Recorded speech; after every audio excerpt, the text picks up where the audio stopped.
go home. Go home after school.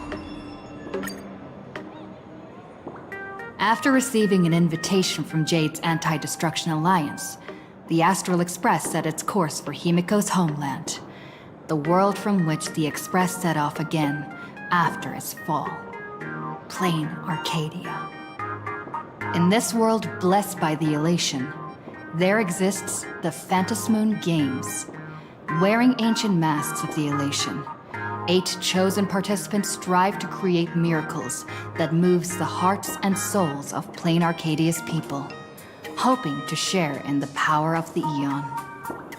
Having managed this world for many years, the IPC seeks to profit by controlling this Aeonic game.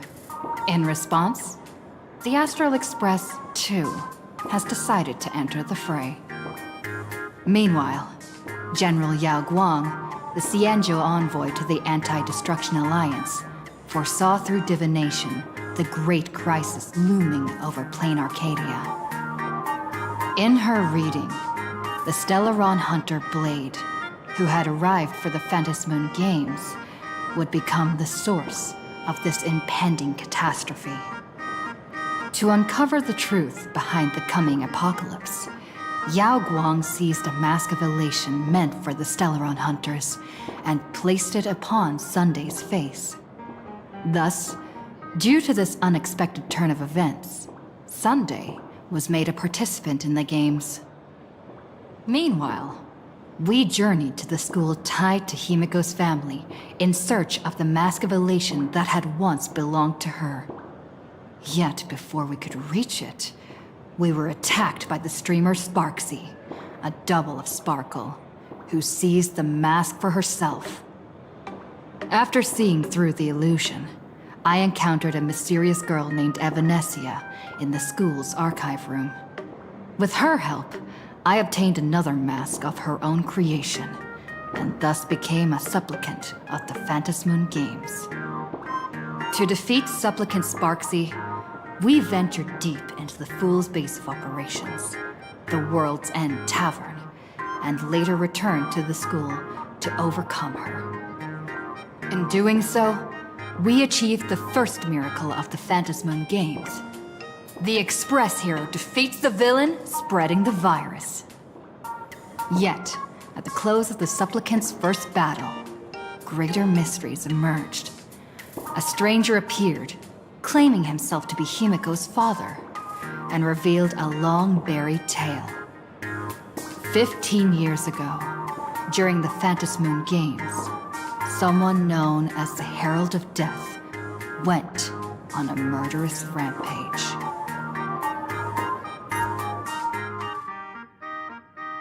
Go to school.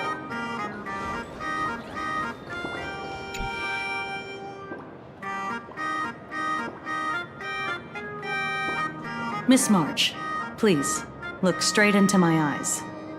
Just like that. Perfect. Now, I'll need you to repeat these next few lines after me, and do so in the same tone of voice.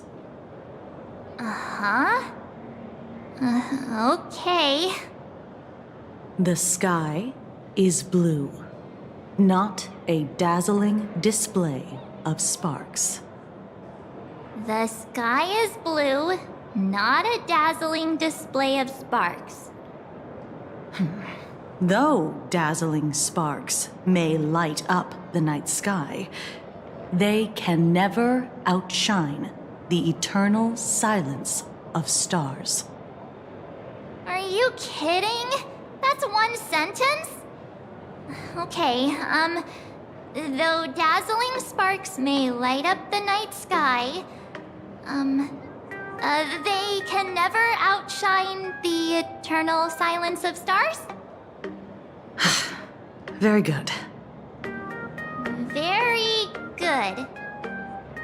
The internet is both an umbilical cord and a waste duct for the mind, through which humanity's thirst for elation gave birth to the twisted Sparksy. Whoa there! That's a bit much. Maybe she can be the one to say it?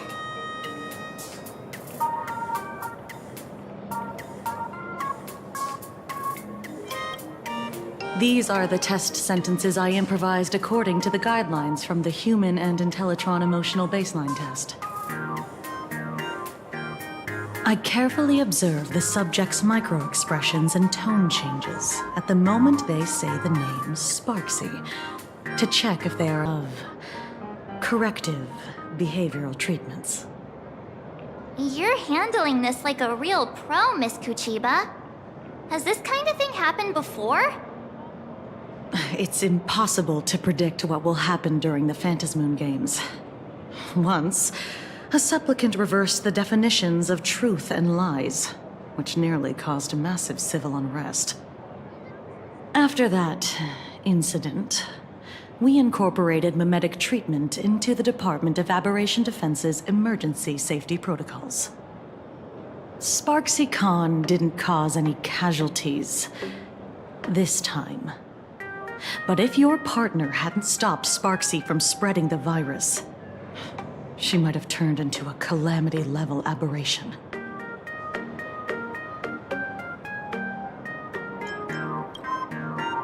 You? An aberration? What are you talking about? Though, I gotta say, you do look pretty weird with that mask on. Don't tell me you're a Cosmicon Collective player. The Department of Aberration Defense's hazard ratings are nothing like the power ratings in some card game. Right then, that's all for the required checkup. If you're interested in aberration calamity threat levels and how they're classified, you might want to take a look at this document. However, do bear in mind that causing damage of the aforementioned scale during the Phantasmoon Games will cause you to be classified as an aberration and dealt with accordingly.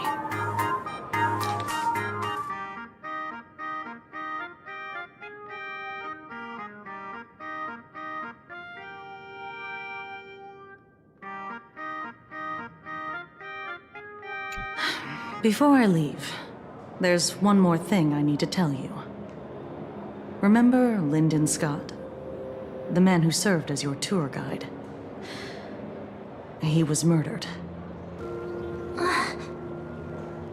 What? Yeah, the Scott we knew was, a really tenacious opponent. We're sure. Both the ID and genetic information of the deceased match that of Mr. Scott's. You said he was once your opponent? You don't suspect us, do you? I wouldn't exactly call Scott a friend, but we'd never do anything like that to him. Easy there, young lady. I haven't even started asking questions yet.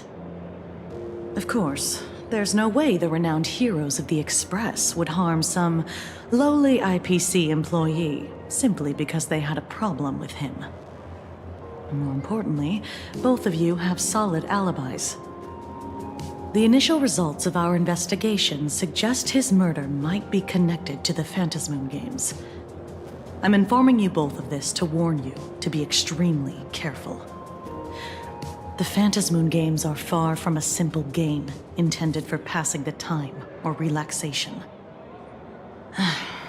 Anyway, I wish you success. Farewell.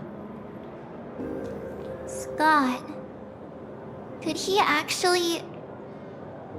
I just can't believe it! But it was Miss Kuchiba who told us, so... it must be true. So, the Phantasmoon Games. Pretty frightening, huh? What's your take? Yeah, I understand what you mean. Scott pops up now and then to give us a bit of trouble. But I'd say he's more of a friend than an enemy, if you know what I mean. If the killer is here for the Phantasmoon Games, they might become our enemies soon. The Phantasmoon Games.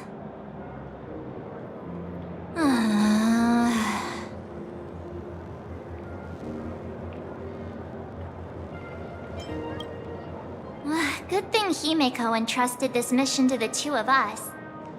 Who would have imagined that the Great March herself would be stopped at the doorstep in the very first round? Forget it. I'm not like you.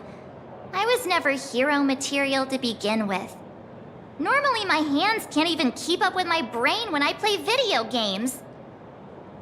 You're definitely the right person for the Phantasmoon games. It's just such a shame. We finally get a chance to vacation in Himeko's hometown. And I thought we'd make some happy memories together. But...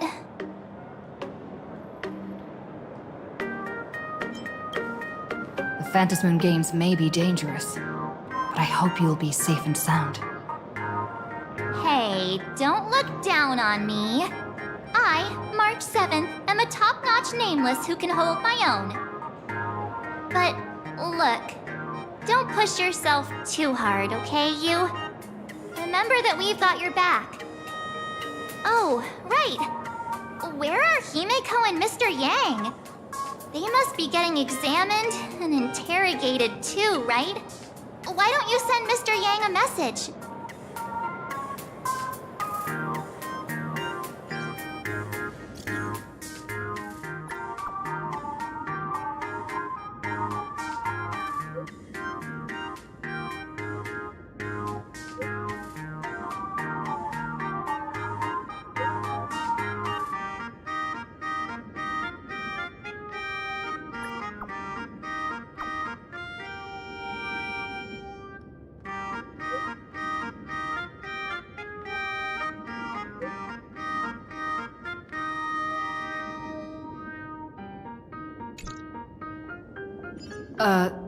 Mr. Yang said he wants to hear what happened between Himeko and her dad. I can't blame him for being curious. I really want to know too.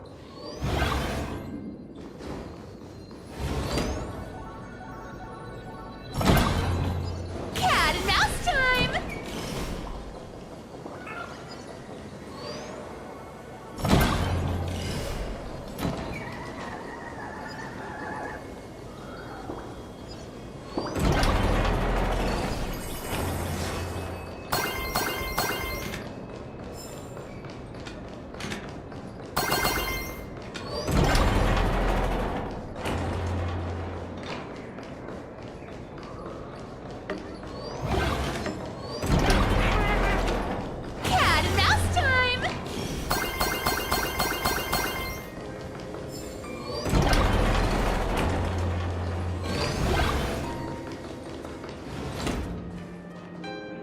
You're here. Himeko hasn't mentioned her father at all in the time since I've boarded. So, what is going on between them? As you were the only one with her at the time, you're the only one I can ask. Yeah, it really threw me for a sec when you said Himeko's father. But when you think about it, it's only natural that Himeko has a father, right? Not everyone's like me, thawed out of an ice block.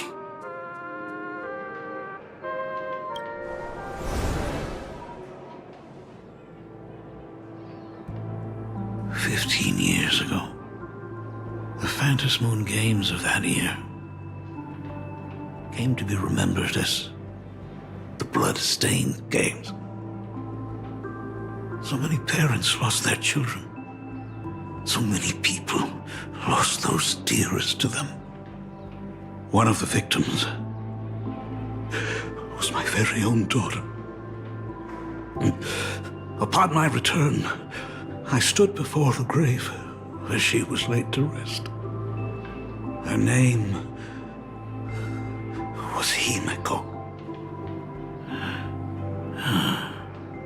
So, this lady who bears her name, who exactly are you?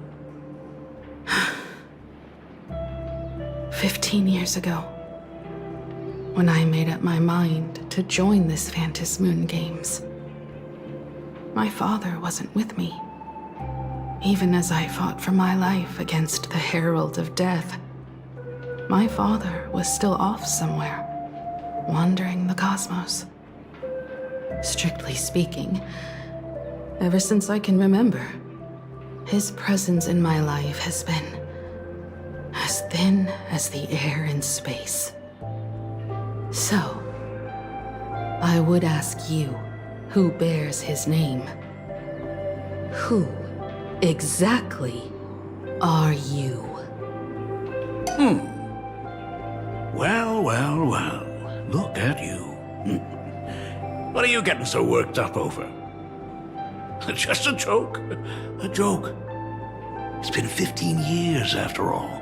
And you've grown into such a fine young lady. How could you expect your old man to recognize you right off the bat? So, what's with that gravestone I saw with your name on it then? When you don't know if you'll live to see tomorrow, there's nothing strange about getting your affairs in order in advance, is there, Mr. Ryusuke?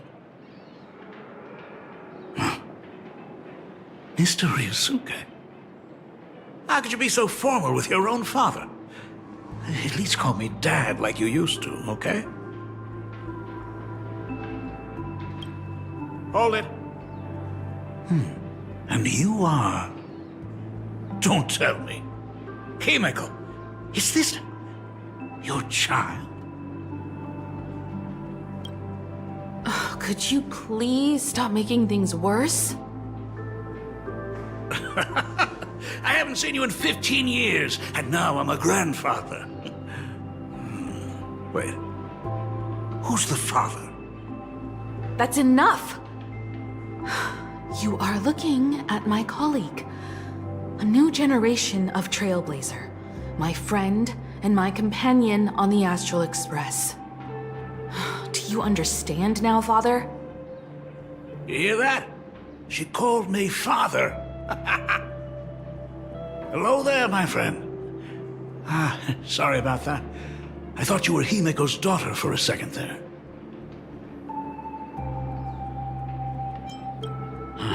Sorry. I'm just getting on in years. Whenever I see a youngster like you, I can't help but think my granddaughter would be about your age by now. I'm a painter. Most of my work involves traveling to different segmenta to complete commissions for my clients. Himeko. I know I've let too many chances to spend time with you slip away. Just slip away? The first time we met was at Mother's funeral, when I was already 6 years old. Let's put that aside for now. Were you also too busy with work when I was suffering from a weathering curse? You might not believe me, but I've been running around for your sake all this time. All these years, I've been trapped in this room that represents the past that I imaginated. And I've never left it. You didn't know about me becoming the Express's navigator either? 15 years. The Express never stopped here once. You didn't even leave behind so much as a single word to indicate you were still alive. And the Department of Aberration Defense completely sealed off all records of what happened during those Phantasmoon games. I did hear many rumors about the Astral Express, though. I even saw the navigator's name. At first, I thought it was just someone else with the same name. And even when curiosity drove me to look up your picture, I still didn't dare believe that the woman so full of poise and grace was my daughter. She'd grown up safe, becoming a living legend in her own right. I thought about contacting the Express, but what if their navigator was just someone who happened to share the same name? I've been clinging to an absurd notion that if I never sought the answer, there was still a 50-50 chance my daughter was still alive. But if I found the answer, and it was no, then she would truly be dead. So, Himeko, how did you... I'd rather not tarry here too long. I'll be taking my leave now, Dean. The Express has defeated the supplicant that occupied this school and prevented another tragedy like the one 15 years ago. Now it's time for you to fulfill the duties you failed in back then. Go comfort those students, and see if you can't figure out how to deal with the media bombardment while you're at it.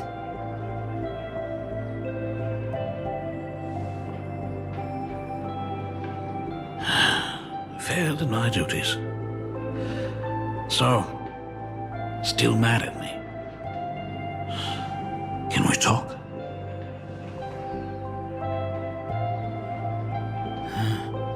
Sorry, kid. This might be a bit abrupt, but has Himiko ever mentioned her surname to you? I'm a failure of a father. I broke her heart. But what exactly happened 15 years ago? I can't believe it. She actually survived the weathering curse.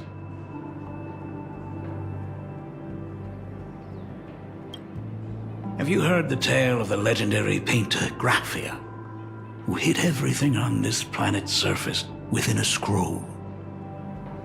It is said that to achieve such a monumental feat, she made a forbidden exchange, sacrificing both her own life and that of her descendants, resulting in the weathering curse.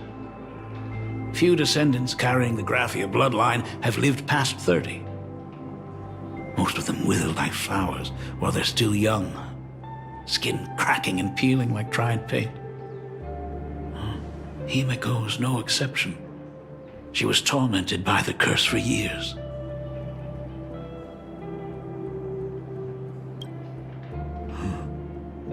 What I did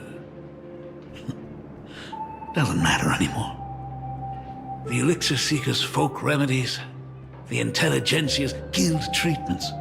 I tried them all, but nothing could reverse the curse.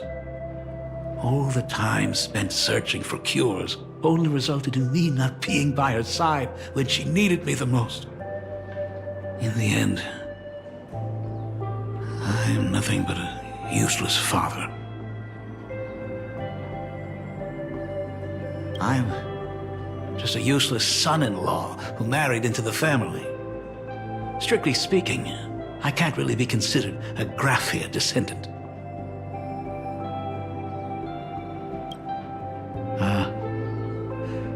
You're right. I just didn't realize it quickly enough.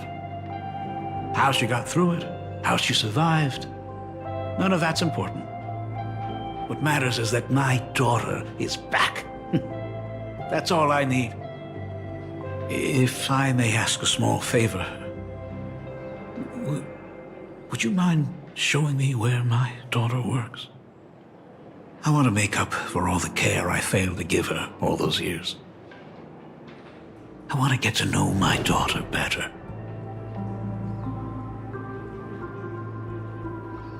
Truly a memorable father-daughter reunion. Brings up some memories of my own home as well. There goes Mr. Yang with that knowing look again. Just what kind of parent-child relationship are we talking about anyway? When I was a child, my parents were also always busy with work and were unable to spare a moment for me. As a child, I couldn't help but feel resentful. It wasn't until I became a father myself that I understood how they felt when they were forced to sacrifice the time we could have spent together. So, did you already promise to give Mr. Ryusuke a tour of the Express? I thought as much. After all, it's Himiko's dad. So, where is he? Ah, everyone's here. Sorry to keep you all waiting. I'm truly grateful to all of you for looking after my daughter. Not at all. She's the one who's been taking care of us. Would you all be so kind as to show me around?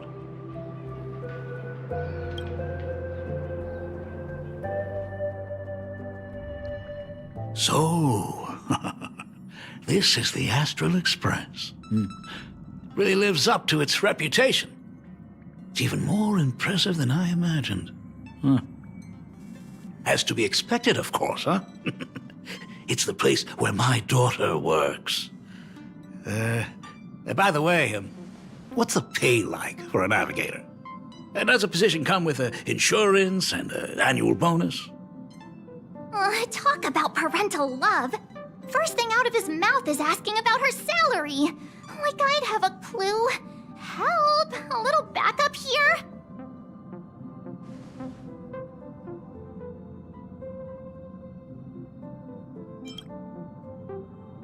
Nice one. Parents can probably relax as long as their kids aren't making less than they are, right? Really? Don't underestimate me, kid. I've got big shots from across the cosmos on my client list. While I wouldn't say my work is worth a king's ransom, my fees are nothing to sneeze at. Mr. Ryosuke, please rest assured, none of the Express crew ever lack for money. We not only receive support from members of the Genius Society, but also from prosperous commercial worlds, such as the Planet of Festivities. Ah, good, good. Hearing you say that is a huge relief, Mr. Yang. Speaking of which, what kind of work does being a navigator generally entail? Don't you underestimate Himeko either. Her daily duties include, charting navigation routes, calibrating warp jumps, and technical maintenance. Not to mention she's always guiding the Nameless on missions. Oh, my daughter is really something else, isn't she? Of course! Every time we return safely from a trailblazing expedition, it's all thanks to Himeko's guidance and protection. She's the backbone of the Astral Express.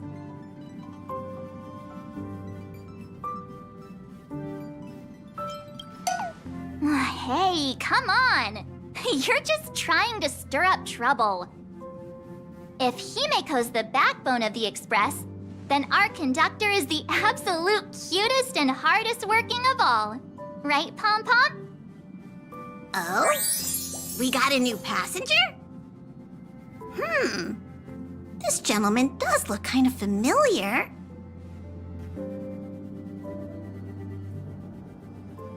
No wonder he felt so familiar. How are you, Mr. Ryusuke? Conductor? Oh. So you must be my daughter's superior, huh? Well, thank you for taking such good care of her all this time. Superior? That's way too formal. It's Himeko who's been taking care of the Express and everyone on it. He's...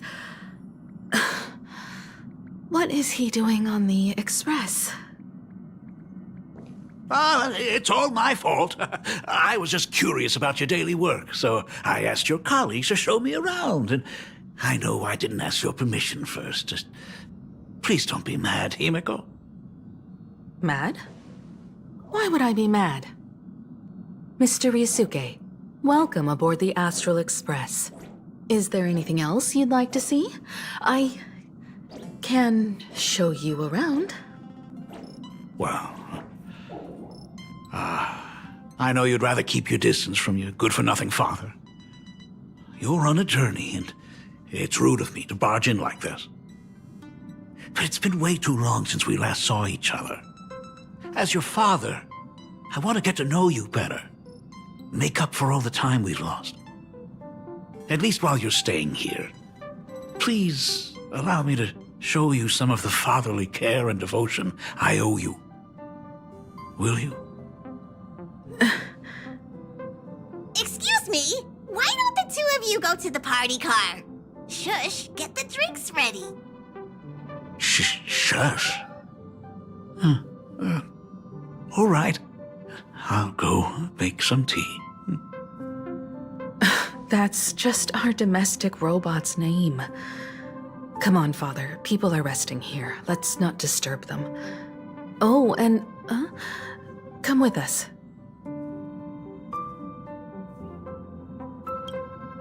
I want to talk about the Phantasmoon Games, not just personal matters. They left. Whoa. That's the first time I've seen Himeko be that cold to anyone. Oh, what are you still doing here? Himeko asked you to go to the party car. I get it. Reunions are private, and you don't want to spoil it for them. That's fair. It won't hurt to give them some time. I hope a drink will help the two of them set aside their past differences. If they do argue, I'm counting on you to play peacemaker.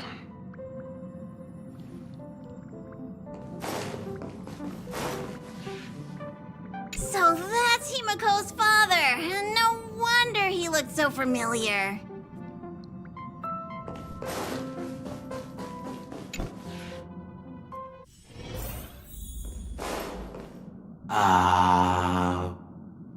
When it comes to breaking the icy silence between a father and daughter, nothing's better than a cup of hot water.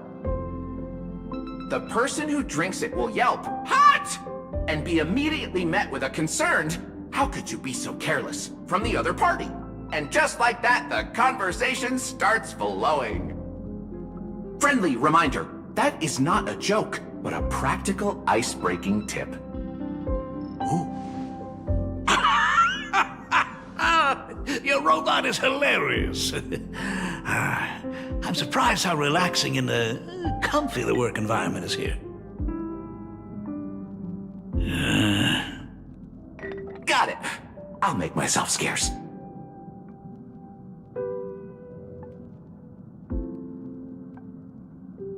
Being a nameless is neither relaxing nor comfy. Most of the time, we are facing down Void Rangers from the Antimatter Legion, bugs left by the Swarm disaster, Borisin, and various organizations that are suspicious of the Express or have malicious intentions for us. That dangerous? Huh. Maybe this trip home is a great chance to quit your job, huh? Talk about coincidence. Just so happens I'm getting on in years. And Graphia Academy is in need of a new dean.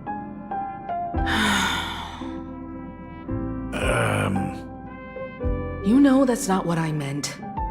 Once I've set my mind on something, I never look back. Ever since I was 6, when you told me those stories about traveling through the cosmos, I knew that someday I would walk among the stars. Actually, I was just kidding. I'm not completely clueless about what the Express and what you do. Oh, but once I knew the Express was coming, I even bought that comic series that's based on your adventures. Please don't tell me it's fluffy across the blue. I never thought you'd be into comics. That's right. The protagonist is a baseball bat-wielding raccoon. The character's based on that kid, right? As an artist, you do have a good eye. Come over here. Thanks for giving us some time alone. Hey, Miko. That's the first time I've seen you smile since I've seen you this time. So, what brought you back home this time? What's the story behind our lucky meeting? Like I said before, we're here for the Phantasmoon Games. So, the Phantasmoon Games 15 years ago were the reason you were able to overcome the Weathering Curse? Indeed. I see. That makes sense. For those of us who haven't experienced the Ionic game firsthand, it's just something from the history books, or even akin to a myth. But I never imagined that the Ionic game would turn into a blood sacrifice overnight. The Herald of Death was a heartless madman. If I hadn't defeated him then, all of Duomension City would have become his slaughterhouse.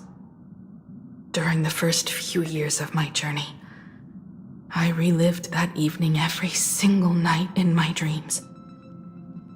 The color of that twilight, painted with blood.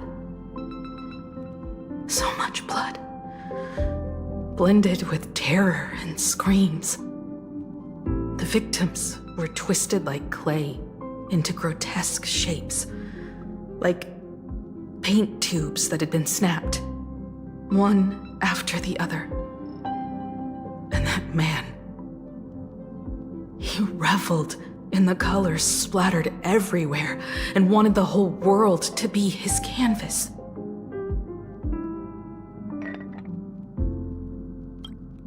Even if I could avenge his victims, in the end, it won't bring them back to life. The entire thing is like a heavy piece of baggage. Only by letting it go can I travel the road ahead more easily. You did your best. And I'm glad to see you made it back here safe and sound. I thought I'd never come back. But the times have changed. The conditions to hold the Phantasmoon Games have been met again. However, to hold 2 games in just 15 years? That in itself is far from normal. Just like 15 years ago, the IPC wants to control everything. However, a game woven by the most fickle of eons is destined to slip through everyone's grasp.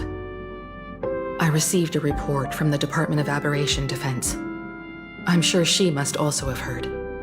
There's been a brutal incident in Dovebrook District.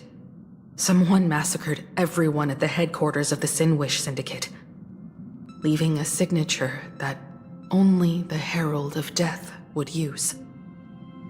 The Bloody Bloom.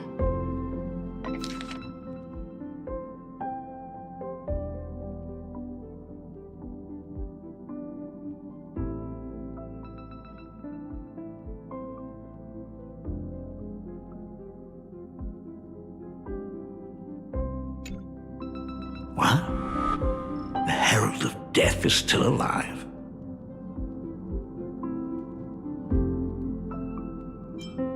People at the Department of Aberration Defense told me that the Herald of Death was executed after his verdict was passed. Even were he to be resurrected, the rules dictate that the same person cannot become a supplicant twice. Are you saying we've got a copycat? That's right. The Herald of Death has a copycat. But what I find even more worrying is that this Phantasmoon Games has caught the attention of something even more terrifying than the Herald of Death. I believe that whether or not this Herald of Death copycat has a connection to the Phantasmoon Games, defeating him presents an excellent opportunity for you to demonstrate the resolve of the Nameless to the whole of Planarcadia.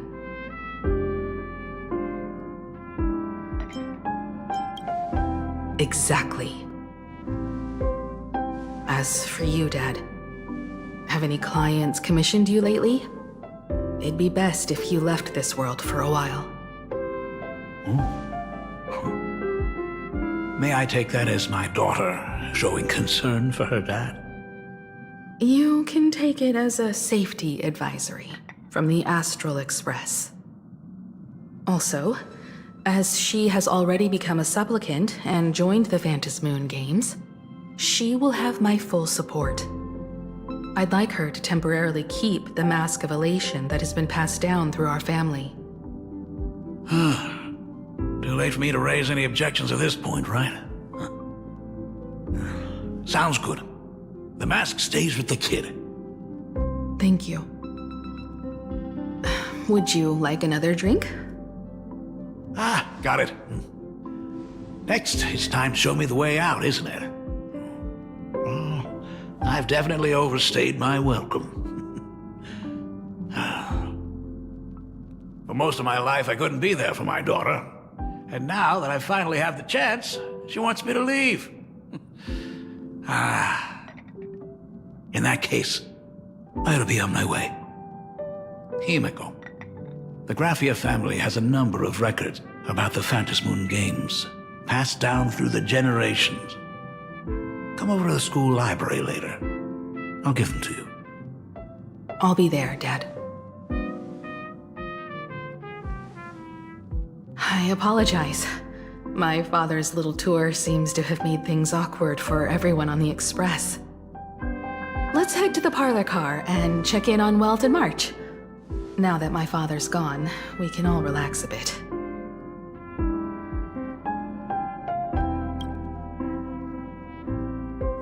Has Mr. Ryosuke left?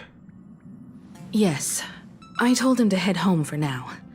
After all, what is going on with the Phantasmoon games has nothing to do with him. I'm really sorry, everyone, for bringing my personal family matters onto the Express. Not at all. Mr. Ryusuke is your family. And that makes him part of our family too. And the most important thing for family is to be together. So he's welcome to drop by anytime. Madame Pearl sent a message to the Express just now, inviting our supplicant to a meeting. She'll have a private car waiting for us.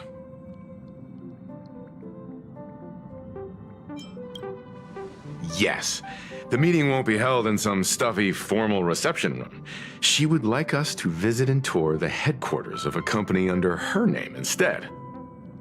Himiko, you know about Pearlux Corp, right? Of course. It's the biggest entertainment conglomerate in Planarcadia. Entertainment company? That's right. Pearlux Corp is a titan, dominating the entertainment consumer market, including cartoons, comics, games, toys, and the like. They've cornered half the market. Oh, so that's where the Pearl in Pearlux comes from. It's a play on her name. Did Pearl mention what she wanted to talk about? She didn't say much, but she specifically mentioned wanting to discuss the developments regarding the Phantasmoon games, and that she could provide us with a bit of help. Helping her opponents in the Eonic game? Looks like she realizes we are all in the same boat. Perhaps she has also realized that the Phantasmoon games cannot be artificially manipulated. We may be able to get a clearer picture of Pearl's intentions after we meet with her.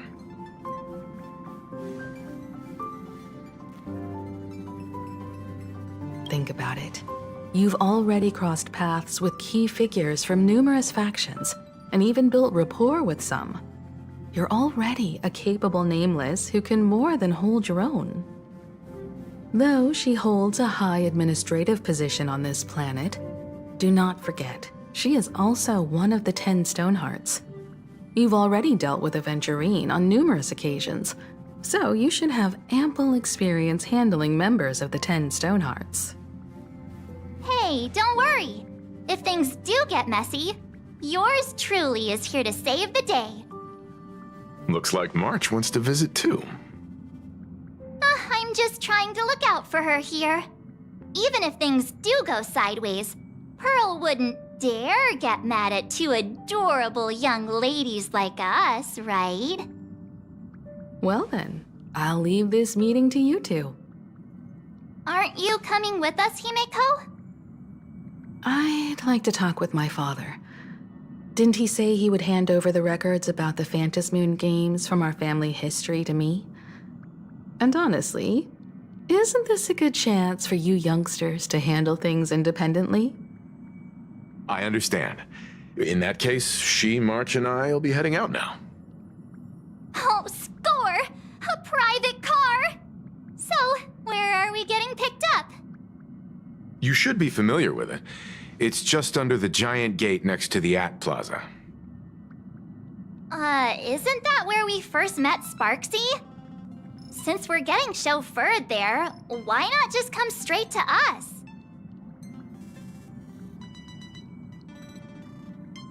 Ah, perfect! I've been wanting to stop by by the comic store to grab a copy of Fluffy Across the Blue.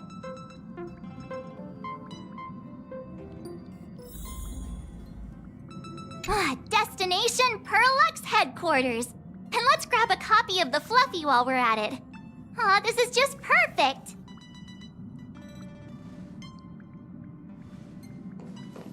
There may be some information in the family records that could help us.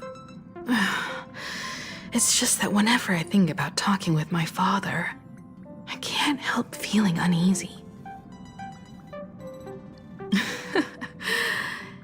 Even someone like me, who's always putting on a composed front, can end up giving everyone a laugh.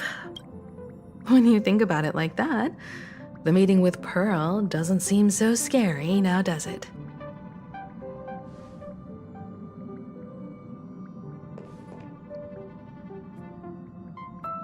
We'll head out when you're ready.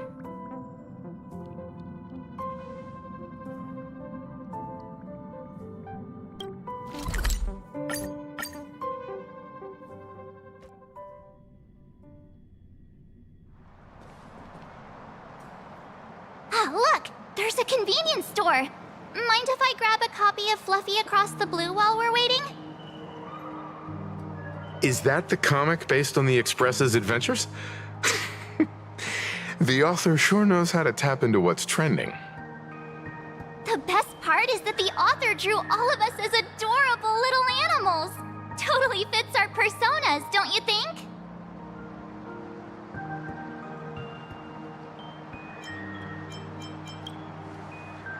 Right back at ya, baseball raccoon.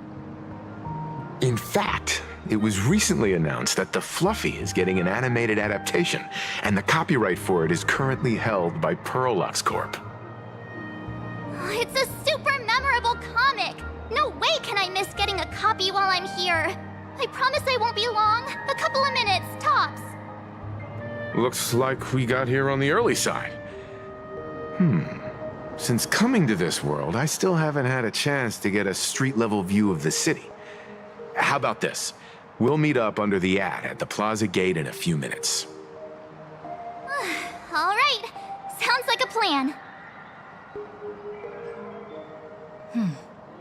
Might as well take a look around then. Absolutely insane. Did you see the post I shared? Hello there. Would you like... Is the weight of work and stress in your life crushing you? Check out the Research Society of Happy Smiles. So, this free? Rest assured, the only thing joining our Research Society will cost you is a bit of your precious time.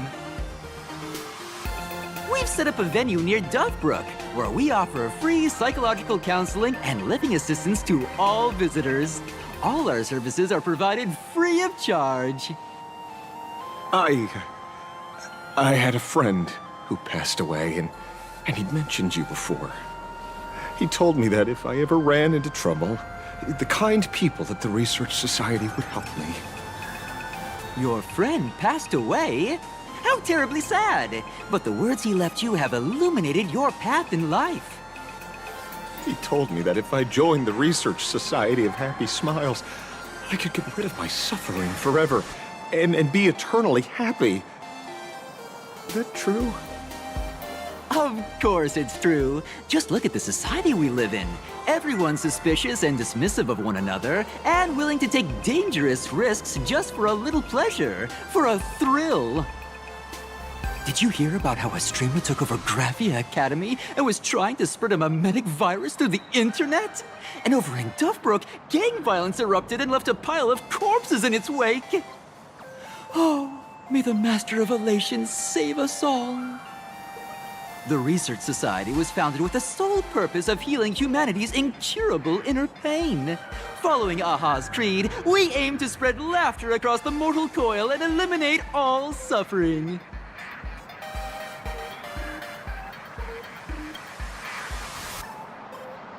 Exactly what it says. As an eraser wipes away the doodles of a pencil, so too shall the pain be wiped away. Have either of you heard about the tragedy of the Bloodstained Games 15 years ago?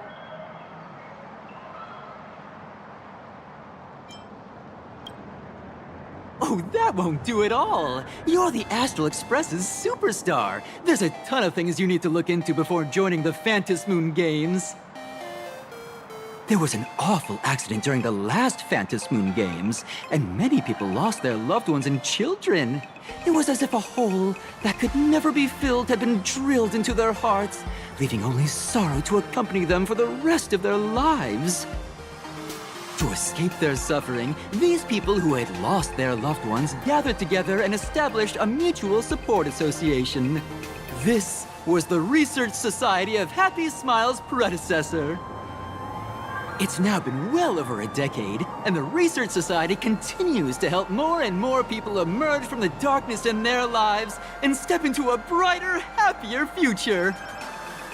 Come to think of it, it would be most wonderful if a distinguished person like yourself were also interested in our Research Society. Should you find yourself with a moment to spare, please come and visit our Mutual Aid Society. Well, if it isn't the Astral Express's superstar. Of course it's you. Looks like we really were bound to run into each other.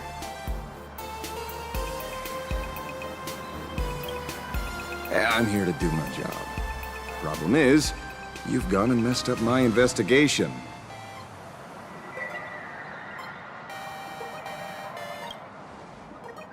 Here I was, pretending to be a broke passerby to infiltrate this shady research society. You should have ignored me, but no, you acted like some approachable celebrity waltzing into a supermarket, hijacking my conversation with their recruiter. Now, with a star like you here, I can't even test the waters anymore. You must have heard about the Sinwish Syndicate killings in Dovebrook, right? The lead I'm following might be connected to this Research Society of Happy Smiles. But I'll stop there. Not like you're going to pay for my intel, and none of this is any of your business anyway.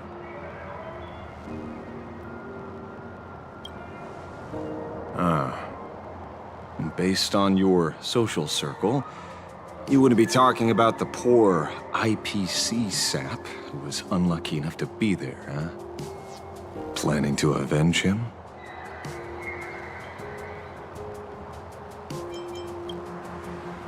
Oh, so your next miracle will be executing the Herald of Death. Can't say I'm surprised. Be careful. The murderer is the Herald of Death. He's dangerous. Oh, thanks for your concern. Oh, be careful. Been a hot minute since anyone said that to me. Even so, it's my duty to solve the case. Doesn't matter if nobody pays me.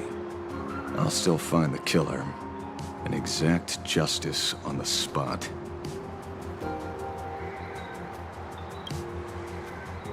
Because one of the victims happened to be someone I was on fairly good terms with. The fool.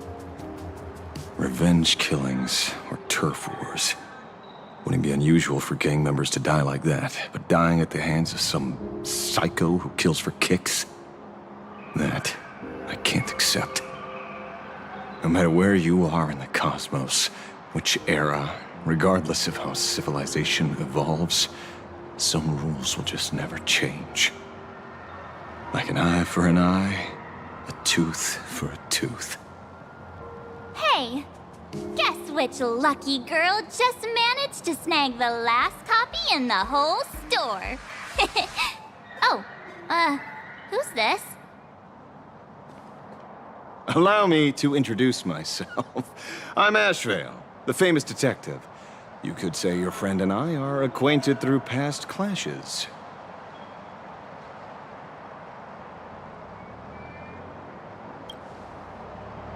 Huh.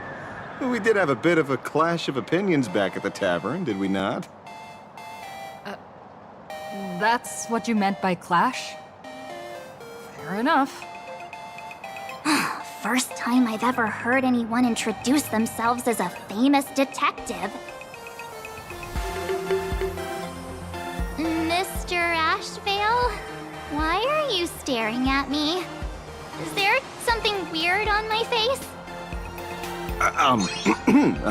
Young lady, you're holding a copy of Fluffy Across the Blue, right? Would you mind giving it to me? Well, give it to you! This was the last copy in the store, you know.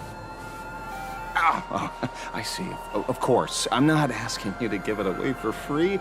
I'll pay for it. The retail price is 300 credits. I can pay you 10 times sticker price. 3,000 credits. What do you say? Hey, mister, this isn't about the money. Because it was the last one on the shelves. True. The last item in stock is like the final slice of cake on the plate. The last prey animal on the plains never fails to stir our urge to seize it before anyone else. So, 30,000 credits. How about that? That's my final offer. I'm not exactly rolling in money here.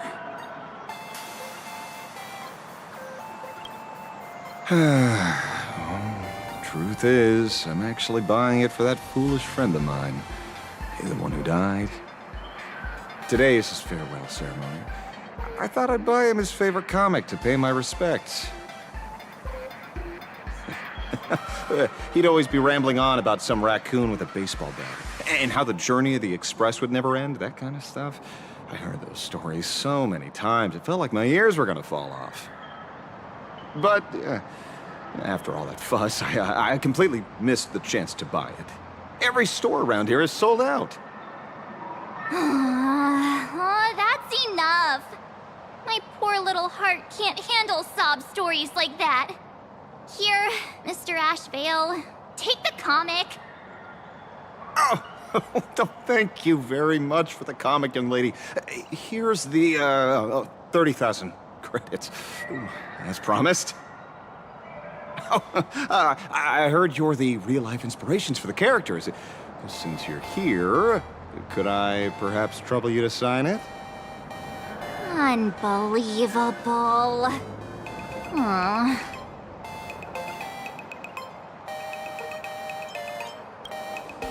Thank you both. If Kostat could see this from where he is now, I'm sure he'd be smiling down on us. As a token of my gratitude, I'd like to give you a friendly word of caution, little girl. I know you plan to target the Herald of Death and cement your heroic image. However, all eyes will be on you during the Phantom Moon Games. On such a public stage, discretion would be wise. Because when the masses see your magnificent miracles and wield your extraordinary power, fear and jealousy could turn their wish power into wish you ill power at the drop of a hat. Forgive the expression, but you get what I mean. So, whatever plans you might have for this Herald of Death, why not leave the whole messy affair of revenge to someone who couldn't care less about winning or losing? Like me. Just like this comic. I'm dead set on getting him.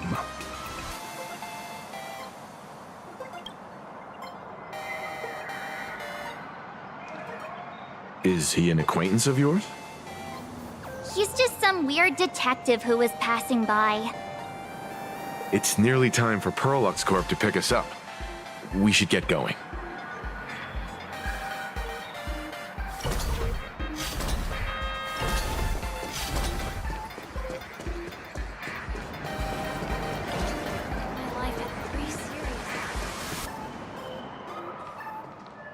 Well, we're here. So where are they? I don't see anyone in IPC uniform. Maybe they got stuck in traffic on their way over. Greetings, crew of the Astral Express. It is my honor to escort you on your visit to headquarters. Mechatron? I am guard number 100086, created by Perlux Corp, a security specialist from the business division. My designated human name is Faerun, said to derive from an ancient language meaning iron. It's a pleasure to be of service. I'm truly honored to hear you say so. So, what are we waiting for? Let's go! According to the instructions given to me by Madame Pearl's secretary, there is still one more guest I need to pick up.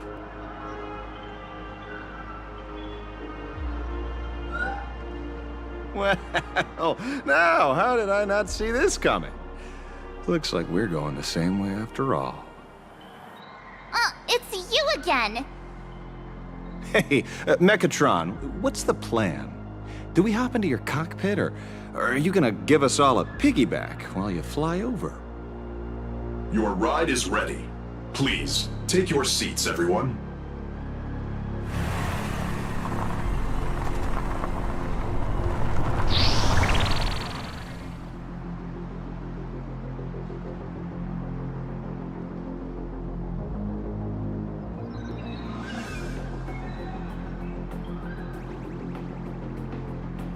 Whoa!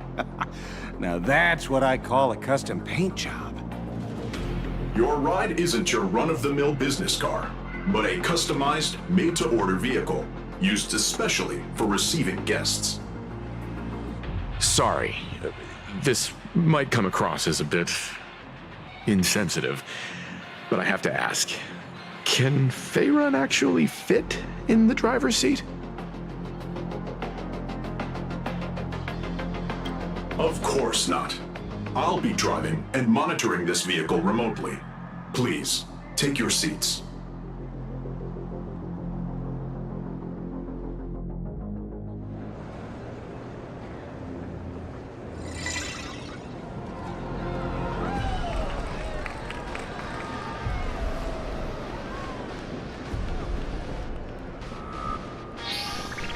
Now that is astonishing.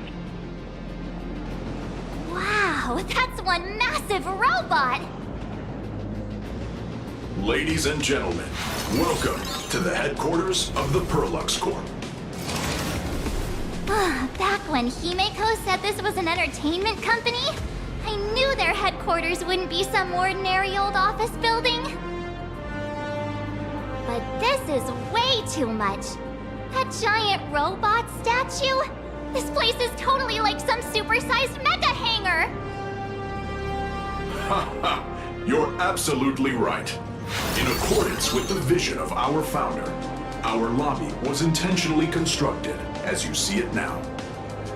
To realize dreams that far exceed what consumers imagine has always been Perlux Corp's core design philosophy, and we have never strayed from it. If any of you are familiar with our company's works, you may recognize this as Mechatron Warrior Series, the Daybreak Squadron's base of operations. Looks like Mr. Yang here is quite a fan of our company's animated works. Now, Madame Pearl would like to invite everyone from the Astral Express to take a tour before your official meeting begins. She has arranged for a member of our staff to accompany you, so please, wait here a moment.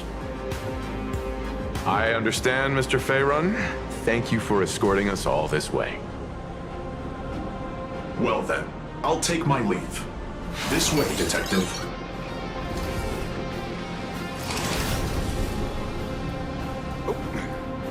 See you around, everyone.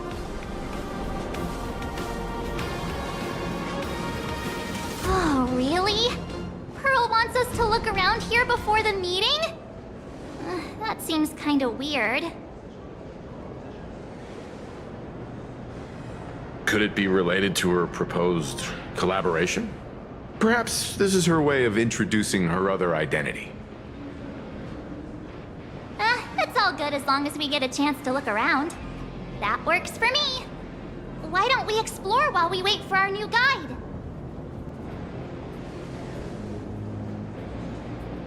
Mr. Yang! Over here, quick, come on! Mr. Yang! Isn't this your favorite giant robot?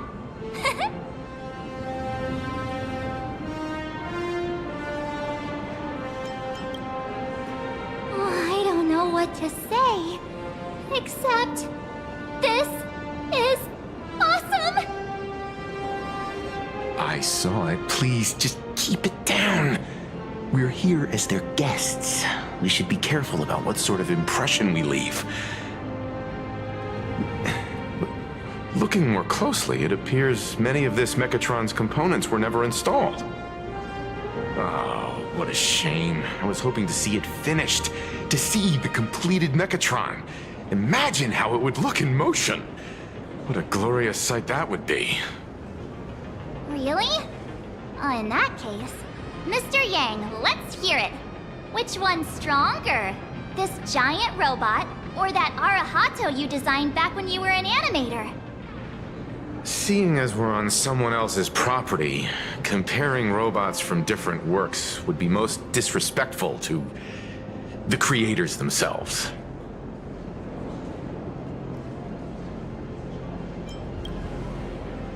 Yeah, like how Cosmicon Collective players are always obsessed with power scaling all the characters. Arahato is an animation all about robots, while Daybreak Squadron is a live-action hero drama. The two really cannot be compared.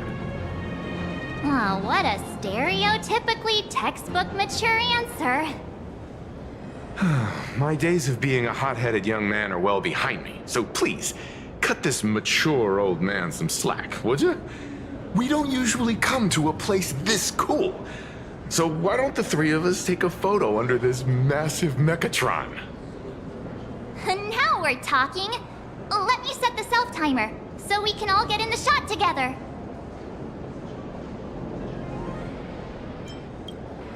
Oh, standing below a huge Mechatron like this is just incredible. Looks like Mr. Yang's still young at heart after all.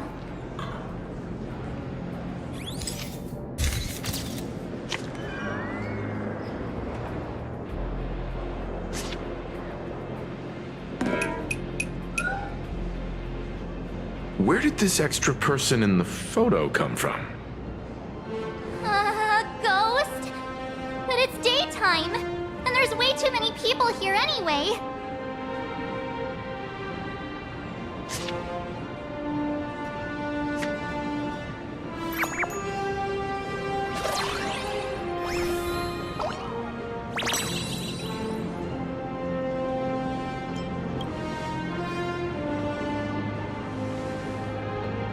Who are you?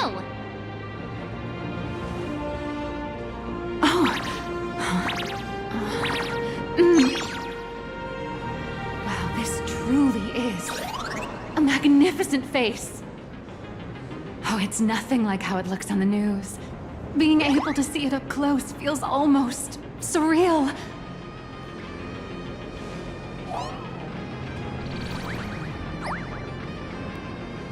Am I too close?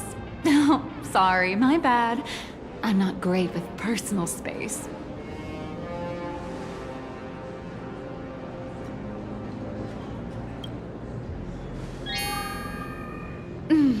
Sorry. It's impossible not to stare at a face this amazing. You'll forgive me, right? Oh, right, I forgot to show you my ID. Right, here we are. I'm Nihilux, and I work at Parallax Corp's Imagenesis Technology Department. I'm a P-30 agent who works for the IPC.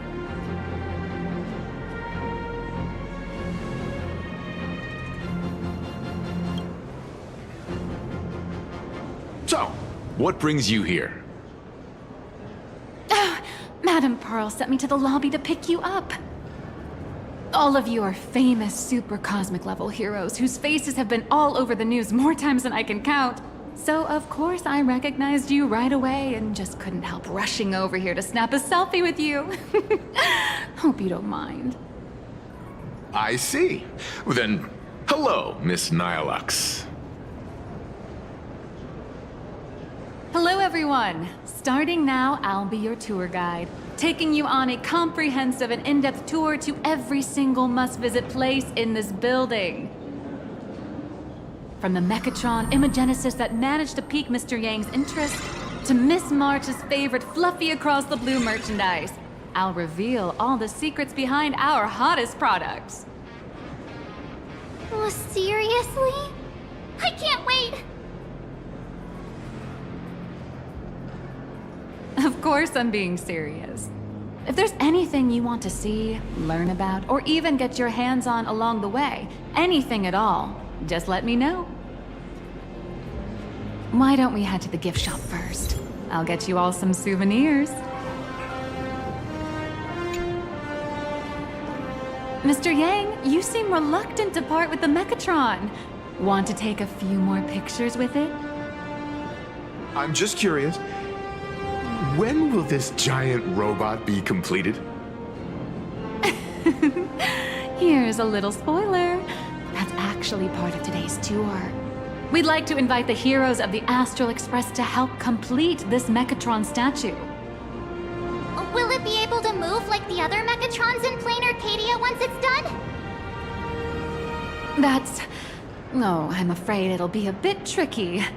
You're probably all aware that Mechatrons are imaginae driven by wish power, which means they don't actually have any complex machinery inside them.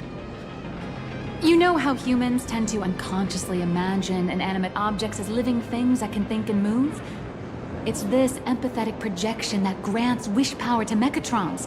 No, to all imaginae, giving them life.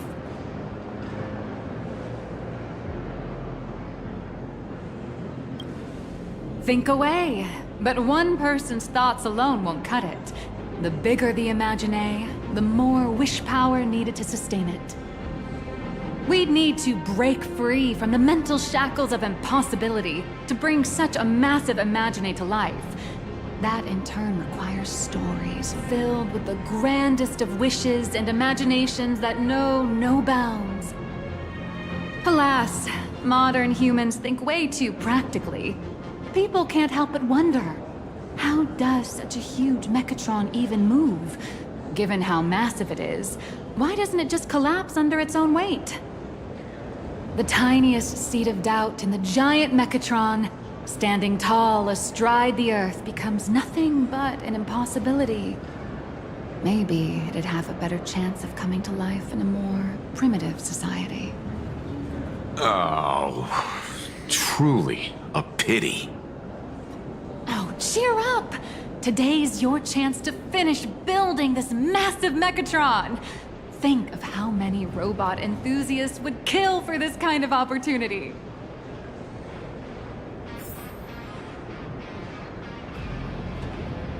Cat and mouse time! Crush mediocrity and rise to greatness. There's a saying that goes, dreams of wealth, the heart of a hero, and countless efforts all lead to Perlux Corp. Whether you're a kid or an adult, everyone has their own sweet dreams. Becoming a hero who saves the world from evil forces. Merging with a giant Mechatron to unleash awesome ultimate moves! Yeah! Perlux Corp sells these dreams and makes a killing off of them. If I could have everyone's attention, you can buy models of Perlux Corp's Mechatrons in this area. Among them is the best-selling Daybreak Squadron series. Wow, look at this. It's so intricate. No wonder Mr. Yang's got Mechatrons on the brain. I very much envy the kids here in Planarcadia. Back in my day, robot toys were still quite the luxury. Seeing all your eyes light up like that reminded me that I, too, was once young. Back then, there was a stretch when I was so broke that I'd spend ages debating whether to buy a carton of milk from the convenience store. I kept telling myself that I had to work hard so I could get rich someday. So, did you manage to get rich? After years of hard work and hustling, at the very least, I'm no longer young.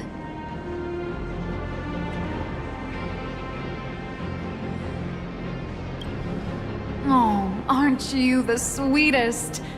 But I do have my secret to staying young. That is, lying about your actual age. keep that in mind, just in case. Now, back to the grind. I wouldn't call it striking it rich, but I'm pretty close to making a sweet little profit. Oh, don't keep us in suspense, Miss Nihilux. Just spill the beans. Pretty please.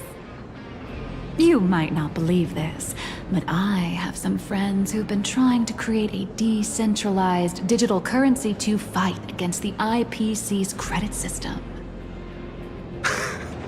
Are these people from Punk Lord?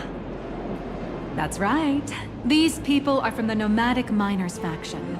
They've discovered a way to hijack Noose's computing power for mining and are digging up a limited supply of learned coins. And I have gone all in with everything I got on this project. I feel like this is a very risky way of doing things. Life's full of ups and downs, right? The higher the risk, the bigger the reward.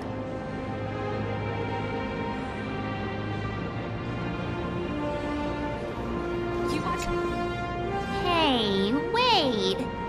This isn't right. Isn't this Pom-Pom? Oh, wow! Oh, that's some really fine craftsmanship. This is a toy model of Alloy King Pom-Pom, which hasn't been officially released to the market yet. But just you wait. You'll see even cooler toys coming up later. Are you sure there's no copyright issue with this thing? Actually, this is Pom-Pom from Fluffy Across the Blue, which is totally unrelated to the Pom-Pom from Astral Express.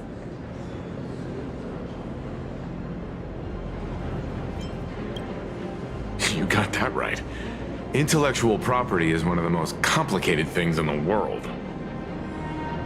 With the best legal team in the universe at our service, I'm sure all copyright issues will be a breeze. Unless the IPC wants them to be an issue. Speaking of souvenirs for the Express, I bet nothing could be more perfect than this toy.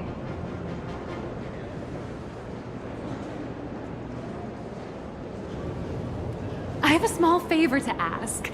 Would you mind taking a photo with me by that headless Mechatron statue over there? And maybe signing the photo too. I'd love to leave it as a memento for the staff at Perlux Corp. How's that sound?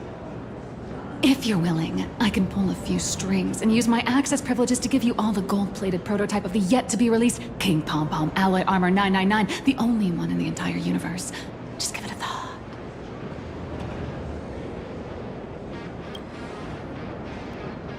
A one-of-a-kind souvenir in the entire universe? Our conductor will definitely love it. It's all up to you. Come on, let's go.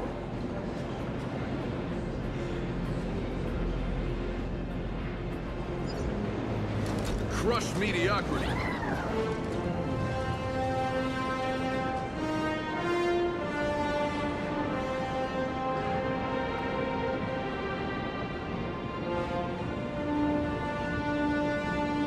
Man and Mechatron in perfect harmony. Ready to take a photo? I'm ready.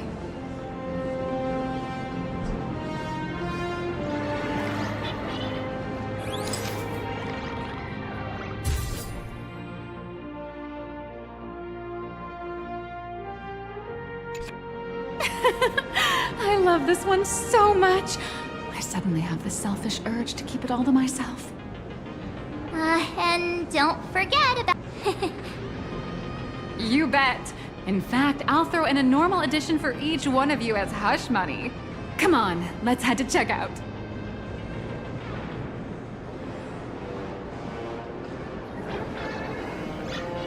Where steel meets madness. You watch Daybreak Squadron 2? Welcome, ladies. How are you doing? It's my pleasure to serve you. I'd like to present each of our 3 distinguished guests from the Astral Express with an Alloy King Pom-Pom toy model as a gift. Sure, you got it. For the gift expense record, could you please provide your employee ID? Please charge these expenses to this employee ID.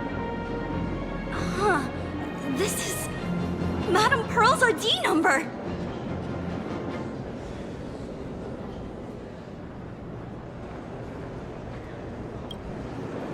After all, you are esteemed guests invited by Madame Pearl herself. It would only be fitting for the gifts to be presented in her name. I see. Please wait a moment. Your Alloy King Pom-Pom is all packed up. Would you like to take it with you, or shall we use our delivery service? Since we still have the tour to go through, please just have it delivered to the Astral Express. No problem. Hope you enjoy your visit here. Now that the gifts are done, I'll take you to the Mechatron Design Lab. This is the part I've been looking forward to the most.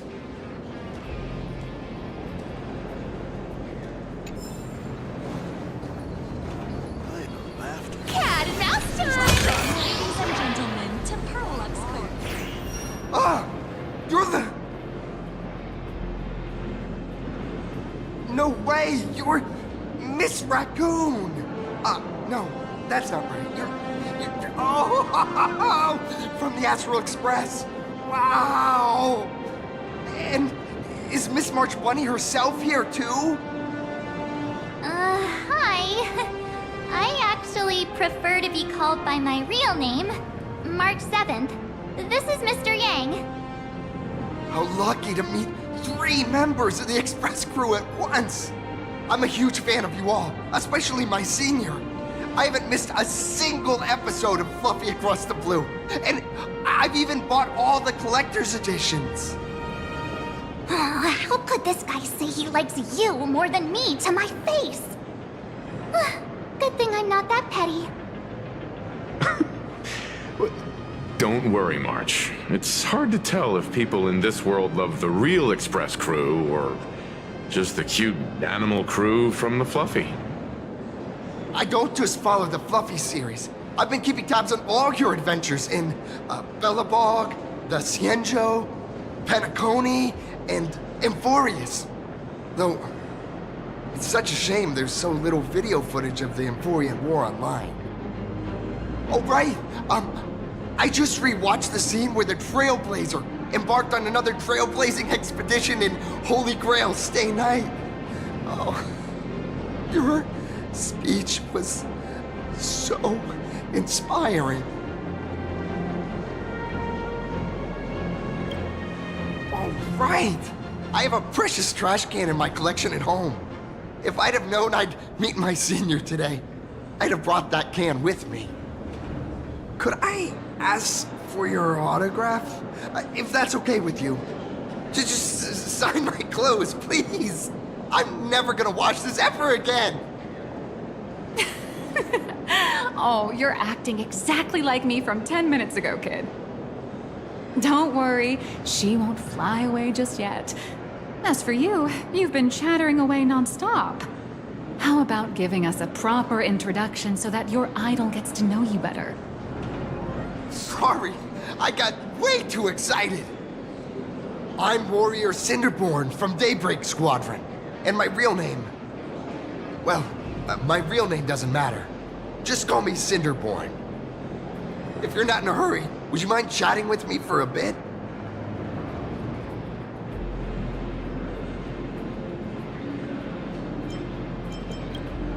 Oh, sorry for taking up your precious time with all this chit-chat. If the crew hasn't visited the combat testing area yet, I'd like to volunteer myself as my senior's opponent for the test. If that's all right with you. Well, of course I know your bat could send us all flying with a single hit. This time, we'd like to invite you to experience synchronized Mechatron combat. The hero of the Astral Express gracing us with guidance and leaving some data would surely make the staff here very happy. Oh, what perfect timing! The combat testing area is also part of today's tour. That's the way to fame for ya. Don't let down those kids who look up to you. Honestly, that's my weakness. I can't allow myself to let adorable kids down. First, have everyone take part in the assembly process for the Mechatron in the control room. Then, using this Mechatron as a template, we'll build a smaller unit for her so she can try out the combat test program. So, follow me, everyone.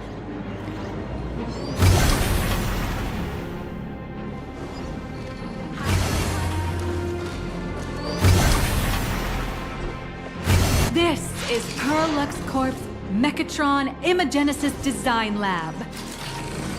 15 years ago, the first Mechatrons of Planarcadia were born here, and they immediately gained widespread social influence upon their debut. Today, Mechatrons have become the most common and iconic symbol throughout the streets. You could say that Mechatrons are the first and currently only Imagine that can be mass-produced on assembly lines.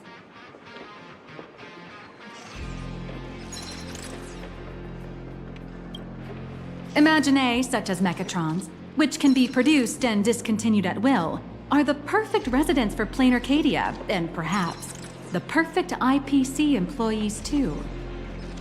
In some people's eyes, being able to create an infinite army of Mechatrons would be even better. Say, dear guests, do you know what the first step is to creating an Imagine in Planarcadia? As expected of the Nameless, you're quite knowledgeable about the customs and culture of the world you've set foot in. Drawing the physical form means humans using brushes to give shape to fictional beings, which was originally the domain of professional artists. But here, collective creation and standardized Mechatron blueprints have replaced traditional artwork, improving standardized workflow efficiency and reducing wish power resource waste. In short, this is the industrial revolution everyone's been chasing. Oh, to think that even Imagenesis, a skill as magical as this, could be industrialized. I'm suddenly starting to admire the IPC. That's nothing.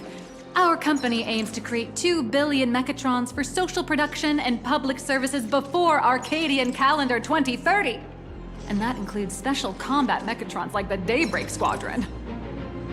That's a staggering number. But can the wish power of the people here really sustain so many Imagine? That's why Parallax Corp keeps churning out animations and hero shows one after another. In other places, these are just entertainment. But here, they're legit breeding grounds for spiritual energy. All of this shall serve Madame Pearl's grand goals and ideals. All right, back to square one. First step, let's go print the Mechatron structure blueprint.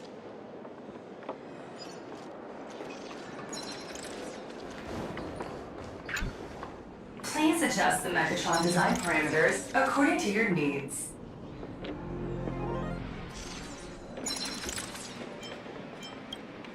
Mechatron assembly blueprint updated. Processing. Printing.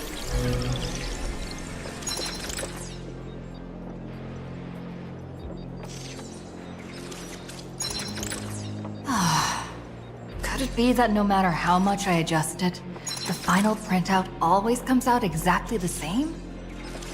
Your suspicion makes sense. But please answer my question first. Which do you prefer? The sense of achievement that comes from hard work, or the convenience of getting things done easily?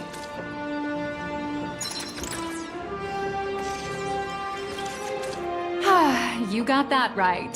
The fully automated Imagenesis blueprint design system perfectly matches your needs. You can meticulously adjust every parameter, or just hit one button to skip it all, and the automated system will always produce results that meet the standards. Amazing, right? Just like how the inventors on planet Scrulum used to ask themselves, if all their inventions were already pre-recorded in the Supreme Punch Tape, what's the point of inventing in the first place? Printing complete. Please retrieve your blueprint. What you just said is the answer. It's not about the results of creation, but the elation we experience in the process.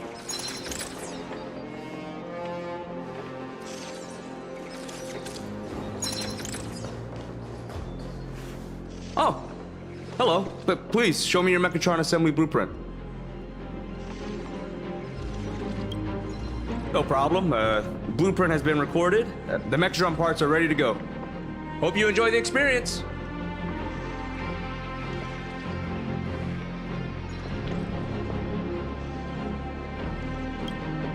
No. March and I will just watch you play from the side. Now then, please follow my guidance to complete the Mechatron assembly. This experience mainly involves assembling 3 parts: the arm, the shoulder armor, and the Daybreak blade on the back of the Mechatron. Go for it, little raccoon! Assemble the Magico Mechatron Daybreak warriors and save our city! All right, everyone, I'm heading out.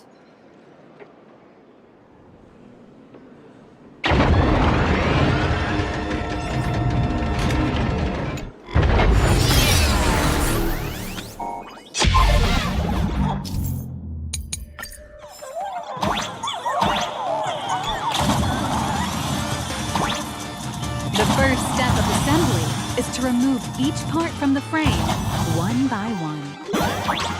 Nippers, hobby knife, sandpaper, sanding stick. Parallax doesn't provide any of these.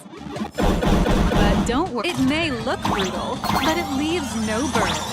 And that's the magic that we at Parallax Corp are so proud of.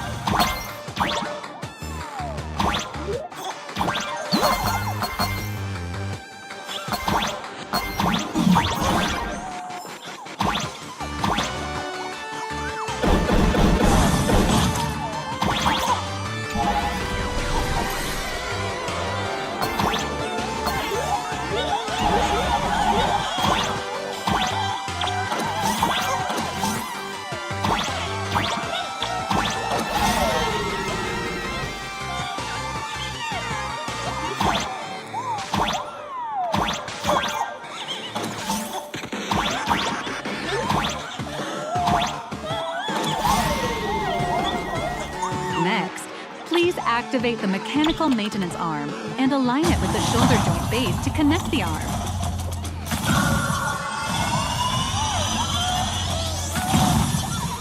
Good. We're done with the arm for now. Next, activate the mobile maintenance rack and adjust the mech armor to the shoulder armor panel position.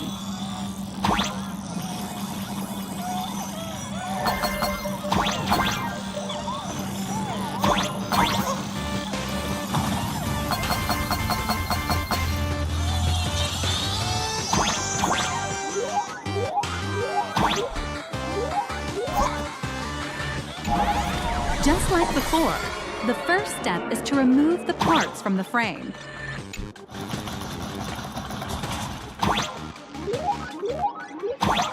Artificial gravity field adjusting. Please exercise caution.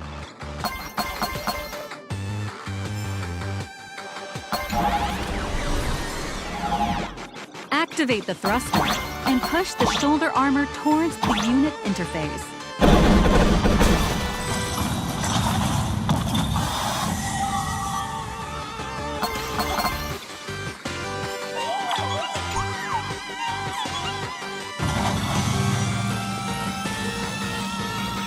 Beautiful.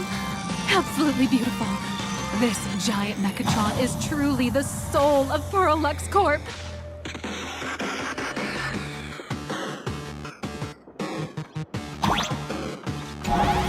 Now, for the final part. Please install the Daybreak blade on its back.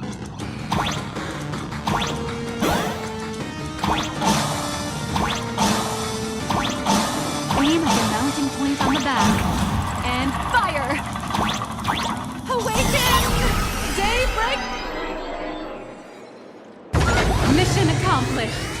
The colossal Mechatron you built with your own hands will now stand proudly in the center of this hall. The great hero of the Astral Express has graced this place. left behind a blueprint, and even contributed their own inspiration to the completion of the Mechatron statue. What outstanding promotional material this is for the marketing department.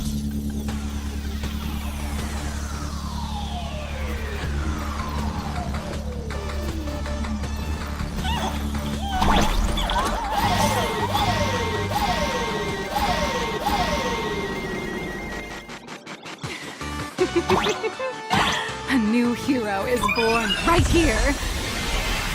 Step forth, Miss Little Raccoon, and become the Powerful wish power supply entity detected. Initiating link.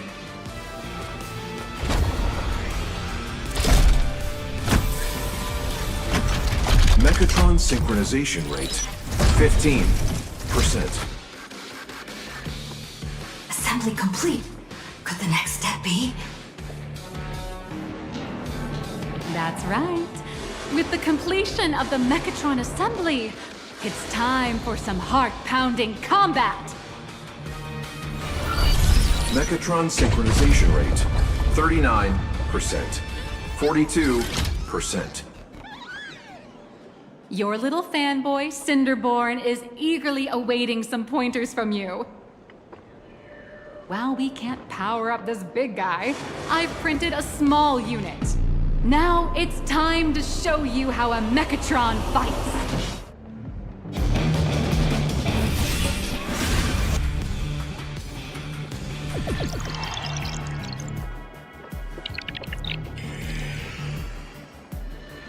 I merged with the Mechatron?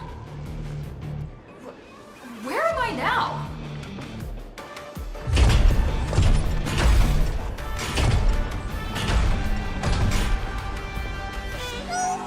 Why, of course. It's the combat testing sandbox. Look, those dazzling colors are like an express train traversing through the stars. Enhanced full-body armor, a steadfast shield for the people.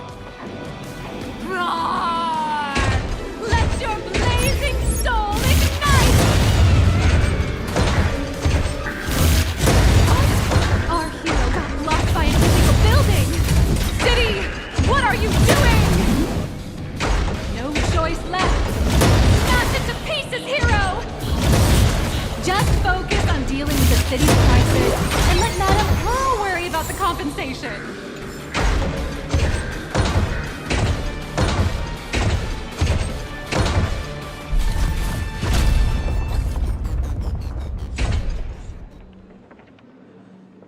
Could it be the one and only Trailblazer of the Astral Express walking towards us?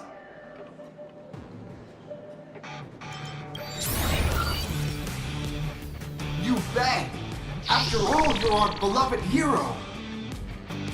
Although the giant shadow crisis in Duomension City has been dispelled, the real battle for you and the Daybreak Squadron is only just beginning! As the old and new generations of superheroes, you will face off here to determine the victor! Forged by raging fire, burn away the darkness, the star that sets the world ablaze! Blaze Weaver! Slice through the skies, flames of lightning! From the blue heavens descend, Azurling! Ka! Shatter the eternal night, light blazing bright, the radiant bow of hope, dawn lands! Cut through despair, unyielding blade of steel, edge that never fades, Cinderborn! You can do it, friend! Darkness wanes, and dawn awakens! The Daybreak Squadron arises!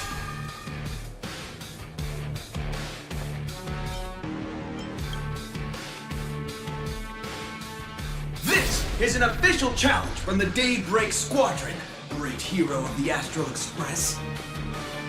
If we defeat you, we hope you'll accept our invitation to become the honorary Phantom 5th member of the Daybreak Squadron and help us safeguard the peace of Planarcadia.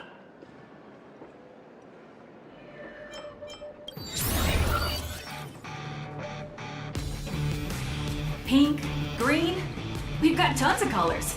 You can set any RGB value you want. Hey, Greg, didn't you have something to tell your hero? Now's your perfect chance!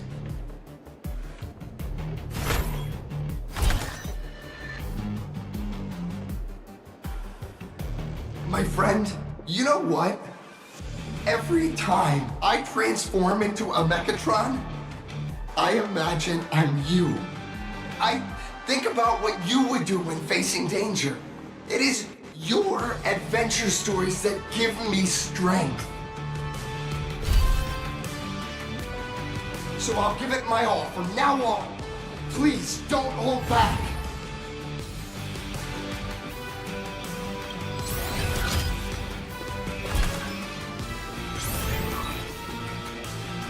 Now then.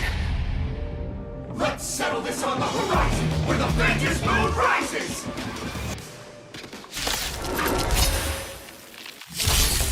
Let the two of us see what you're made of. Come on! One and only Trailblazer! How's this? Out of my way! Try to stretch!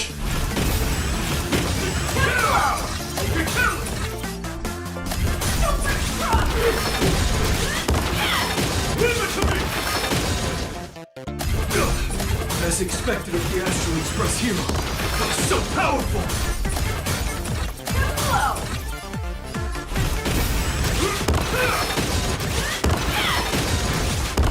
Boss, Gray, I'll leave the rest to you!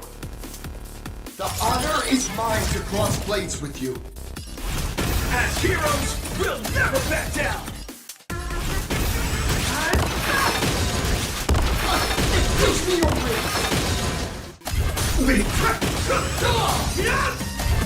This strike contains all my respect! Bring it on! What? Even the invincible little raccoon is reaching her limits? Listen, those are the people's wishes. Power converging as one. That is limitless possibility! Everyone's wishes! I've received them all! Trailblaze, infinity!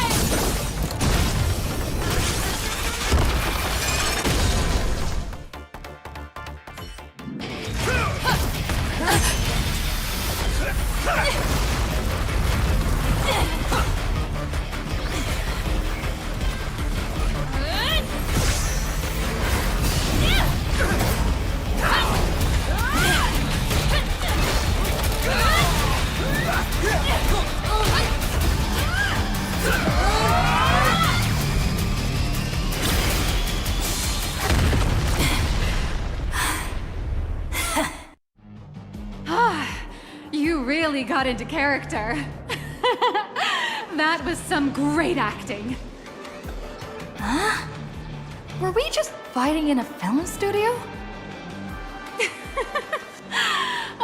Don't tell me you actually thought you were fighting them in a real city. That ain't gonna happen. Madame Pearl's insurance fund would collapse. It doesn't matter if it was a real fight or a fake one. What matters is your experience. Did you have fun?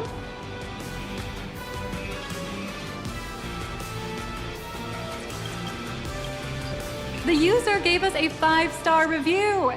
Thank you for your kind feedback. Your satisfaction and approval are our greatest motivators. Looks like the Daybreak Squadron is waiting for you. You gave them quite a combat lesson, it appears. Why don't you go share a few words with those youngsters?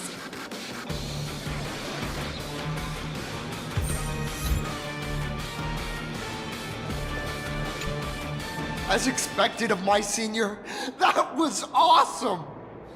My life is now complete. Before joining Daybreak Squadron, Gray had always been your fan.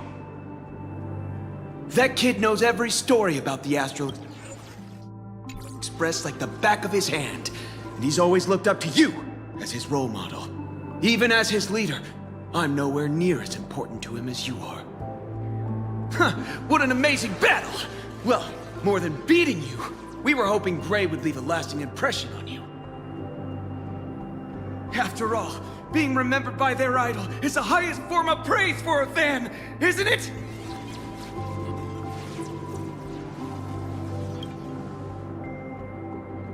Oh, you bet.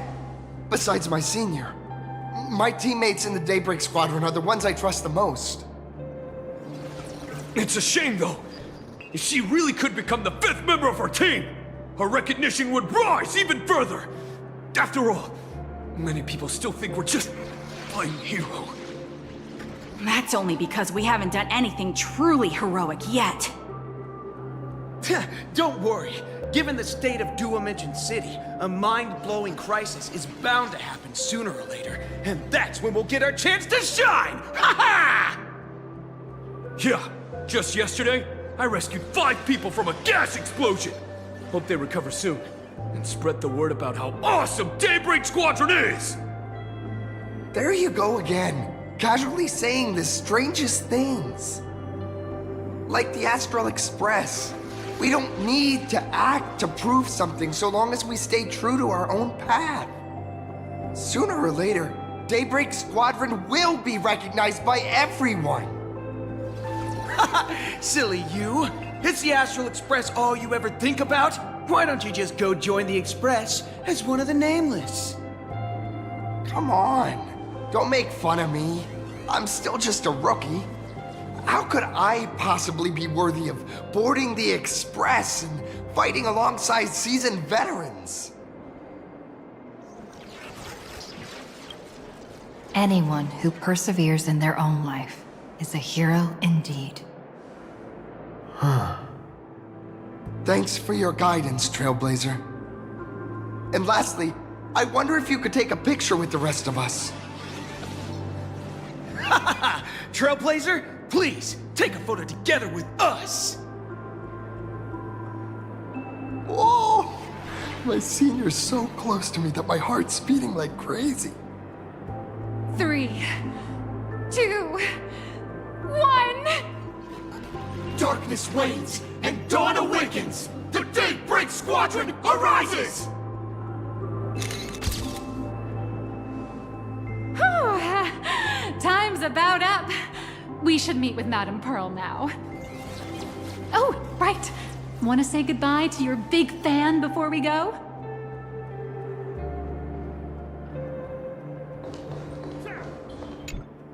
Blue, yellow! You guys were amazing back there! If we record this for promo material, we'll definitely get a ton of new followers! If only we could have beaten the Nameless! We were actually so close during that Megatron fight! What are you talking about? There's no way we could have beaten the Trailblazer. Well, it's not entirely impossible, I'd say. Ever since I converted, I feel like both my mind and body have become so much lighter. Gray, you really should join us and do the same. Gray, being a masked hero means facing all kinds of dangers. You'd definitely feel pretty bad if you couldn't contribute your strength to the team when we needed you the most. Oh, looks like your idol's here to see you. We'll wait for you backstage. Gray. Senior?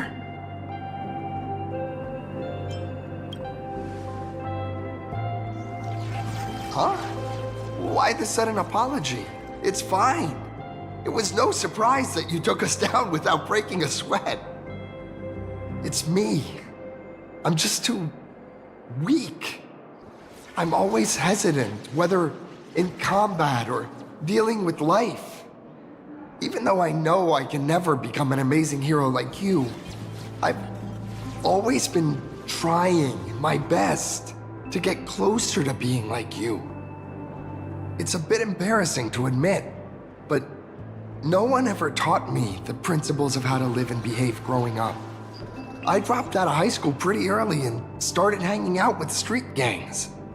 Every time I threw a punch to intimidate someone, I thought I was being a hero.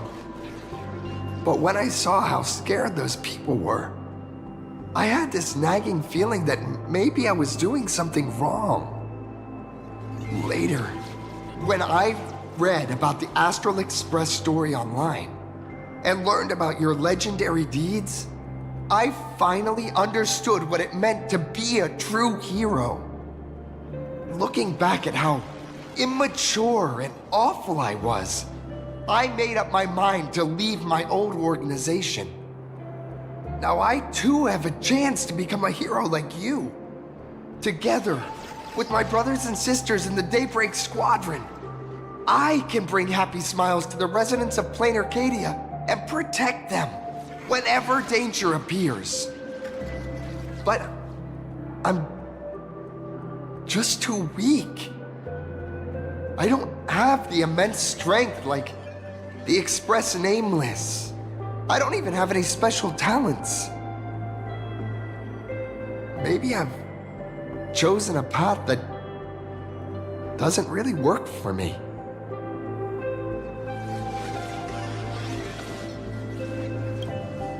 I don't want to give you empty platitudes about humans triumphing over fate. But I do believe that while kindness isn't something you can learn, strength is something you can acquire. Your desire to fight for those around you, and your wish to bring smiles to others, that's your greatest strength. Thank you, Trailblazer. Thanks for listening to my ramblings.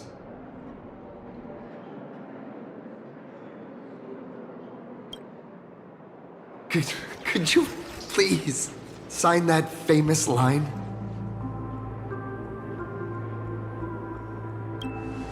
That one's not bad either.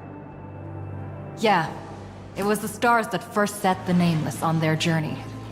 And now, I can see that same starlight in your eyes. I'll remember today for the rest of my life.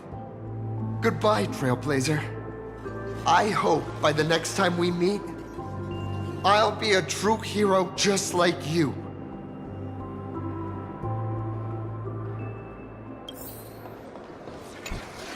Well, that about wraps up today's tour. After seeing everything, what do you think? You're only realizing that now. That's your greatest advantage in joining the Phantasmoon Games. A story that's already spread far and wide. Indeed, rather than the power to rule this world directly, that individual draws even greater strength from Parallax. The stories and dreams spun by this enterprise are capable of steering the future of Planarcadia and of serving as the cradle for new imaginae. Madame Pearl is waiting for you at the top of this building to discuss matters regarding the Phantasmoon Games.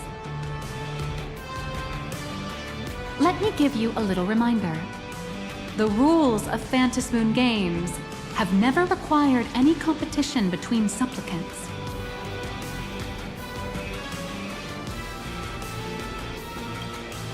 As an IPC employee, I've said far too much. Your friends are waiting for you in the hall. You should go meet up with them. Don't keep them waiting too long.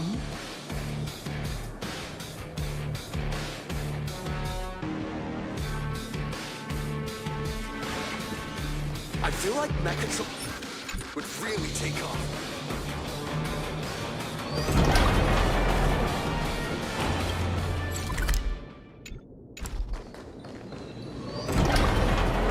Over here!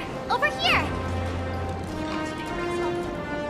Mr. Yang and I watched the whole thing on the screen! Not only did you assemble the Mechatron and give autographs to your fan, but you also got to live out your superhero fantasy.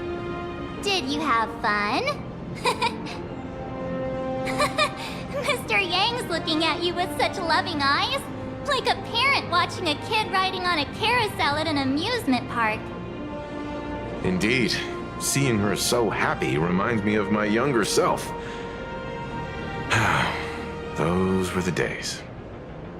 What are you talking about? Mr. Yang, you're still as young as ever.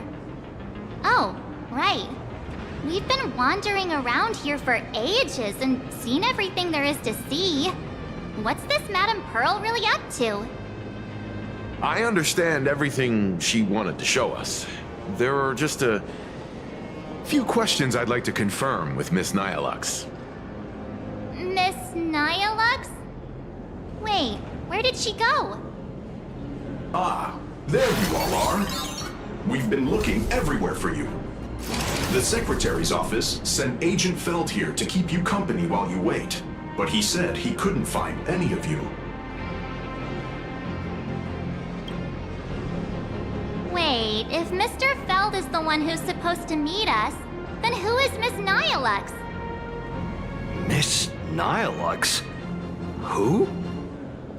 Agent Nyalux, an IPC ranking P30 who works at Perlux Corp's Imagenesis Technology Department. P30? Imagenesis Technology Department? Since when did Perlux Corp have an Imagenesis Technology Department? Could she be some kind of corporate spy who snuck into the building? Oh, this is a real mess. What are those security guards even doing? Distinguished guests, are you hurt? Or did she trick you into giving her money or anything like that? This lady seemed totally legit. She smoothly guided us around the place like a pro. I thought she was one of your people. I need to report this to security right away. She can't have gone far. Let's catch her in the act.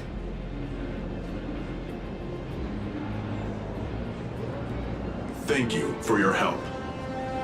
Astral Express crew, Madame Pearl has been waiting for quite some time. If it's convenient, shall we head out now? I'll show you the way. Please inform Madame Pearl that the 3 guests from the Express will arrive shortly.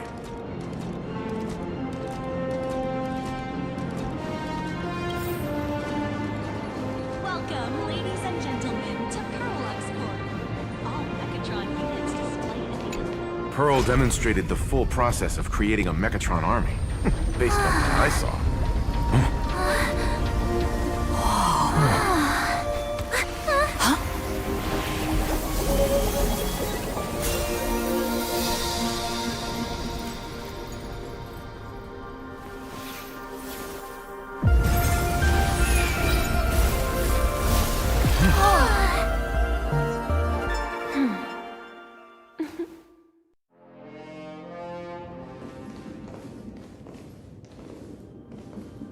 Hello, guests from the Astral Express. Nice to see you again. Thank you for your gracious hospitality, Madame Pearl. I understand there was a minor incident in the lower lobby involving someone impersonating a Perlux employee. I hope it didn't spoil your enjoyment. We're fine. Don't worry about us. But how are things with you? Did you lose any valuable tech? Blueprints? Or top secret information? No, Perlux's data firewall remains untouched, and all assets under security network surveillance are intact. The only change is an additional expense claim under my employee ID. Never mind. I can make a preliminary assessment that this was the result of someone's momentary impulse.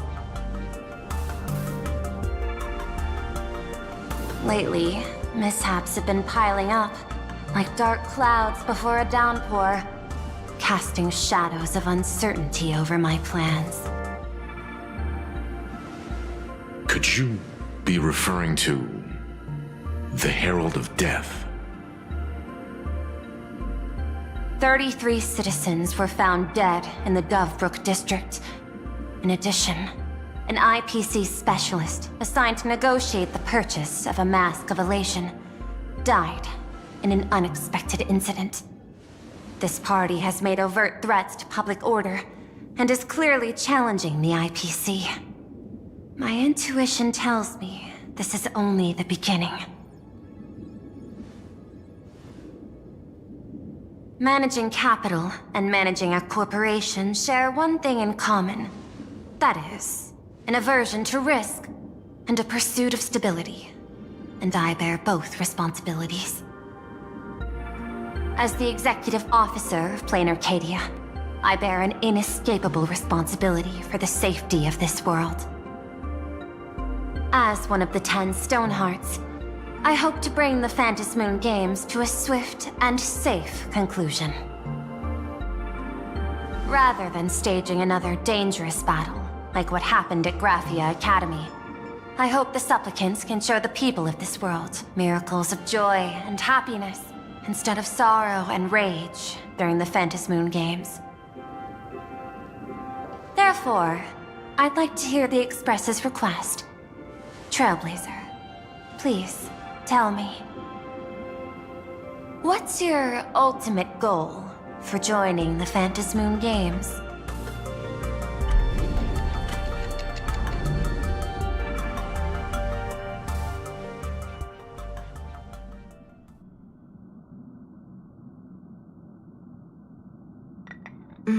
You mentioned earlier that you wanted to talk about the Phantasmoon Games with me?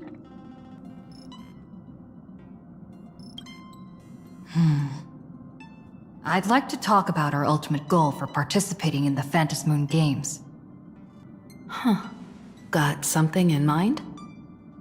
I think the rules and rewards for the Phantasmoon Games are a little too vague. That's exactly what I thought when I joined the games 15 years ago. These games allow supplicants to do anything, good or evil. As a result, everything that unfolds in the course of these games exists beyond control. What's more vague is what can winners do when they share the power of the elation. According to legends and historical records from Ahatopia, victors typically first witness the manifestation of Aha themselves. They listen to the victor's wishes and grant them permission to use their power. And the applications of this power seem to be boundlessly vast. When faced with countless choices, the situation becomes even more thorny than having no choice at all. Sometimes I wonder, if we had agreed to become the leader of the Anti-Destruction Alliance, how would this trip have turned out? If I win, I'll give up sharing Aha's power and ask them to be the leader of the Anti-Destruction Alliance.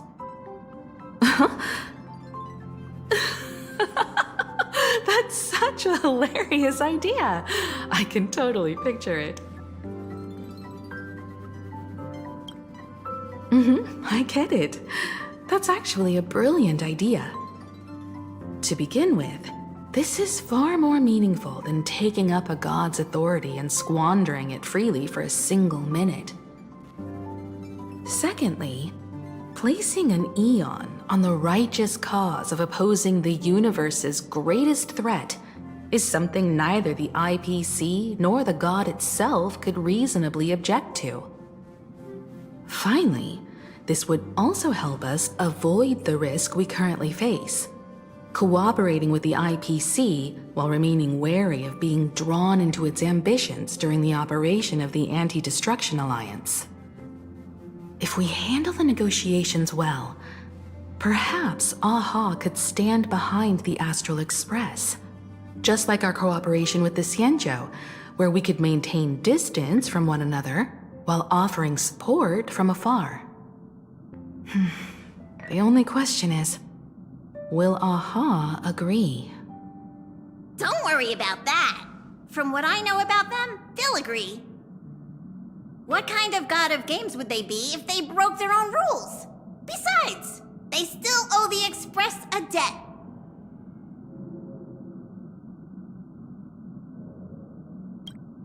This is their IOU for the Express debt from when they were traveling with Akavili, complete with their signature and seal.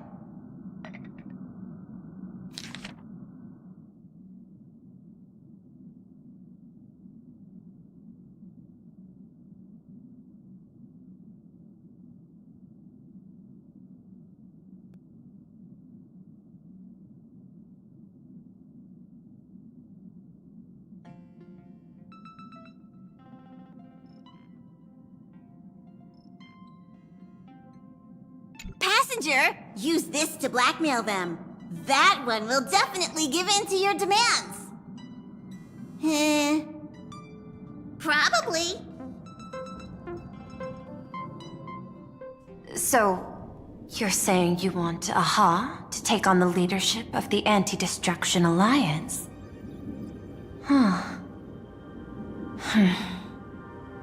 Logical extrapolation. Failed. Success rate indeterminable. This peculiar proposal nearly brought my thought process to a halt. This request is far too lacking in structure, yet within an irrational context, it seems to conceal a certain kind of logic. If the universe is the master of Elation's playground, then they should do something about this playground that's about to be destroyed. As expected of the Trailblazer, your thinking is so... out of the box. I've learned something today. However, I don't think you stand much of a chance in the games, because I've joined as a supplicant.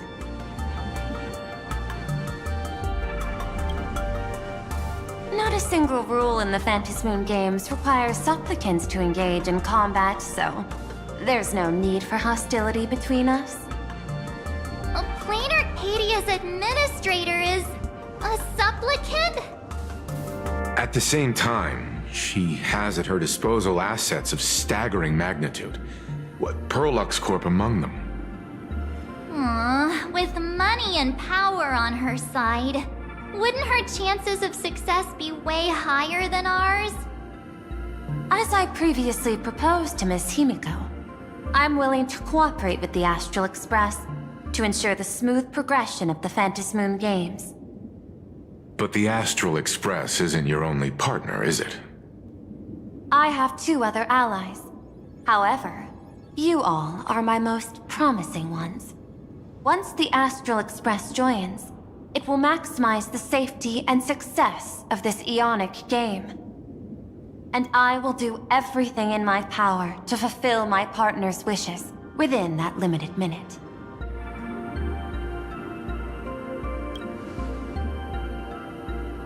As we told you before, our strategy is to become a sail, advance and retreat together. The Astral Express is not a lone supplicant, since we have our own allies in the games. An ally like Sparksy? It's true that you defeated her and took her mask, but given her typical decision-making style, Sparksy isn't exactly what you'd call a reliable ally.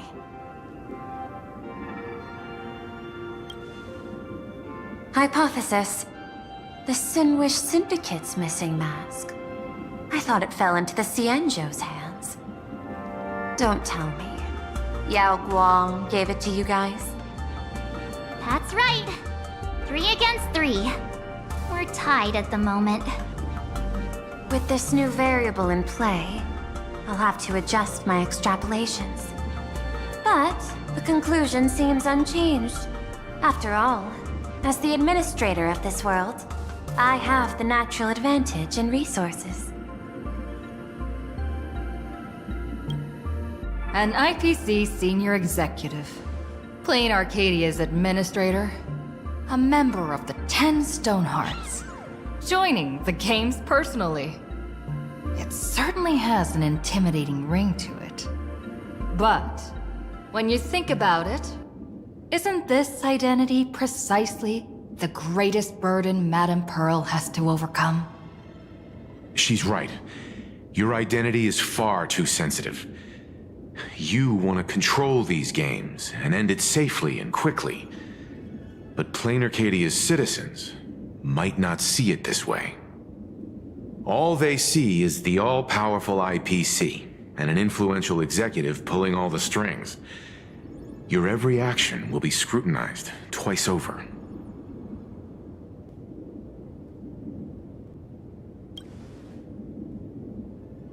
A sharp observation, I must say. Quite impressive. But I do not believe you yourself would overlook this. Madame Pearl What is it that you seek to obtain from the Phantasmoon games at any cost? What I seek is a treasure lost to this world's history. I want to recreate Graphia's divine art of imagenesis. Does that have something to do with painting? Hard to believe, no? My birth originated from the theme assigned by the celestial differentiator of planet Scrulum, art. At first, I was nothing more than a machine that imitated human paintings.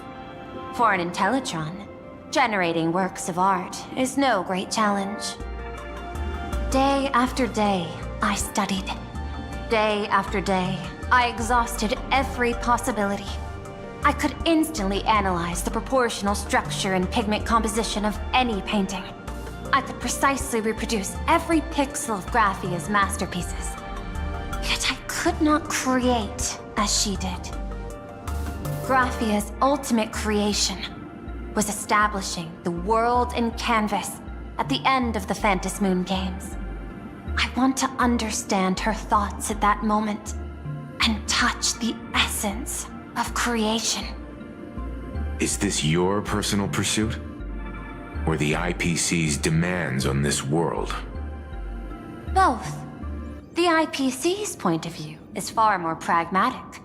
The world in canvas is a dimension that can shield us from the Antimatter Legion's warfare, and they've always been eager to master this technology. Unfortunately, it seems we can't convince each other to back out for now. Then, I have another proposal. Why don't we shift our perspective and turn our attention to those two supplicants who haven't surfaced yet?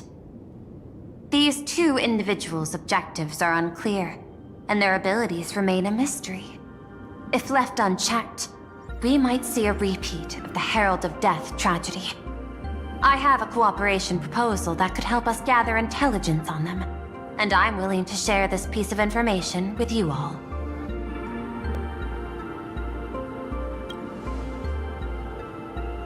That is correct.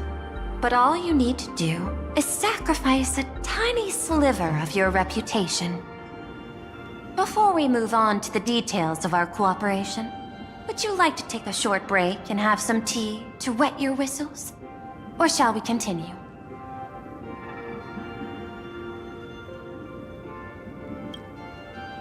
I was thinking of having Perlux Corp host an expo for the Astral Express. As for the name, how about Star Rail Fest? Star Rail Fest? You mean hosting a Fluffy Across the Blue convention? Correct, but not entirely. The Fluffy is well known in this world, so it's a good collaboration element. But what I want is an unprecedented Astral Express exhibition, with the Fluffy being just a small part of it. The real stars of this grand event will be you, the Express crew. You'll be there in person to meet the people of this world. Are you trying to use this exhibition to lure those two unidentified supplicants out of hiding? Huh? What if they're up to no good? Won't that just make us walking targets?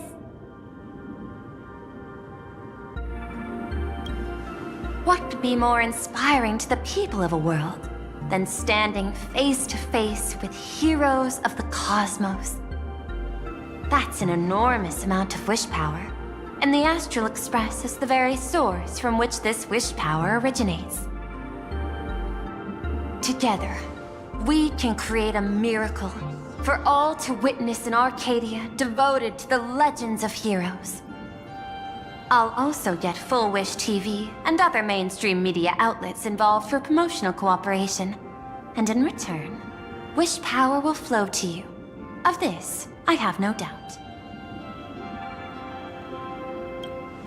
A wise choice.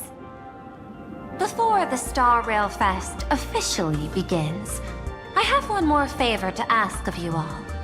I'd like the Express crew to pay a visit to Blurry QR Cult, the original author of Fluffy Across the Blue. Doesn't Parallax own the rights to the Fluffy? Since their debut, this author has remained anonymous, never revealing their true identity in public. But if the real-life inspiration behind the story were to pay them a personal visit, it would surely be a great honor, and likely persuade them to attend a signing, stoking the excitement even further. Now that we've reached an agreement, I'll leave it in your capable hands. My secretary will be in touch to keep all parties apprised. By the way, before you leave, please accept this small gift as a memento of our first collaboration.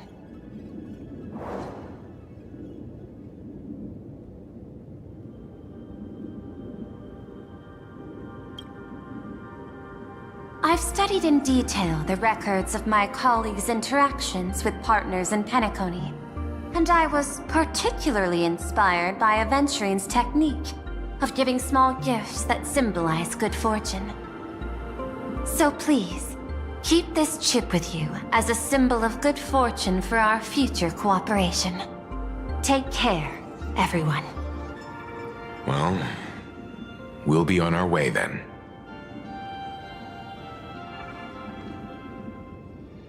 As your private detective, I must warn you that a grand exhibition of unprecedented scale would make for a perfect opportunity to reenact the blood-stained games. I understand. That's why I have a mission for you. Protect the Nameless at Star Rail Fest. You actually think they would need my protection with their strength? Don't tell me your extrapolations predict even bigger trouble ahead. Hidden beneath each extrapolation, tiny signals of unease keep bubbling up to my thought interface.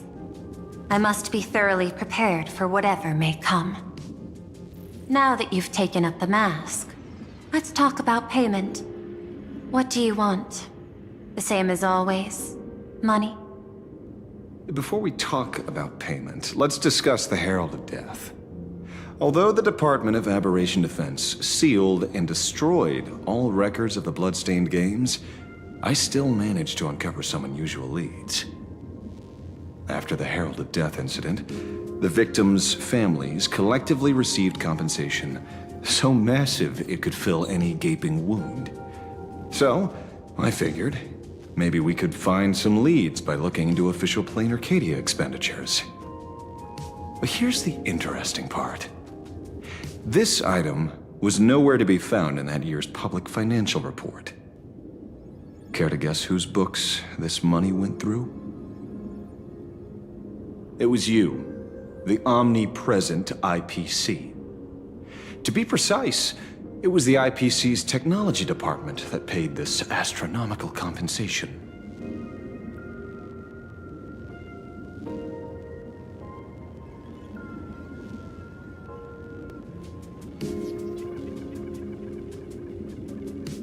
Following the usual human drama tropes, am I supposed to give you a round of applause now? Being able to dig up all this information really shows your connections and capabilities, Detective Ashvale. In movies, a big shot like you would usually raise a hand right about now, revealing the dark muzzle of a gun. I'm afraid you've learned too much. And bang! That's when the gun goes off. And I, the poor sap who uncovered the truth, am supposed to bite the dust. Sorry, my hand is on the checkbook and unavailable. Mr. Ashvale, tell me, how many zeros would you like to see on that check for our cooperation? It's not about the money. Indeed, money isn't the issue. 100 million credits. Are you trying to buy me off like some poor victim's family? Tell me, why did the technology department pay to sweep this under the rug? 300 million? I know you've always needed money, for cryosleep, supporting the families of fallen comrades, and for treating those who survived. Isn't this exactly what strategic investment is about? Putting money in the hands of those who need it?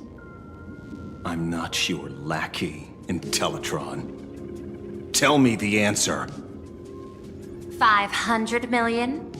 I could pretend there's a glitch in my calculation process and make it a cool billion for you. Money or answer? Your call.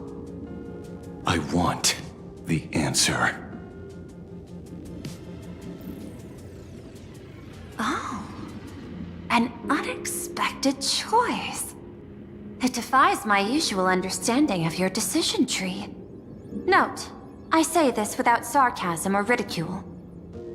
The answer is, I don't know much. Hard to believe, perhaps. But as CEO, my power isn't unlimited. Besides, the Herald of Death affair lies 15 years in the past. This world is like an unfinished game of chess that's been dragging on for years. The hidden moves laid by the previous player keep becoming my challenges. Even today. But since you've invited me to finish this game together, sharing intel is a must. Reasonable. I'll share what I know about the answer. Marcus Antali, the Herald of Death, last member of the Intelligentsia Guild School of Evolutionary Perfection. 5 years ago, his identity was confirmed, and he was executed. Note, executed in every sense of the word. Miss Yabali, head of the technology department, took possession of his belongings, and even I don't have the clearance to access those records. No wonder. So, that guy was practically IPC personnel, give or take. That also explains why the technology department shelled out the compensation. Yet, the method behind this latest killing is identical to the one from years ago. If the Herald of Death is truly dead... A serial killer coming back from the dead is the least of our worries. Even if a serial killer does come back to life, he's still just a serial killer who's been shut out of the Ionic game. What's more concerning is this. Someone wants to exploit the legacy of the Herald of Death. Miss Yabali took away everything that man left behind, except for the fear he instilled in the people of this world. And during the Phantasmoon Games, not only can miracles trigger wish power, but fear too. Based on my extrapolations, the appearance of this new Herald of Death might mark the beginning of the festival spiraling out of control.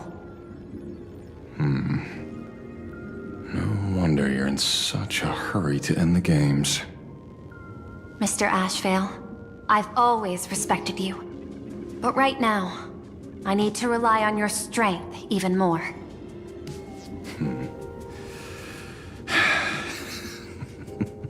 Respect. When I was younger, what I really wanted was to make the IPC fear me.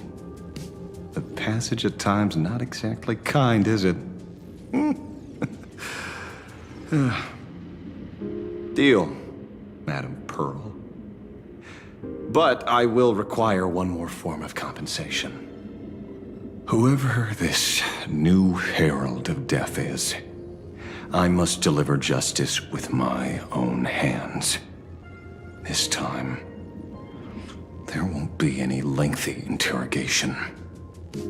By the authority vested in me as CEO of Planarcadia, I pardon all crimes committed in the course of your revenge. Go ahead and do what you must, Mr. Ashvale.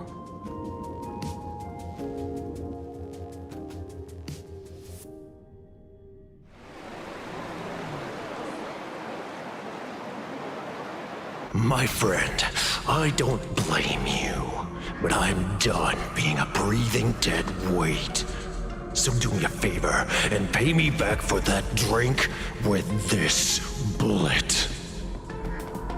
Just do it, you coward! Let me die as a Galaxy Ranger before I turn into a monster of abundance! Bana, shoot me. I beg you.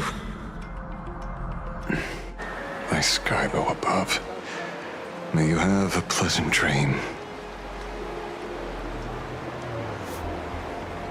Not knowing who you are, not knowing why you exist here, that isn't life. In ancient times, humanity's daily goal was to obtain 2,000 calories of food. Humans back then knew they were just one member of the animal kingdom. They understood why they migrated, hunted, gathered. But now, in an era where you can get food delivered to your door with just a tap of your finger, effortlessly achieving that 2,000 calorie goal, humanity has lost its way like never before. Tell me, will the Phantasmoon Games bring a new direction to this world, Ashvale? What's wrong with getting food with just the tap of your finger? Don't tell me you want to go back to the days when everyone was starving and at the mercy of the harvest? 2,000 calories are pointless, but just for survival. It's the goals beyond 2,000 calories that define humanity. And the Phantasmoon Games holds up a mirror to humanity, allowing them to see their truest selves. I'm just a detective. Ask me such a profound question again next time, and I'll charge extra. My apologies. I just heard you joined the Phantasmoon Games and couldn't resist asking for your thoughts. You've met Madame Pearl, huh? She dumped this hot potato of the Herald of Death on me. On us. Judging by your expression, it seems less like a hot potato and more like a sweet fruit. Because I have a lead now. I think the key lies in the word copycat. To prevent copycats, you kept the Herald of Death's modus operandi from 15 years ago under wraps. Which means... There's only a few people who could reproduce this killing method with such precision.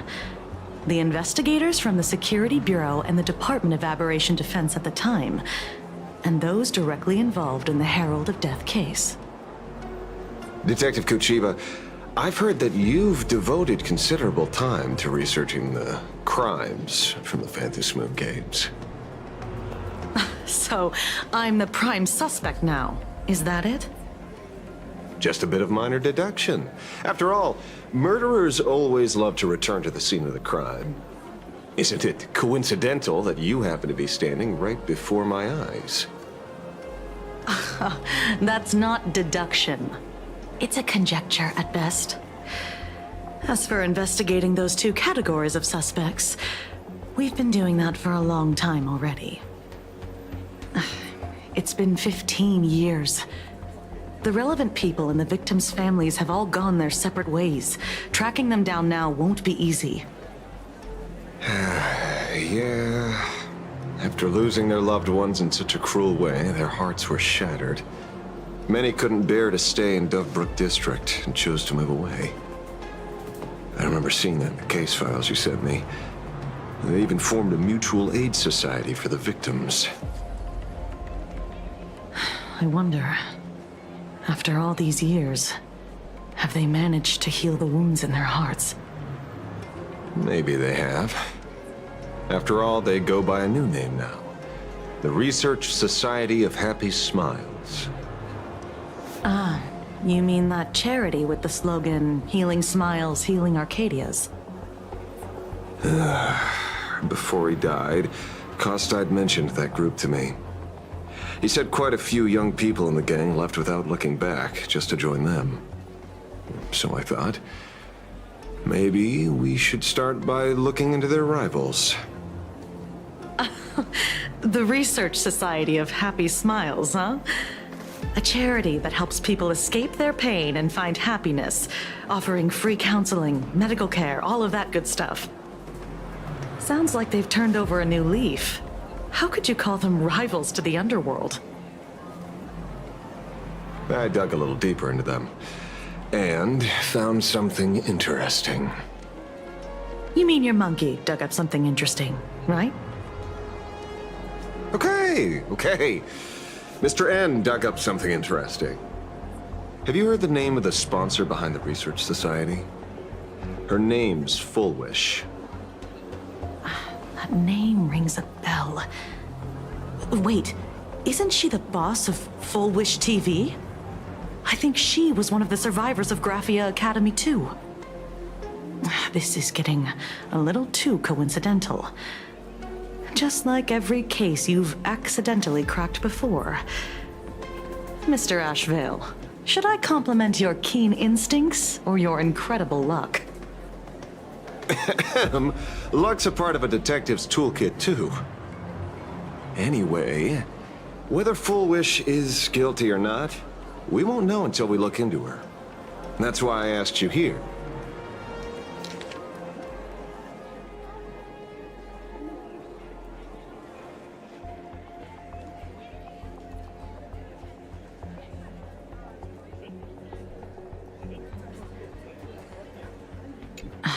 Dovebrook District New Life Project.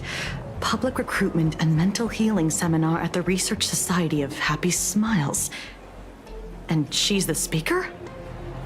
Holding a seminar at a place meant to bury past trauma.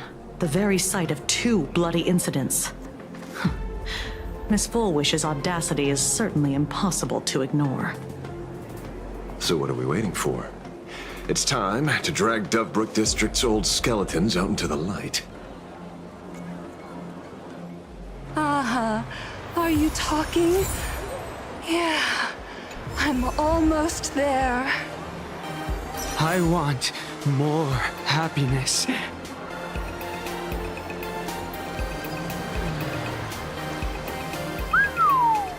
This place is buzzing. Are they all here waiting for Full Wish to grant their wishes? A rich person like Full Wish can make most people's wildest dreams come true with the snap of her fingers.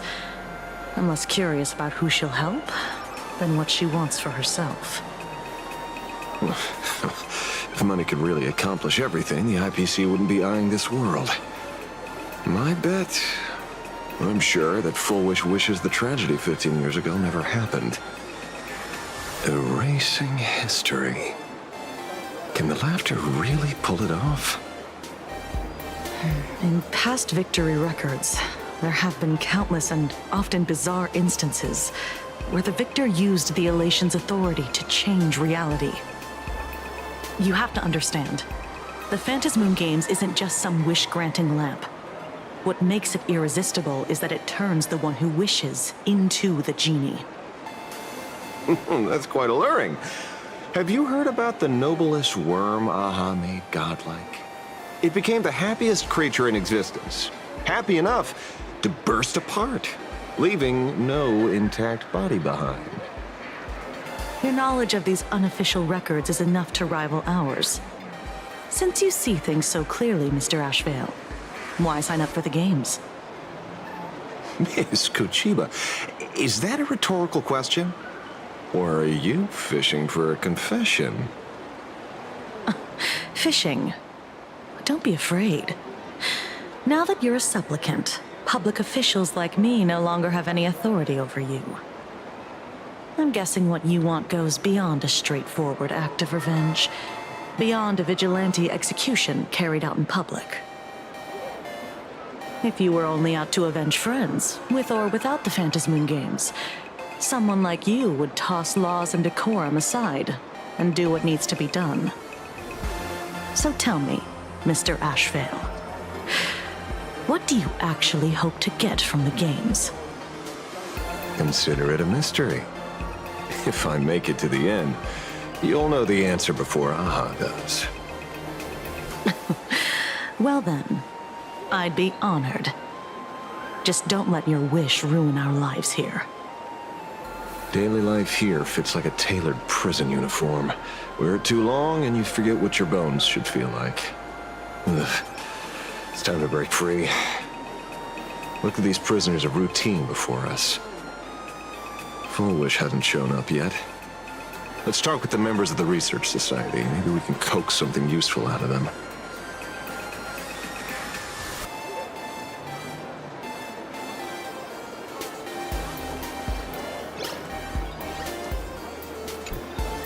I got called into another chat with the boss today.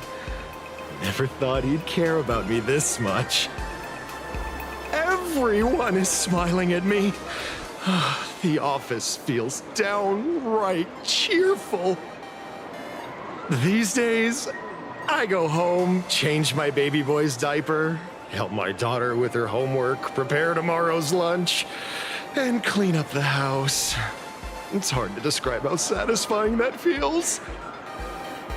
When Emma left me, she must have left the kids to me for my own happiness.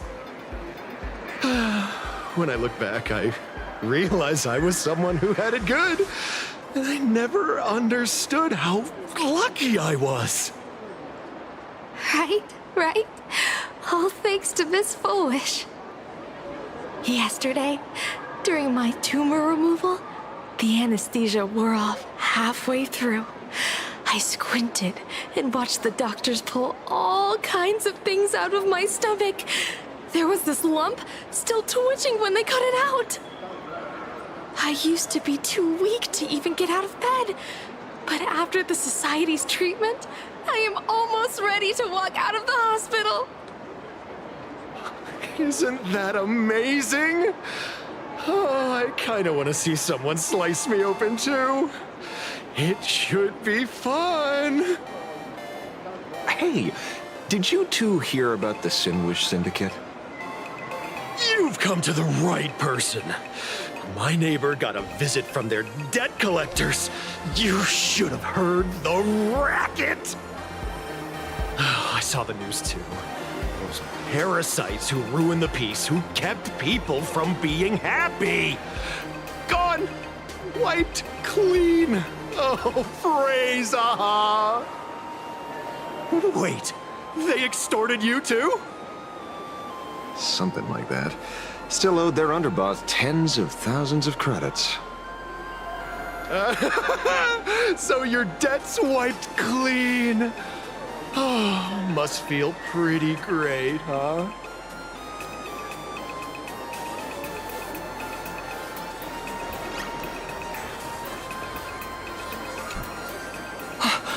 Oh, we meet again. Hey, Lady Megatron. How have you been?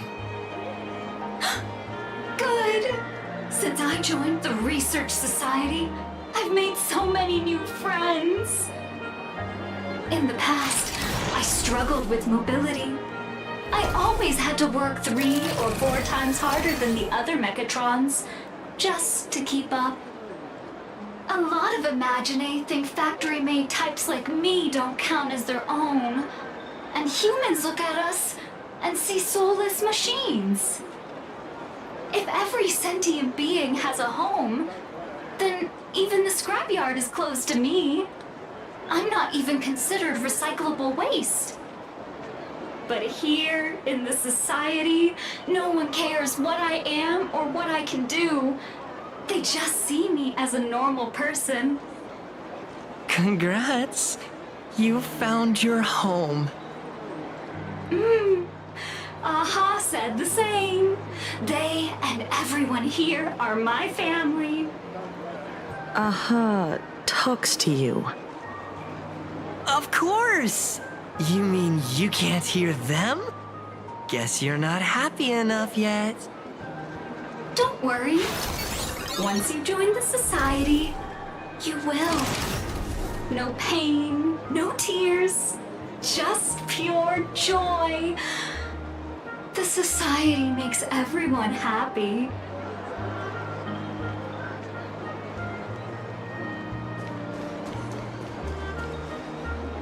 Looks like it's about time. If the star of the show doesn't show up soon, the crowd's gonna burst with anticipation. Everyone, please make some room for Miss Foolish.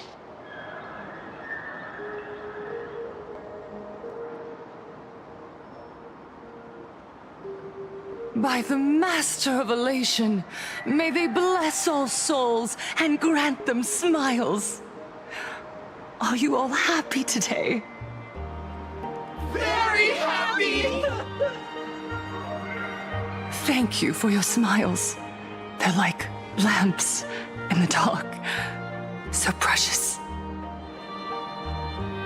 But before we celebrate the elation, let me share a memory drenched in tears. It once dragged me into the abyss. Yet, it also taught me what the elation really means.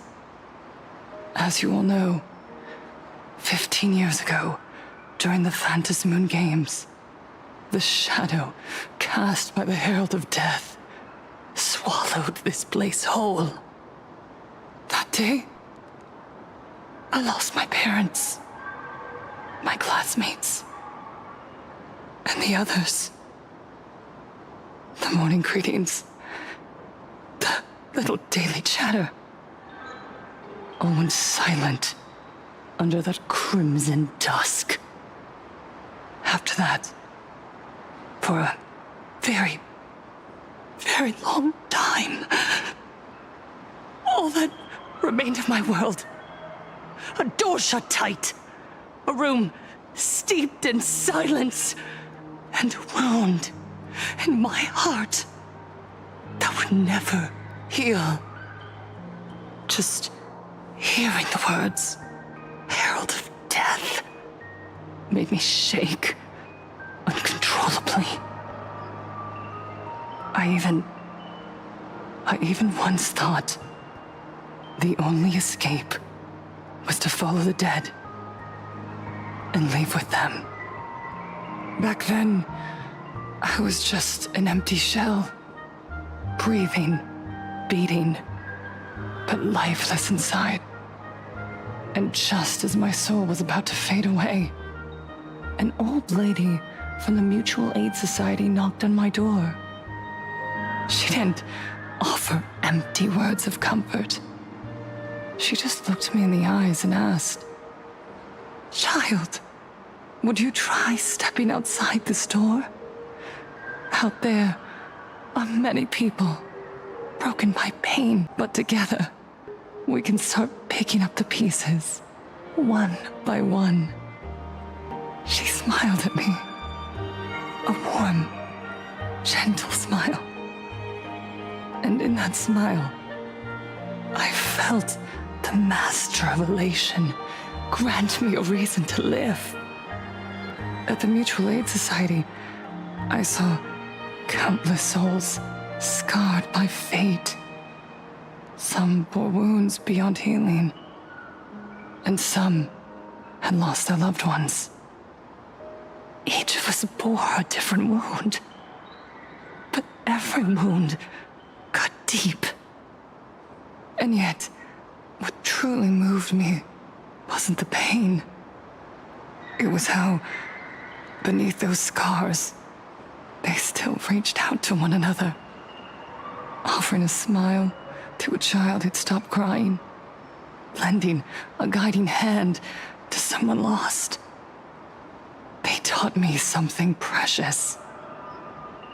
Pain can destroy a person, but the wish to bring elation to others can spark the fire of rebirth.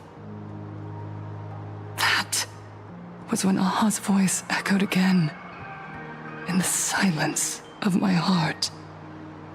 The smiles passed from one another through mutual aid is Aha's most precious blessing. It does not belong only in the small room of a support group. It yearns to illuminate hearts lost in darkness. Each time we share a true smile, it's as if we hear Aha's voice.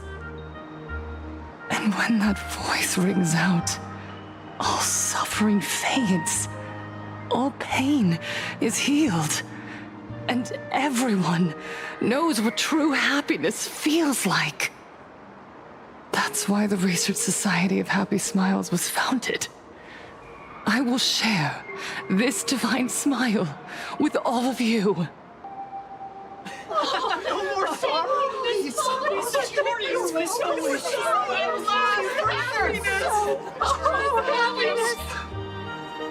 Everyone, I have questions for you. When was the last time you truly smiled? How long has it been since you felt happy from the bottom of your heart? Minato, do you ever feel like your days are looping endlessly, like an old silent film, repeating until it suffocates you? And when you realize that loop might never end, does despair flood in like the tide? You're right. Miss Bellwoods, you left school full of dreams, only to have your resume rejected again and again. You told your parents you were busy in Seafeld City, hiding your heartbreaking loneliness behind that lie. Please, help me. And Taija did the cold exclusion at school and the indifference of the adults who should have cared build a wall around your heart. One that made you afraid to open yourself up to the world again. Yes. When we were born, no one had to teach us how to smile. But who would have thought that one day, even smiling would become so hard? Once, our world was blessed by Aha's grace. A gentle world in canvas, painted in elation. For centuries, humans and Imaginaes lived freely together in that eternal haven. Until the Inter-Astral Peace Corporation violently tore us away from that sanctuary. They brought us their so-called inter-astral civilization, imposed their so-called standards of happiness, and told us that life's ultimate joy lies in self-focus, self-indulgence, and self-satisfaction. They flooded us with dazzling material desires, blinding our hearts. They fed arrogance and prejudice into our minds through the network, making us chase pleasure for ourselves and forget that true elation is found when we smile together. Wish power has turned into fuel. Credits jingle where heartfelt laughter used to ring. We drown in anxiety, competition, and an endless sense of not being enough. And in all that noise, we can no longer hear Aha's gentle voice. Elation, the truest light of life itself, is being eaten away and replaced by the external. You said it. I work myself to death for scraps, and my boss doesn't even notice. And those useless loudmouths online. They do nothing with their lives, yet constantly judge everyone else. The IPC is nothing but a nest of vampires! They're feeding off of us! Miss Flowers, please tell us how to be happy! Look around you. This land was once blessed by the master of elation. And yet now, it's overflowing with misery. Everyone's chasing their own happiness, but in doing so, they wound others without even noticing. Do you remember the moment I found happiness again? It was when someone who was suffering just as I was, smiled at me. Even through their pain, they gave me that smile. A smile filled with blessings. That smile saved my life. So listen well. Only by opening your heart and sharing your smile with another can you truly grasp what happiness means. It isn't just giving a smile. It's embracing the power that Aha bestowed upon us to smile. Join the Research Society of Happy Smiles. I'll help you rediscover the smile buried within yourself, and Aha will grant your life a transformation. Our mission doesn't end with finding our own smiles. We must bring them to the world and spread true happiness across all existence.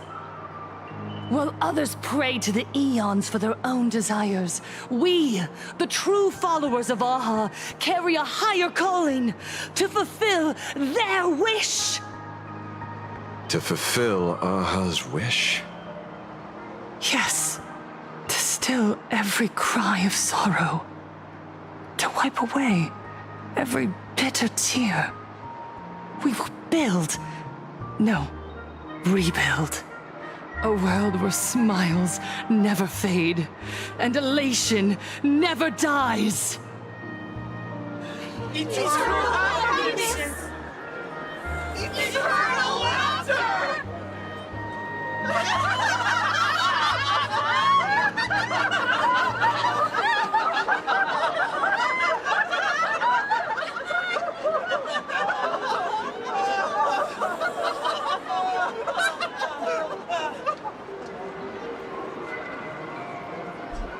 The speech is over. What's your take, Detective? She's so far gone, it's hard to make sense of it. Then let's not overthink it. Let's talk to her directly.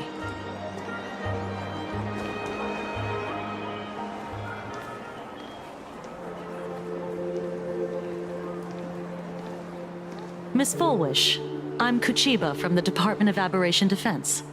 I'd like to have a chat with you. Ah, I see. You're here about the Sinwish Syndicate case, aren't you? So, you were expecting us. Oh, I heard the news. The entire Sinwish Syndicate massacred in Dovebrook District. Ah, such a cursed place. They may not have been saints, but I still pray for them. May their souls rest in peace. Oh. How merciful of you. Though, rumor has it the Research Society of Happy Smiles had a few run-ins with them regarding recruitment, donations, turf. Sounds like plenty of reasons for conflict, don't you think?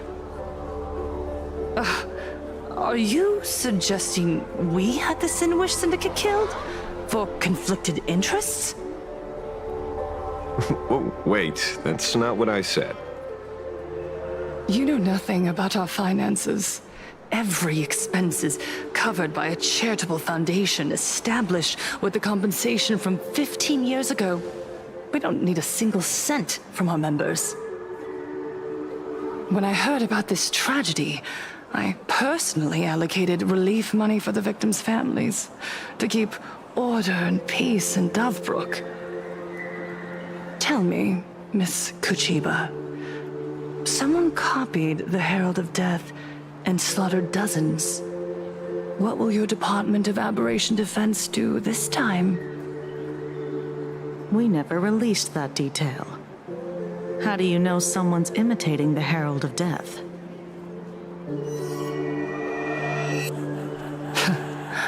Isn't that what you've been waiting for? For the killer to slip up so you can swoop in and tie everything up nicely? 15 years have passed. You don't seriously believe we're still living in an age where information can be sealed off at will, do you? From the very day the murders occurred, the news has long since spread online. The Sinwish Syndicate paid a fortune for some ancient mask, and the next thing you know, they're all dead. the scene painted red with traces of the bloody bloom. Please pay no attention to baseless rumors. Rumors? And yet you're here.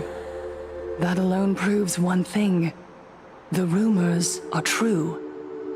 And the new Herald of Death really does exist. Otherwise, why do you suspect me? Only someone who knows the original case could recreate it so perfectly, right?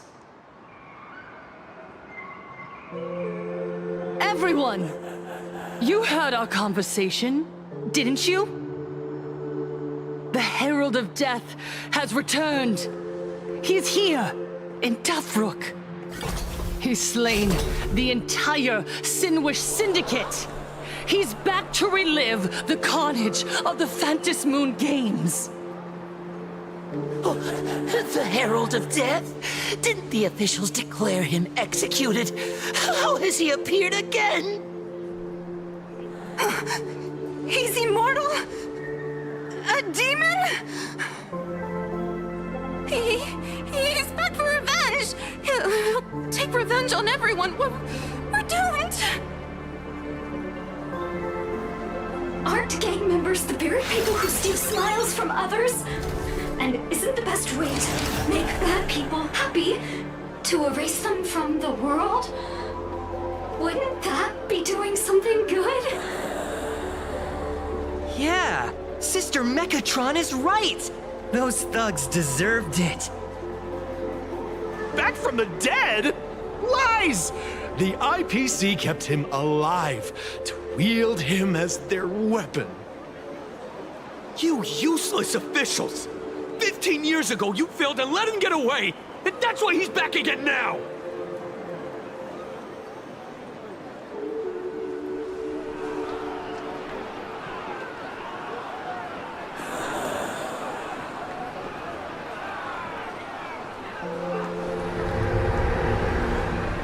Everyone, there's no need to panic. Remember who you are.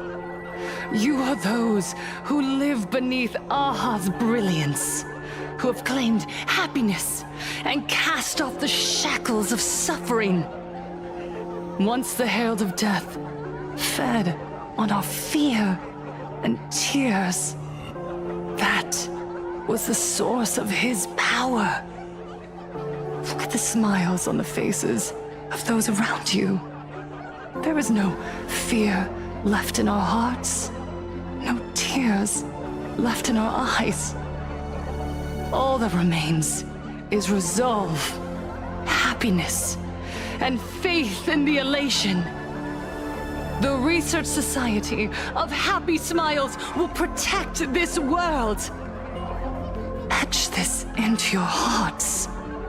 The happy do not die, for even death cannot touch a heart filled with happiness.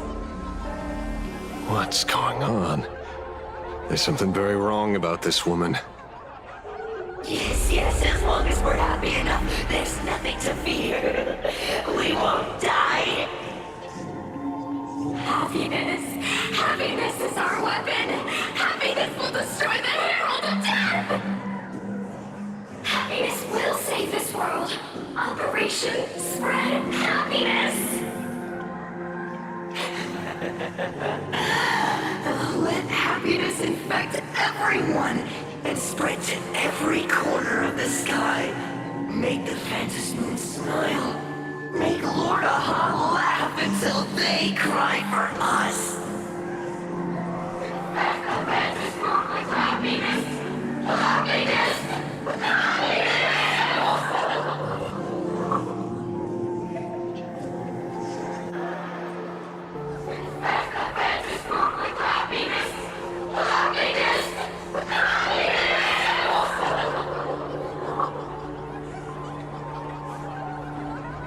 Silence!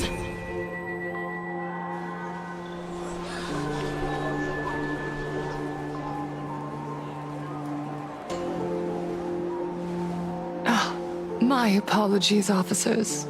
I can't provide anything useful for now, but rest assured, I'll cooperate with any investigation from the Department of Aberration Defense or the Security Bureau. And of course, I'll fulfill my civic duty. Whether it's the newly emerged Herald of Death or the various upheavals surrounding the Phantasmoon Games, the Research Society of Happy Smiles will handle them appropriately. What we protect is the future and the smiles of Planarcadia. Or perhaps, after all this, you too have felt that yearning within your hearts.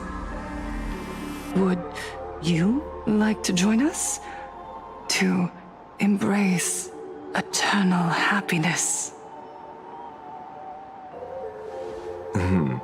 I'll pass. But I've got a feeling we'll meet again.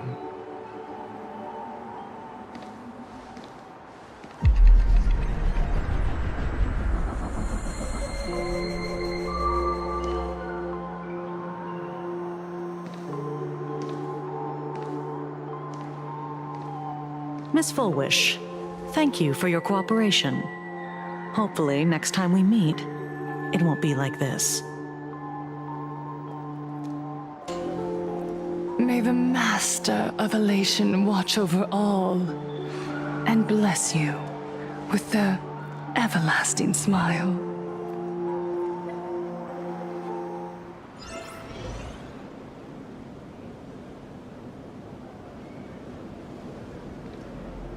Let go of your obsession. Let go of the shadow in your arms.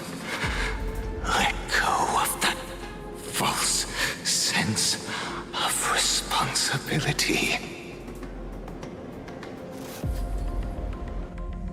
You're the one who should be dead, aren't you?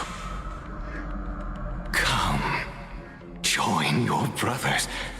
Let the gears grind to a halt.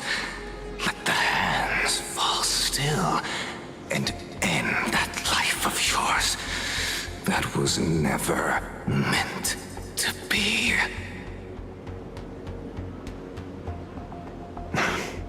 Sorry. That day will come. But for now, there are more important things I must do. What did you say?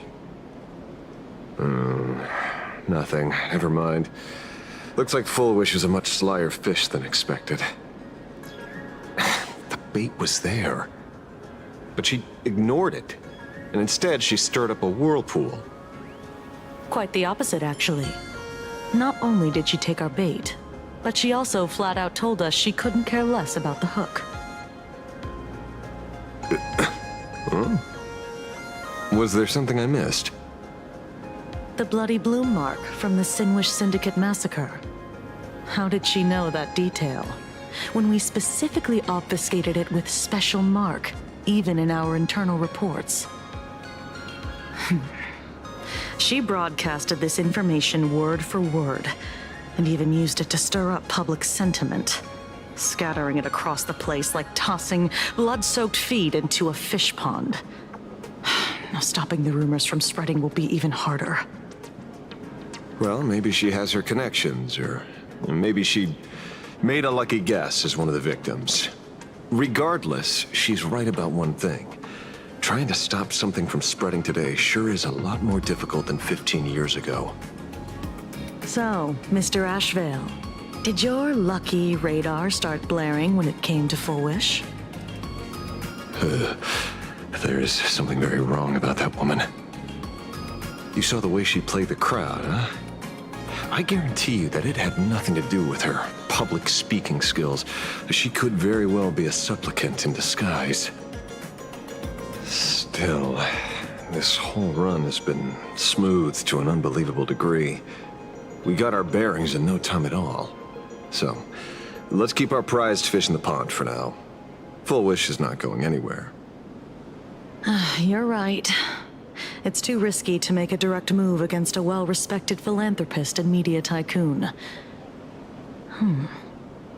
Maybe we should start with the people around her. There were people from all walks of life at the gathering just now. Workers, suits, students, the elderly, and even mechatrons. Judging by their crazed enthusiasm, I highly doubt they'd be willing to testify against Full Wish. But I have my ways. Mr. Ashvale, coercive interrogation is strictly against the rules. Please refrain from doing it somewhere I can't... Don't get the wrong idea. I meant an old friend that I spotted at the gathering. By the way, ever watch Daybreak Squadron? It's on Sunday nights at 8. I thought you weren't a TV person. Not me. Mr. N. He watches it. Your monkey is quite the child at heart.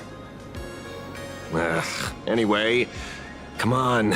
Let's go get an autograph from our heroic film star.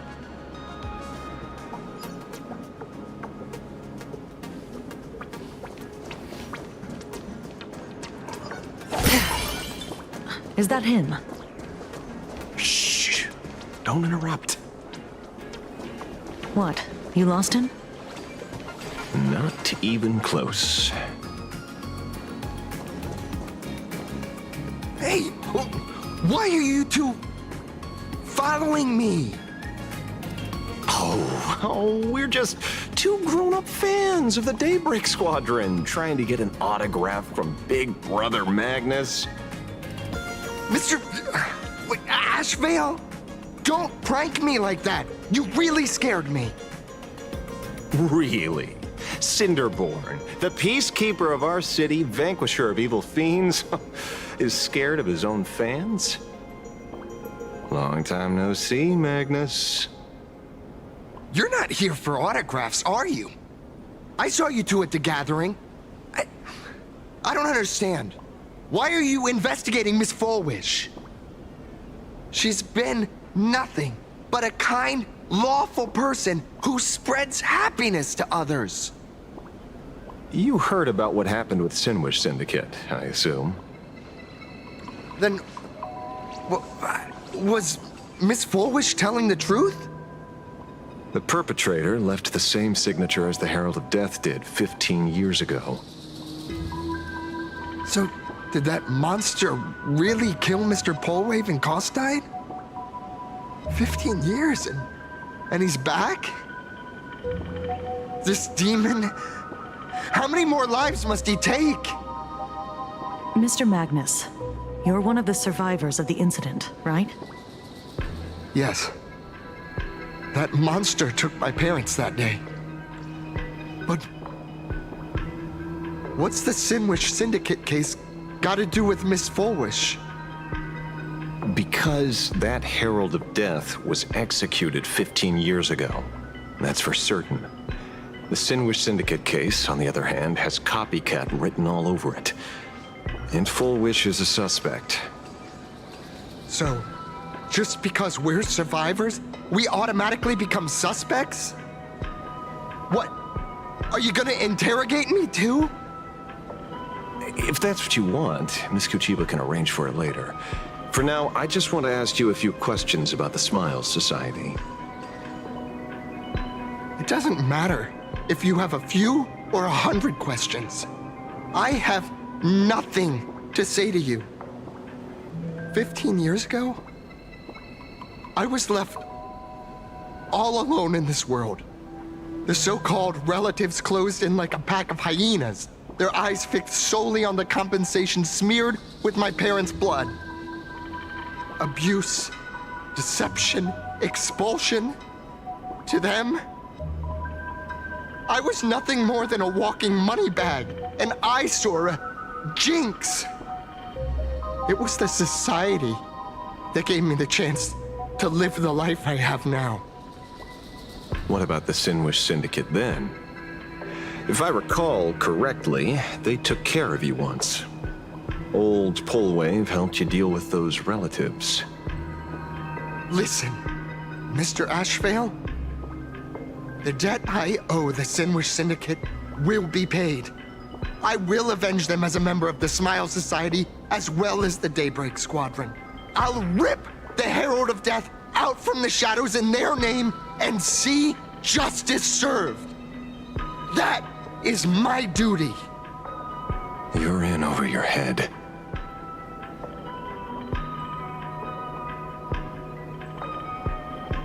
The new Herald of Death is very dangerous. I doubt a handful of actors like you can achieve anything substantial. You think we're just a couple of kids playing superheroes with masks, right? Well, you're wrong. My squad mates and I aren't the easy pushovers we used to be, Mr. Ashvale. I haven't had my transformation surgery yet, but I can already power a Mechatron warrior in battle. We are real heroes here. Boys, let's stay on topic, shall we? I just wanted to have a few words about the society. I have nothing to say to you either, Miss Kuchiba. Neither of you are getting a word out of me on this. Well done, Magnus. Your loyalty to the Smile Society warms our hearts. You're following me? Not by choice. These IPC dogs made it clear that they intend to frame Miss Foolish. Oh, we're not going to just let this slide. Would you look at that? The hunters become the hunted. What does it matter? If someone's looking for a beating, we'll gladly give it to them. You have 5 minutes for questioning. So make it count, Mr. Ashvale. They're all yours.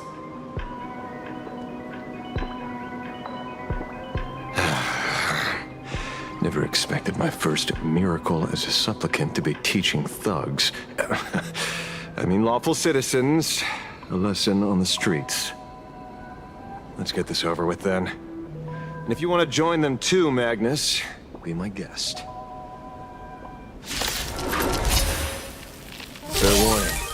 I'm out of practice. If you get hurt, that's your problem. Your fists don't hurt at all. Mr. Ashvale, stop!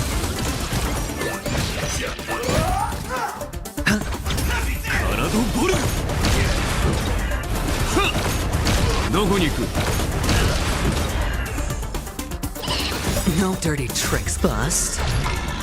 Or maybe I'll take it all. Watch your head. With enough believers, lies become reality!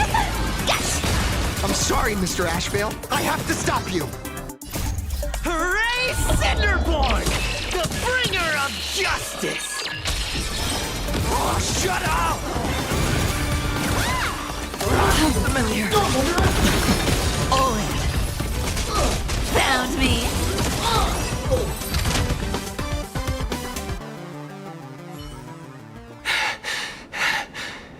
It hurts a little, but I'm happy. There's something seriously wrong with you all. Enough! Are you really going to kill them? What's the matter, defender of the city? Are you scared? This is the real Phantasmoon Games, Magnus. This is the bloody truth under the mask of the Elation's game. 15 years ago, at dusk in this city, the Herald of Death tore people apart, one by one. Did he ever stop to ask even once, is it enough? I know you want to make something out of yourself, like the Trailblazer of the Astral Express, and I know you want to catch the new Herald of Death and crush him like a bug, using the same methods he used against the Sinwish Syndicate. But here's the deal. It's not your duty. And the Eonic game sure isn't a TV show where you get to play the hero and save the day. You mentioned a conversion surgery earlier. Are you saying that all Society members underwent some kind of unknown modification? That figures. I was wondering why these people looked like they felt no pain at all. Humming along merrily even as they bled. Does this have anything to do with the surgery?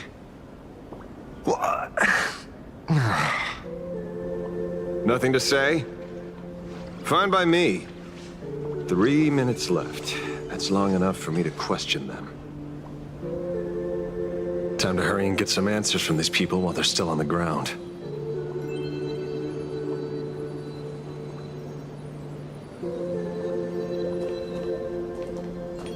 Hey, lackey! Wake up!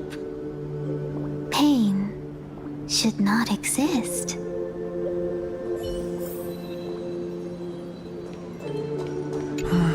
Smile. Please smile.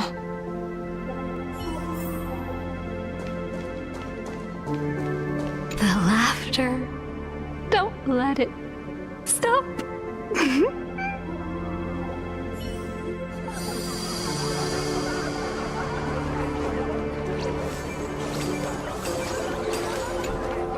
Those who suffer shouldn't exist.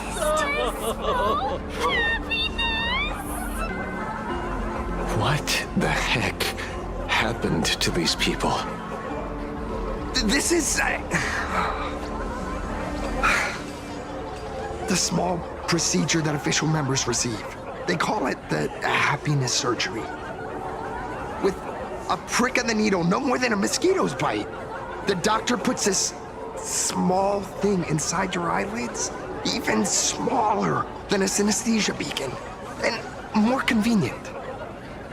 People who have had the surgery say that it soothes all your pain and suffering, past or present. Even your body becomes stronger, and your mind clearer and more focused. A state where you can truly receive happiness. So, you haven't had this happiness surgery yet, right? I'm not ready yet. I've been thinking it over. But the rest of the squadron had it, and they've all become happier. They say it's the necessary step to becoming a true superhero that safeguards everyone else's happiness. If I don't do it, then do I still deserve the name Cinderborn? Mr. Ashvale? What should I do? The surgery won't make you stronger, nor will it help you get your revenge. These guys on the floor are proof enough. Remember the hesitation and fear you feel in this moment, Magnus. If people simply erase their perception of fear and pain instead of overcoming them, then those people will never find true strength. Go now. I have some cleaning up to do.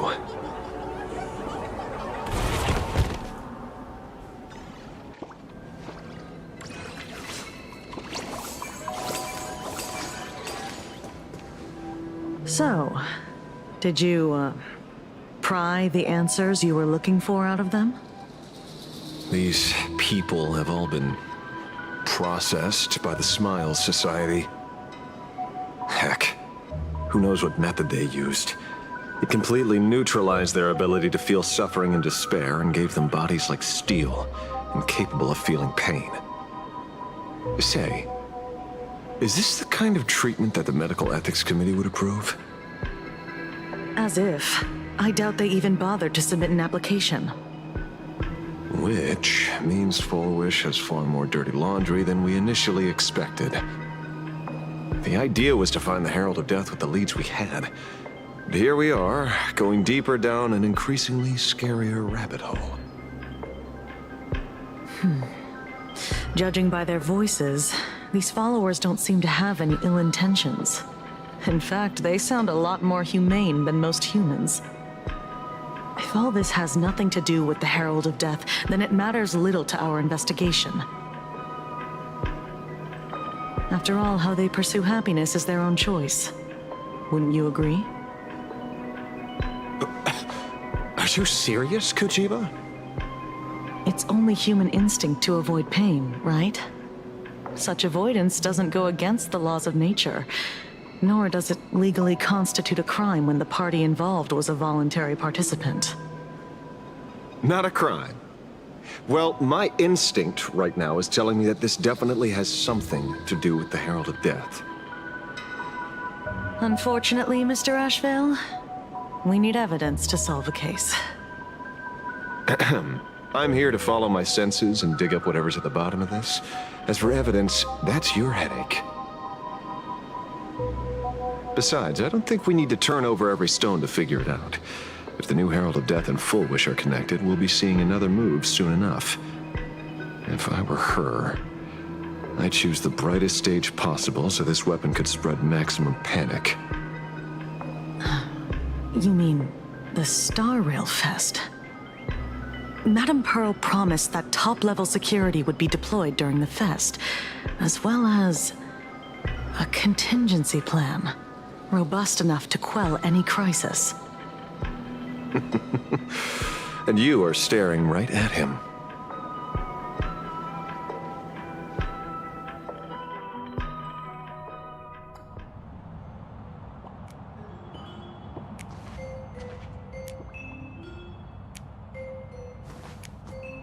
According to Sunday, the crow should lead me to Blade's whereabouts. Since it stopped here, that means...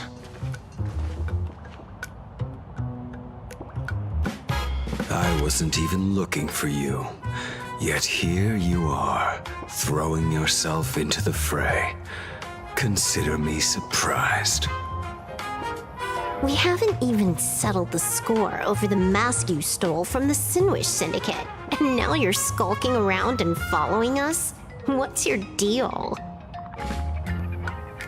What do you, or should I say, all of you, want? General Yao Guang of the Yuchui has come to this world and is looking for you. Dragons clash in the wilderness, their ichor dark and yellow. In her divination, you will become a slave to your own violence, bringing a catastrophic end to all. I am in that future as well. The only violence within you that comes to my mind is Shuhu. The emanator of abundance who resurrected time and time again. The monster who turned planets into living beings and merged billions of people into flesh spheres. The Xianzhou fears that he is using your body to resurrect himself. So, what's your plan? Kill me again. Oh my, things are getting a little heated. Should I get you both slushies? Thank you. I'll pass.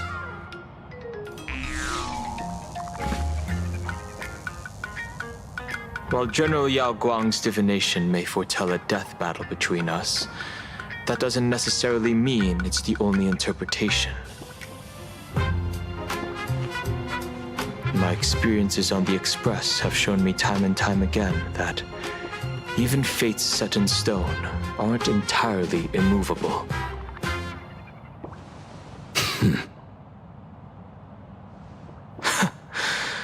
I have no intention of getting into a quarrel with you, but I need to make sure that the presence of the Stellaron hunters won't endanger my companions or the future of this planet. Thus, I must know your purpose here, Blade. What has Destiny's Slave written in your script? He stated this trip would be connected to death. Should I congratulate you? Much obliged. In my experience, it's best not to get your hopes up too soon. prophecies rarely unfold the way you expect. However, the General's divination isn't entirely baseless. Ever since my arrival here, I have been feeling restless. There's another power here beckoning me. Is there another form of abundance in the world besides you? Perhaps there is more than one. Are you referring to the disciples of Sanctus Medicus? Or the Elixir Seekers? Something far more dangerous. Do they have support from other factions? Unclear. As such, I'll keep an eye on you until everything settles. Just like you did in the past. That's as far as I'll go.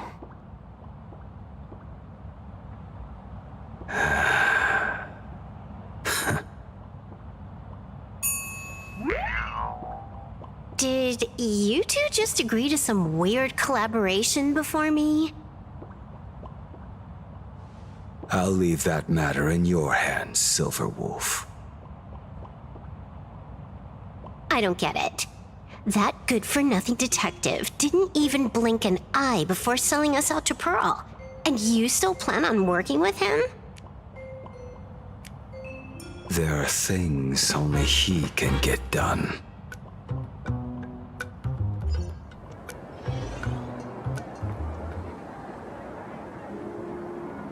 Hey, you two! Why the long faces?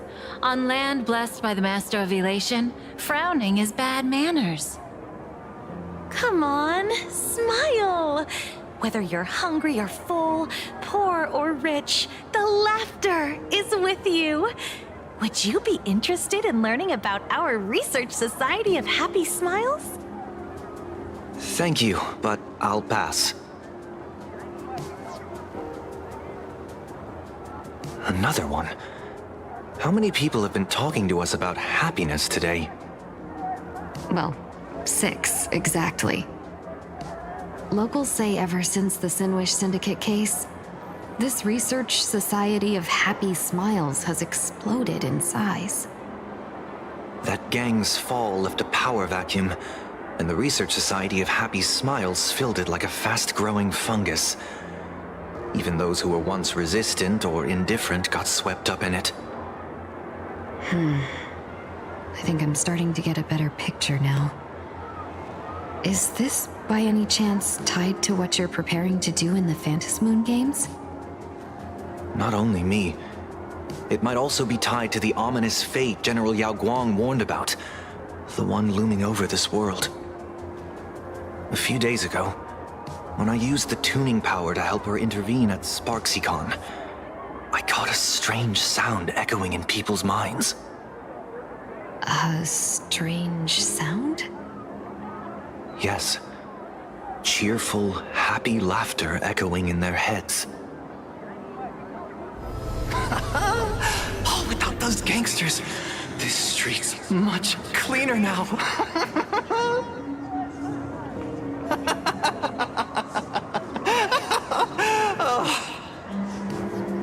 The so-called voice of Aha those society recruiters claim to hear? Could the Joy Seeker truly be so passionate about universal redemption? Whatever that is, it's not Aha's laughter. From the moment I set foot on this street, I've been using my tuning ability to sense the residents' minds. Miss Tingyun, allow me to correct you. Those connected to the Research Society of Happy Smiles number not 6, but 42. Each of them carries the same sound. Identical laughter, looping endlessly like a broken record. Mind control? Or something worse? Are you trying to say that this is tied to the harmony? My apologies. I dare not make such wild assumptions. No, this isn't the work of any tuner. It feels like a barrier, born from the human mind itself, to numb the unbearable pain it cannot endure. Like a worn-out tape recorder hidden deep in the subconscious, repeating the same thing over and over. I am happy. I am happy. So, whose divine handiwork is this supposed to be now?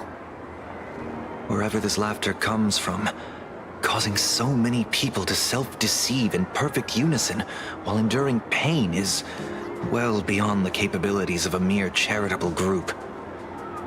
Beneath these calm waters, the undercurrents are far more turbulent than anyone imagines. The bad news just keeps coming. Dunhung's gone off on his own, and Madame Yao's completely vanished. Can you still sense her? The bird I entrusted to General Yao Guang has seemingly gone silent. I can't share its vision anymore. I can't even feel her thoughts through it. But I know it hasn't faded. That means she's still in this world somewhere. Let's pray she returns soon, with some news to pierce through all this fog. Otherwise, this Arcadia built on happiness will crumble fast and fall into the abyss.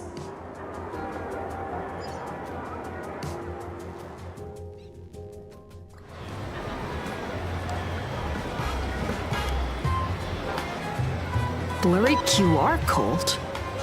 That's an unusual name. Why would the author of Fluffy Across the Blue have such a pen name?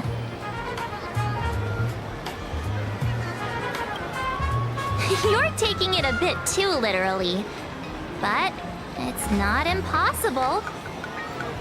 Someone who can draw something that cute must have a warm, gentle heart. I heard the Fluffy's been running for half a year in a magazine. At first, it wasn't very popular in Planarcadia. But after that memory bubble movie, A Holy Grail Stay Night, old Odie produced, became a massive hit. The Astral Express's adventure stories spread far and wide, and the Fluffy started gaining popularity. Now the latest chapter, The Sacred Flames Return, Amphorius's creation, is sold out everywhere.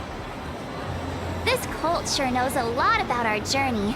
Must be a galactic fan of the Express crew.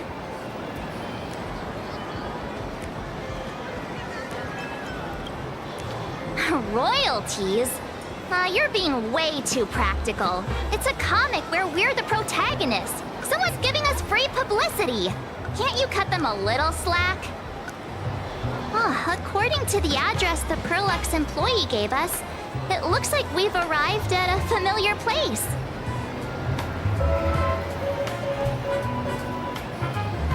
For such a small place, Dovebrook District is really full of hidden talents.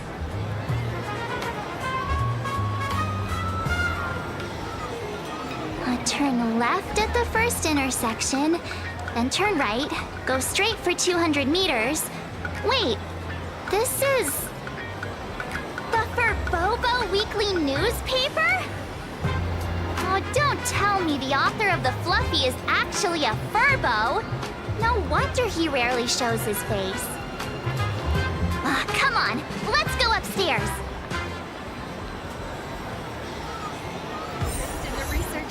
The Fluffy goes puff, puff, puff, pom-pom spur, extra fluffy stuff.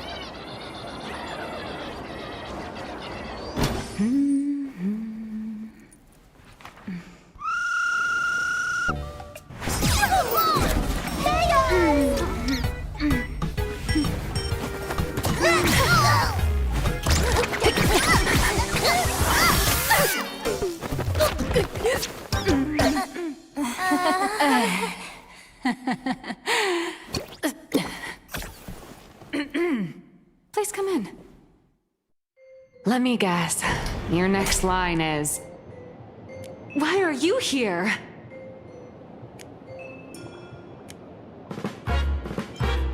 What's the problem? I'm the magazine's founder, its president, and its editor-in-chief. It's only logical that I'd be sitting here. $1 million? President Nihilux is already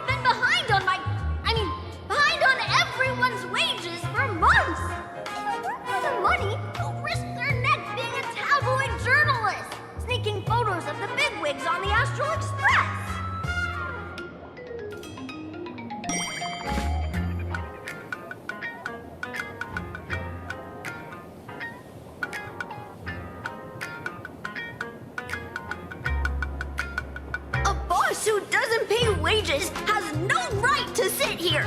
They belong in the underworld! Idiots. Without me, you'd all have been locked up in some Department of Aberration Defense painting prison long ago. And you still have the gall to demand wages from your savior. Have you ever heard of the sensational serial thief case, Phantom Furbomorph? It happened in the year 1996 of the Arcadian calendar. I'm sorry! I was wrong! I shouldn't have talked back! I'm sorry for being born a Virgo! Beep boop! Even if you've got dirt on us, making us work for free is way too ridiculous! We've had enough! We've overthrown the boss! We've got a new president now! Please, stand up for us! Welcome, traveler. Furbo Hot Pot requires a reservation. Rumors are 10,000 credits apiece, and if you're looking to hire a hitman, just head right down the hall to the storeroom. Oh, or maybe...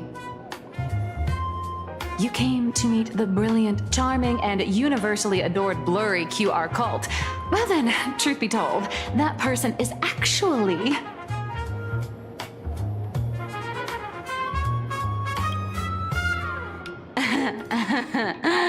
Who could it be?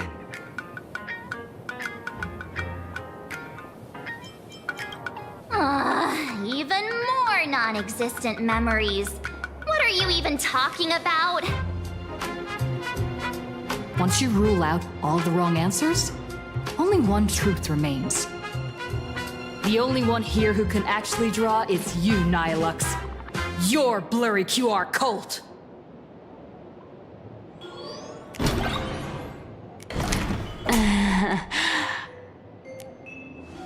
You saw right through me. As a reward for seeing through my disguise, how about an autograph or a photo? Allow me to reintroduce myself.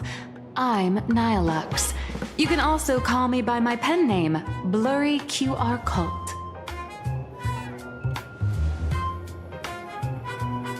Aw, no wonder you were tagging along back at Perlux Tower, acting like you knew us so well. Wait... This blurry QR cult persona isn't a fake, is it? Identity is just a mask and a body. Real or fake, it's all in how you see it.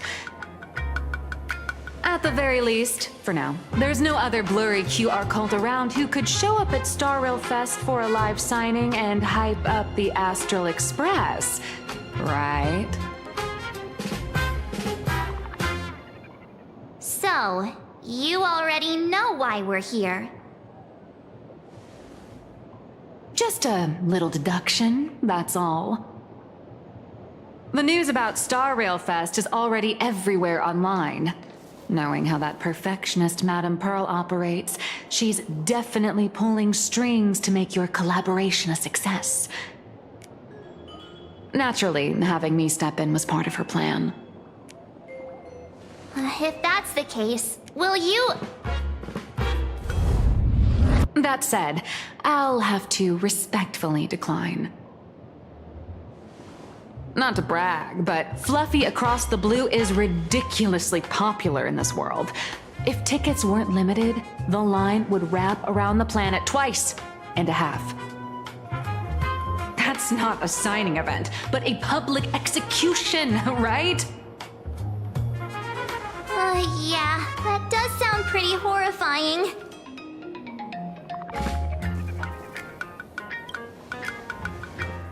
Could be tomorrow, could be next month, but definitely not today. So tell me, Miss Nihilux, do you really have the right to refuse us? You've used the crew's likenesses and adventure experiences without permission. Surely you owe us some form of compensation. Why are we talking about this all of a sudden? Today, on behalf of the entire Astral Express crew, for your violation of our publicity rights, emotional damages, and lost wages, I hereby demand 1.6 billion credits! How did you work that out? Believe it or not, I don't have a single coin on me right now. That's impossible! Just your royalties alone should have made you rich! Due to, unknown circumstances, my luck with money hasn't been great. But I get what this is really about. You're not only after cash, are you? I'll show up at Star Rail Fest. Is that good enough for you? Then it's settled. Thank you, Colt.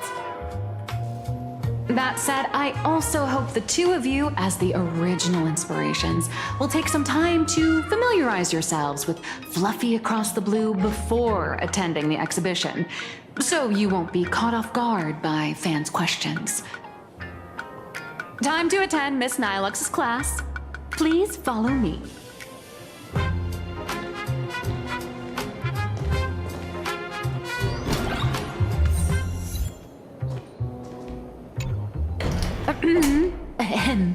Miss Nilux's mini class is officially in session.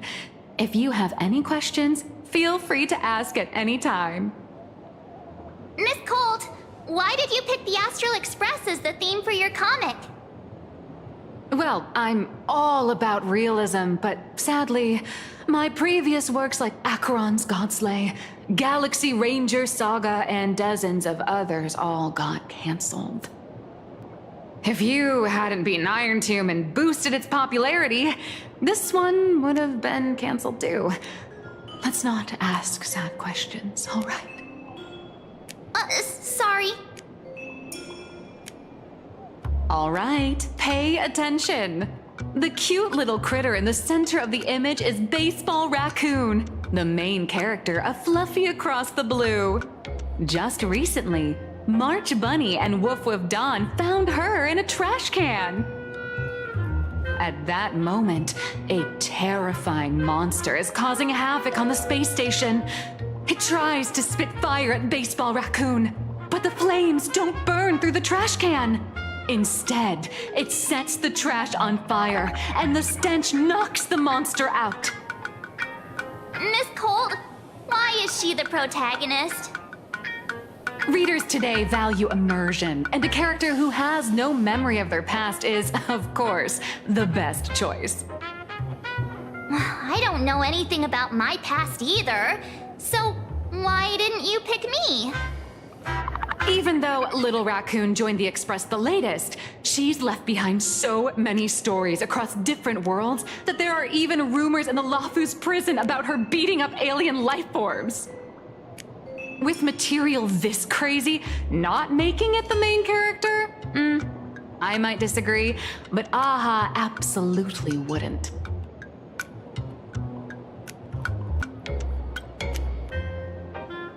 Stick to being the Baseball Raccoon, okay? I don't need special treatment. March, the Fluffy is just a comic. Outside of this, the author and the readers, every character in this world, aren't we all the protagonists of our own lives? That sounds so passionate, Miss Colt. I totally get it now. And so, the unruly Baseball Raccoon, the quiet Woof Woof Dawn, and the lively March Bunny formed a trio everyone loves.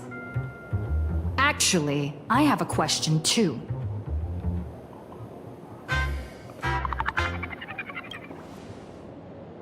Ever since I got punched in the face by sales numbers, I've grasped a universal truth. In today's world, fluffy, cute animals are always a crowd pleaser. Seriously? Even I feel like I can't compete with Pom Pom's cuteness. Designing the adult versions took some work. After defeating the monster, Baseball Raccoon accepted an invitation from the other fluffy animals and boarded the Fluffy. Here, the protagonist meets 3 big animals with distinct personalities.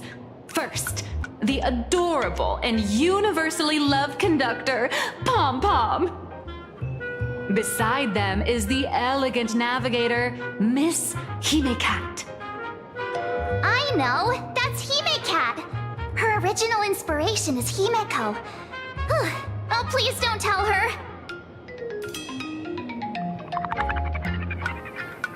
And the big brown dog on the other side, see?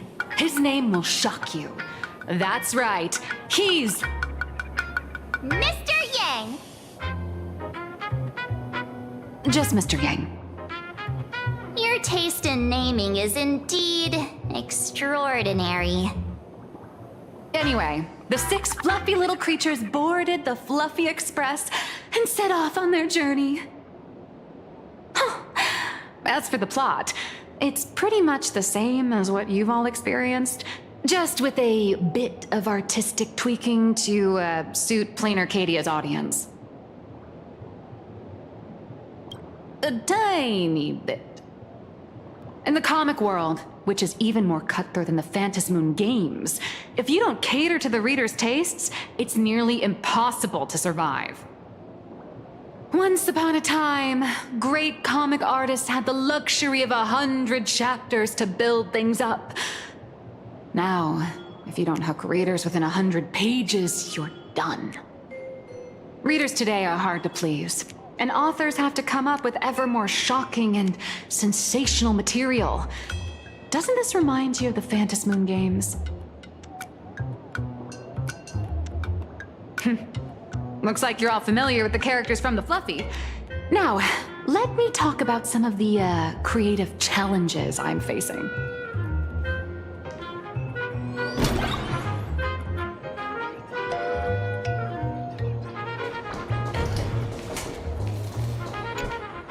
So, what do you see on the Fluffy stands? It's her turned into a cute little animal?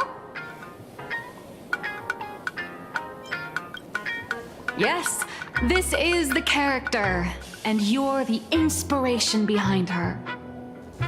But even for someone as interesting as you, there are many backstories that readers don't care about, don't want to know, or don't feel obliged to understand. A comic artist's job is to capture the most interesting parts and present them to the readers. The cute and clever one is March Bunny. The unruly but reliable one is Baseball Raccoon. This is what we call a concrete archetype paired with an abstract character. And the abstract side of a character will only be further simplified in the eyes of the readers. So, how do you think the readers across the universe view you nameless?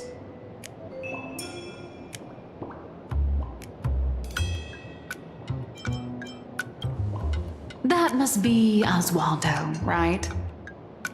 Your heroic deeds and accomplishments drew my attention, and your demeanor gave me inspiration for the character in the Fluffy. But while the hero identity boosts the character's popularity, it also becomes a limitation.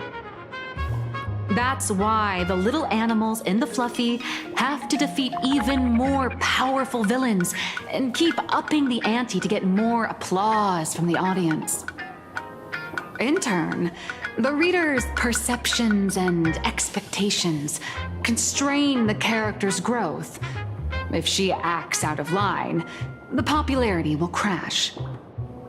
If she can't come up with new ideas or grow stronger, the audience will soon lose interest in the comic. Unfortunately, the creation of Fluffy Across the Blue is now stuck at this very awkward bottleneck. Honestly, after drawing comics for so long, I've pretty much run out of ideas. Hundreds of amber eras ago, people would laugh out loud just from seeing a cat do a backflip. Now, to get the same kind of enthusiastic reaction, you'd probably need to have that cat fight a Mechatron in a one-on-one showdown in Perlux Tower. Although the fluffy specials are selling like crazy, doing side stories without progressing the main plot isn't a long-term solution. Ever since all the gossip memo keepers I hired got wiped out in Amphorius, my source of intel's been drying up fast. But if someone from the Astral Express could quietly feed me a few juicy insider secrets from the Phantasmoon games, imagine the reader's reaction when the next chapter drops. Whoa! Does Blurry QR Code have a time machine or what? Oh, that'd totally save the Fluffy's future sales. After all, my little Furbo crew already works for you. Just have them slip me a copy of the Phantasmoon Games press release. Let's call it buying your exclusive adaptation rights. We'll do a 50-50 split.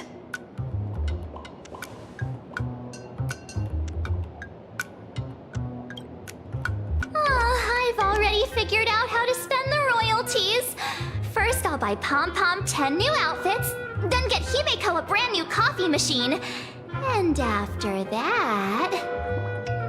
All right, since we've got the profit split sorted, looks like my creative block won't last much longer. Just wait for my appearance at Star Rail Fest.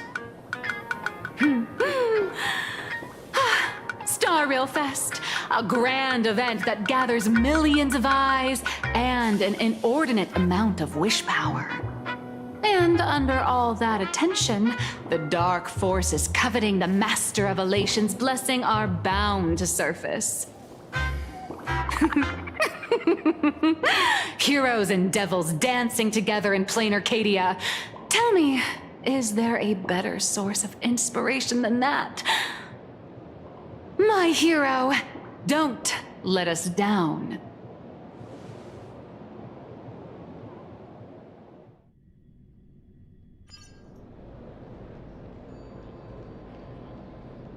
A supplicant is the master of wish power, but wish power can also become the shackles that bind the supplicant, forcing them to fulfill its desires. Love and hatred are alike. Dependence resembles fear. What commands wish power isn't only love, but also hatred. Thank you.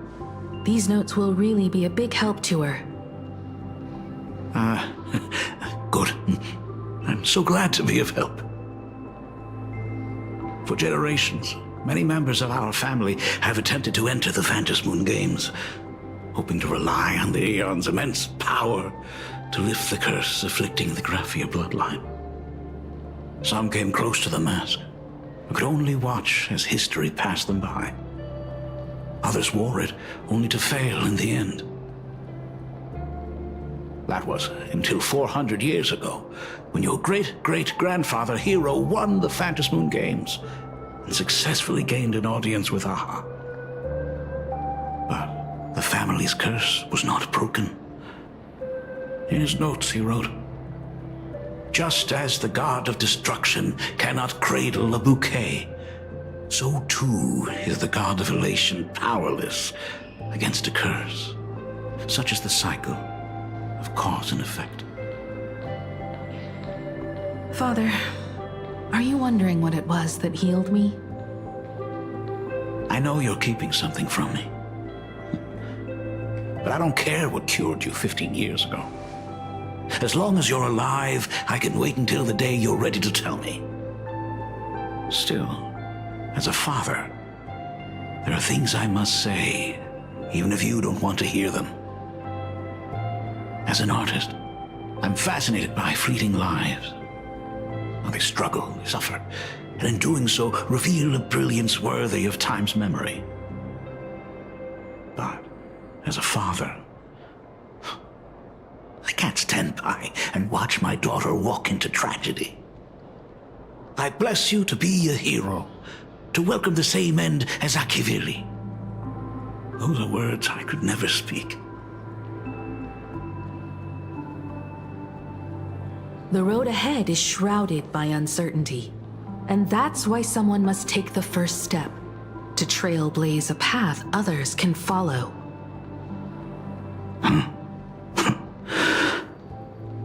I can't stop you, even though every part of me wishes you'd stay. But this is your choice, my daughter's choice. All I can do is stand by you quietly and pray you'll come back safely. Do you still remember the bedtime story I used to tell? They say there was once a princess in the sky. Day and night she painted in her celestial garden, untouched by the joys and sorrows of the mortal world. One night, a thunderous sound echoed from her painting. Curious, she stepped inside. Through seas of flowers, across mountains, until she reached the world's edge.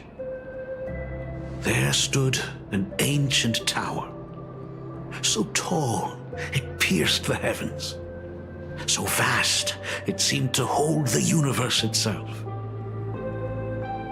Climbing the endless staircase, the princess reached the summit, and from there she saw the world beyond her garden.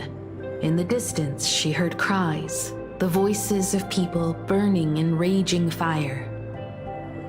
From that tower of infinity descended the world painter to walk the mortal realm.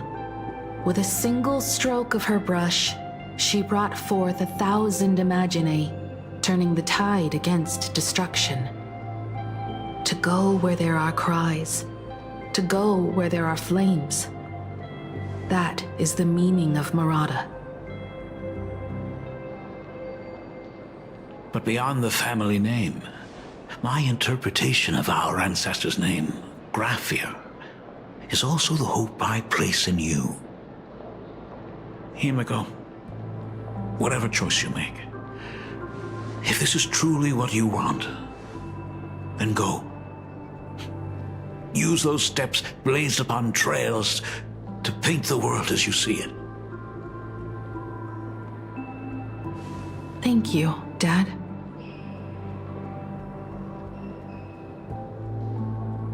By the way, how's your health? You haven't picked up any bad habits like smoking or drinking while I was away, have you?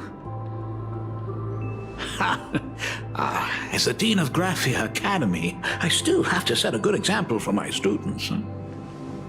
It's just, my tendinitis keeps acting up. My herniated disc is getting worse. Himeko, how long will you be staying? At least until the lunar cycle shifts. I'll stay here in Planarcadia until then. I see. If only the Phantom Moon could stay full forever. Himeko, safe travels on the trails ahead.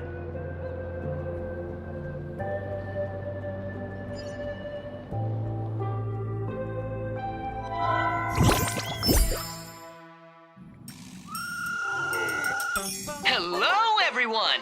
Welcome to Foolish TV's special news segment, Arcadian Morning Report. I'm your host, Goofy. Hi, everyone! I'm your host, Snowy! The Star Rail Fest exhibition venue funded by Pearlux Corp and constructed by Turbogen Heavy Industries has officially been completed! Thanks to modern imagenesis technology, it took only a day for the Skyline's lookout cloud to take on a completely new look. Starting today, the Lookout Cloud line is officially opening up its stuff for the Star Rail Fest exhibition areas. The exhibition areas opening on day one include the Bellabog area, Sienjolafu area, and Penacony area, showcasing the legendary adventures of the Astral Express. The Infurious area, which is currently under construction, will open in due course.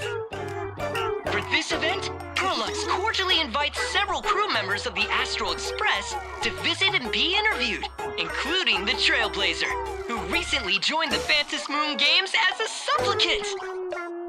That is certainly something to look forward to. I heard Perlux has also invited Blurry QR Cult, the author of Fluffy Across the Blue, for a signing session. It'll be the first time the author reveals their true face in public. An exhibition to gather wish power. Now that's an interesting scheme. Leave it to Pearl to come up with such a bizarre idea. Perlux excels at creating dreams for both children and adults. And the Astral Express is exactly the kind of otherworldly dream that fascinates the people of this world. Sometimes I wonder if Jade invited us here with the intention of giving her colleagues a winning edge in the Phantom Moon Games. For Pearl, this Ionic game is probably also a good opportunity to observe and study the way we operate. Though, compared to our usual opponents, this Intellitron executive is a surprisingly rational decision maker. Her proposal for cooperation seems more trustworthy than most. It's not rationality that concerns me. It's the irrational factors.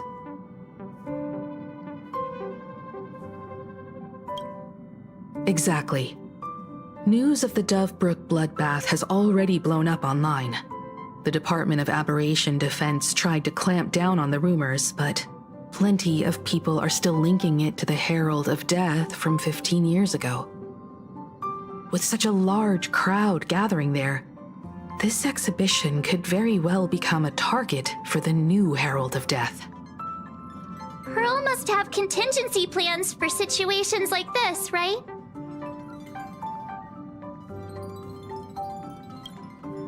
Whatever Pearl has planned, we must consider the possibility that the Herald of Death might attack the venue.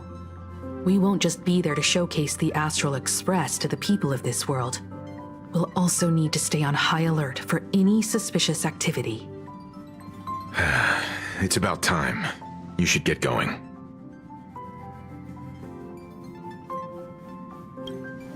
Someone's got to stay behind on the Express to keep the conductor company and be ready for any emergencies that pop up.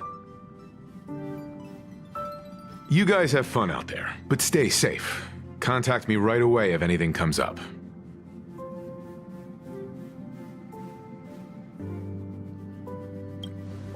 They're both out on a mission with General Yao Guang. Dan Heng is tracking Blade's whereabouts, while Sunday is working with Miss Ting Yun. Both of them are tied up. Looks like they won't be able to make it to the exhibition this time.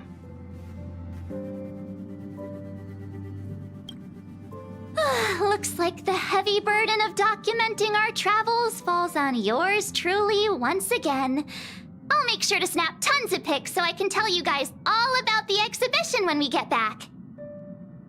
Star Rail Fest, here we come!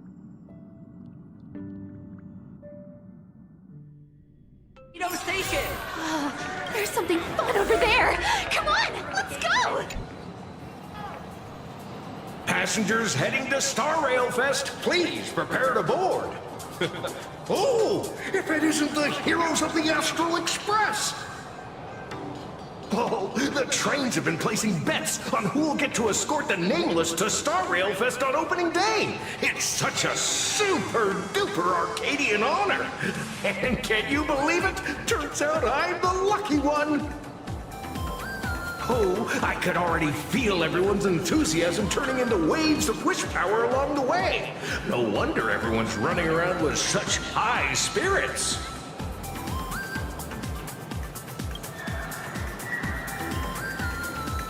Ding, ding, dong, dong. The Express is about to depart. Heroes, please stay seated and hold on tight. This special train is bound for the Star Rail Fest exhibition. By the laughter above, may the smile of Planarcadia grace our faces.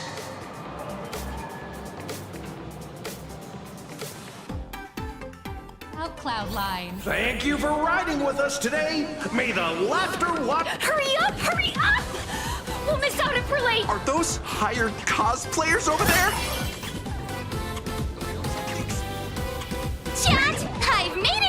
safely. For those who couldn't get tickets, you can catch the entire fest through my live stream today. Next to me is my partner. Wait, what are you doing? 'Tis I, Cold Dragon Young, Don Hung. Where'd you get that mask from? It looks so weird. Such trifles matter not. What doth matter most is securing the autograph of Master Blurry QR Cult upon this book of mine. The signing event hasn't even started yet. Besides, Xianzhou people don't talk like that. What's our motto? Through stars we soar! The Express is our home! One crew, one heart! We'll never roam! Wow! That's some next level fandom energy! Unraveled Express! We love you! We love the Trailblazer! 4-7 and beyond!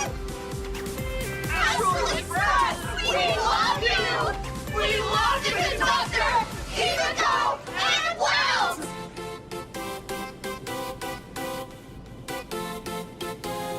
Oh, shh, this isn't Amphorius, you know. Watch what you say. The family's got ears everywhere. It's best if we keep quiet about Mr. Sunday while we're out in public. Want to take a photo together, Himiko? No, thanks. I'd take tense negotiations with Pearl over getting mobbed by my own fans any day. Who'd have thought there'd be social situations that even Himiko's afraid of? If Don Hung and Mr. Yang were here, I can't even imagine the looks on their faces. What a sight. Truly. I'm pretty sure Don Hung wouldn't want to experience this. So many fans out there. Even more than the crowd that came to welcome us at the station when we landed. It's kinda going to my head. Oh, hold on. That's not good. We need to be on high alert. Who knows if that supplicant is hiding in the crowd, plotting something against us and our fans. So, I'm gonna brave the danger and check things out myself.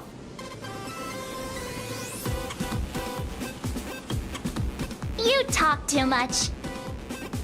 Don't wander off too far, though. We still have official business later. Speeches and other activities that we need to show up for. Got it. We'll just hang around here.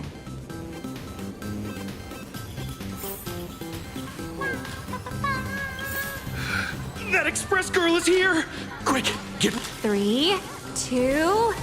Hi! The Trailblazer. Sorry to bother you. We're with Full Wish TV. It's our lucky day running into you here. Do you have a moment? Mind doing a short interview with us? It won't take long. Our audience is absolutely dying to hear about the new supplicant in town and your adventures aboard the Astral Express. No problem. But let's keep the interview brief, since the organizers might have other plans for us. First question. Seeing as Planarcadia was the starting point of the Express's new voyage, how would you describe your impressions of this place? Planarcadia has left quite an impression on me. An ancient world that somehow feels so modern, so vibrant and colorful. Everyone's chasing the latest trends, looking for fun. I'd say this place is more like a never-ending carnival. Interesting! Throughout the history of the Phantasmoon Games, it's been extremely rare to have such a renowned cosmic figure as yourself participating. As the Astral Express's supplicant, what kind of changes do you hope to bring to this world in these games? I'm just a passerby. Who am I to change this world? But if I can, I hope to show everyone the spiritual strength of what the Trailblaze represents. That's an impressive answer. Speaking of which, after joining the games, you immediately went to defeat Miss Sparksy, who represented the Masked Fools. What are your thoughts on potentially facing native supplicants in the future? Sparksy gets her kicks through chaos and madness. That kind of out-of-control elation is way too dangerous. As for the other native supplicants, as long as they don't make the games dangerous, I'd rather cooperate with them than defeat them through violence. Speaking of local supplicants, we've noticed that Star Rail Fest is Perlux Corp's way of rolling out the red carpet for the Express. There are rumors that the IPC is also sponsoring the Express. So, I have to ask, are you representing the Express or the IPC in these games? The IPC's interests? Nah. Even though Star Rail Fest has exceeded my expectations, and Madame Pearl and Perlux extended such a warm invitation, which I'm truly grateful for. At the end of the day, this is a festival for everyone, and I'm just one of the guests. I'm not the master of this place.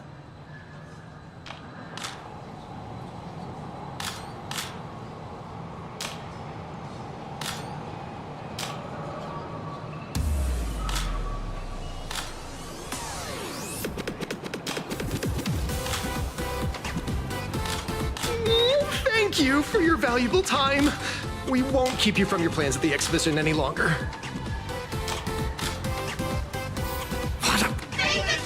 No worries.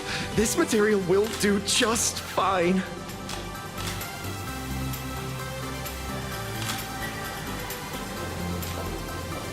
Hey, little raccoon. Over here. I'm right here. Nice to see you again, little raccoon. You're lucky you haven't been completely swarmed by fans yet. Here you are, the original inspiration for Lee Fluffy's main character, fresh as a daisy, yet no one recognizes you. Talk about irony. Don't tell me they think you're just some cosplayers. Oh, come to think of it, that's actually quite possible. Well, none of my readers have seen my real face yet. But that's all gonna change once the book signing starts. It's honestly heartbreaking that the organizers only gave me this dinky little booth. I was hoping for something more prominent, like a spot on the main stage or something.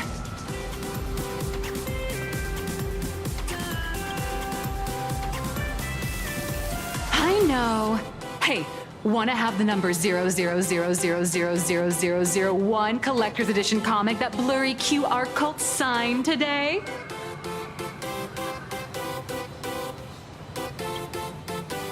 Whoa. Since when did we get all polite? Of course it's free. But you know what they say, nothing's more expensive than free stuff. Hold up. What's this extra thing? Light sticks. The organizers gave me thousands of them and told me to hand one out to each fan who gets a book signed. They really know how to push someone around. I wanted to give them a piece of my mind. Am I not the world-renowned author of Fluffy Across the Blue, the great Blurry QR Cult? Who exactly do they think I am? Chopped liver? But you're right. This is Star Rail Fest. Today, I'm just a side character. Anyway, it's about time to head to the booth and meet up with the staff to start the signing session. I won't keep you from enjoying yourself any longer. Bye-bye.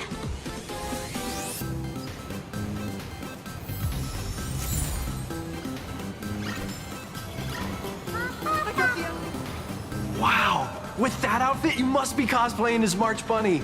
Am I right? The accuracy is just insane.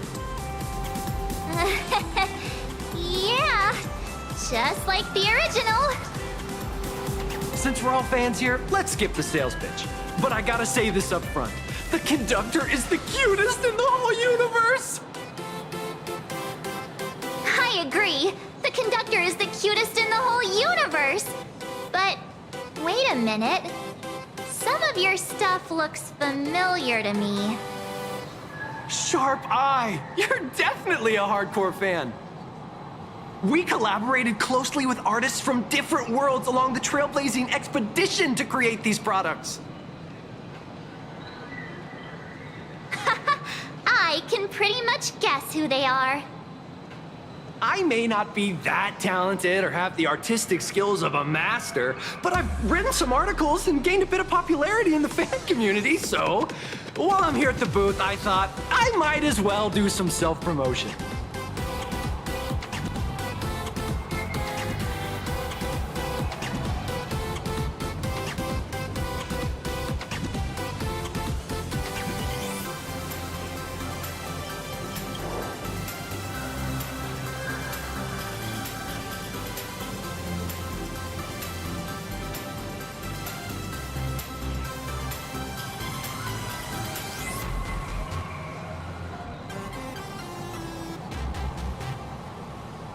I'm sorry, Kafka. You can survive without me. But if I leave Mr. Yang, he won't make it. Well, what about Silverwolf? Are you planning to release her back into the wild?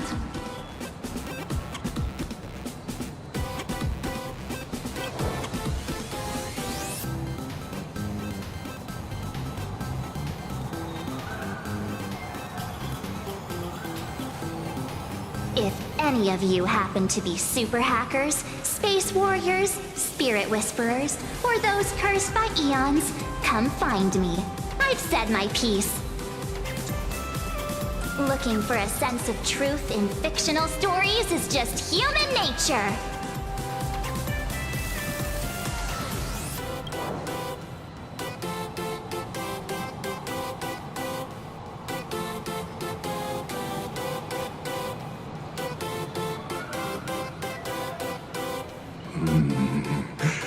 Rupert II, wise throughout the universe, profound in his insights, was bestowed the title Profound One by Noose.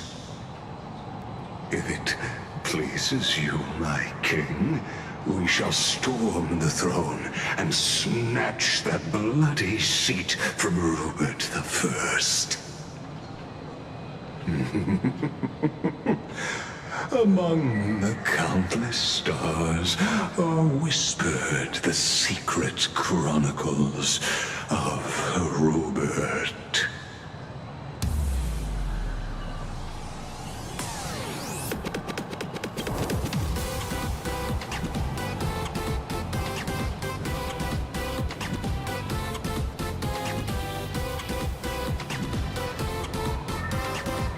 Destiny lies only among the Sea of Stars. On June 1st, year 40,000 of the Trailblaze Empire era, at 2:55 a.m., Wat Yang's life came to an end at the age of 33. 3 minutes later, he sat up again.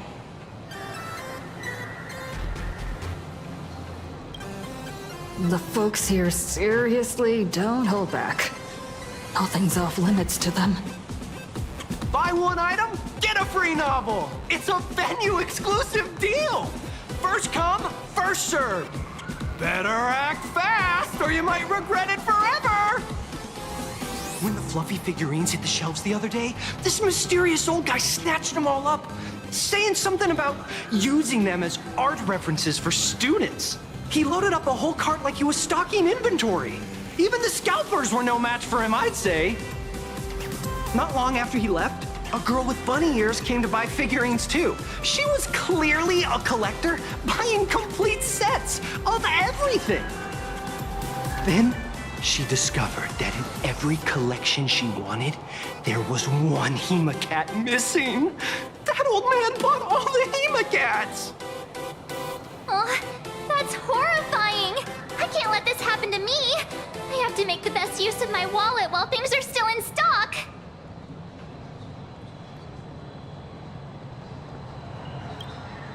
You know that feeling when you see some weird little gadgets and you just can't help but buy them? And before you know it, your whole room is full of stuff, so you have to secretly hide them under your best friend's big bed. Aw, this is not good. My wallet is trembling. My pocket money is crying out in pain. I need to battle against my own instincts for a bit. Go look around without me for a while. I'll come find you once I'm done with this battle. Just don't wander too far, okay?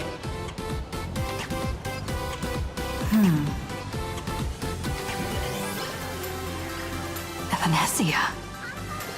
What is she doing here?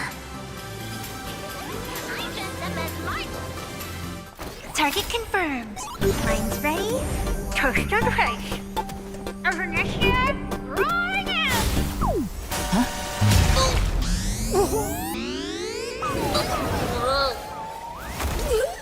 Did that guy just pass out?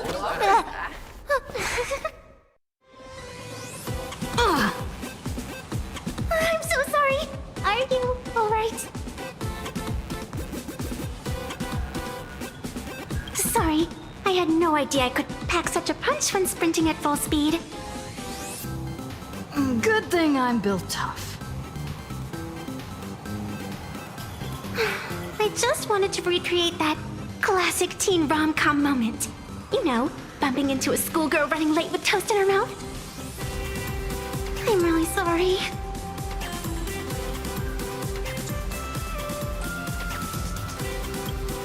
Why am I here? Well, probably because the plot demands it. That's got to be the lamest excuse I've ever heard.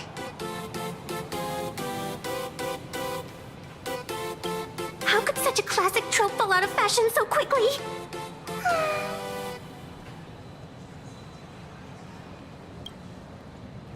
Hey, I helped you out during the Phantasmoon Games, didn't I? Is it really fair to glare at me like I'm some kind of villain?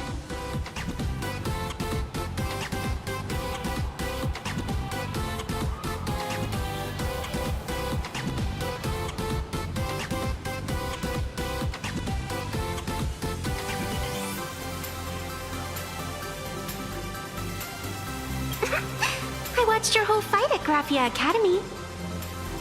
I'm more than happy to befriend those who are destined to be part of these games, as long as they can show me their wish. Of course not. That mask has already been imprinted with the shape of your soul. Even if I took it back, it wouldn't be of any use to me. An old friend of mine once taught me how to draw. And as it turns out, I'm a natural. If you call those bad doodles you made when drawing the mask talent... I'd always wondered if something I imaginated could actually fool the Phantasmoon's eyes. See? This temporary ticket I gave you shows great promise. Proof that my artistic skills have leveled up. Speaking of which, shouldn't you show me some gratitude?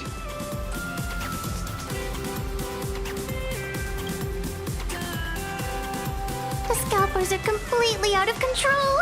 I couldn't snag a single ticket to the exhibition. Could you sneak me in?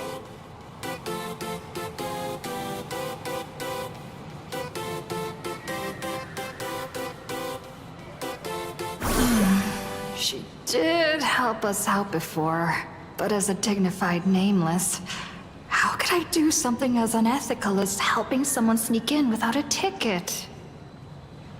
After all she's done for us, You're gonna be stingy about a tiny favor? Besides, since when were we such paragons of virtue? I sure don't remember any of that.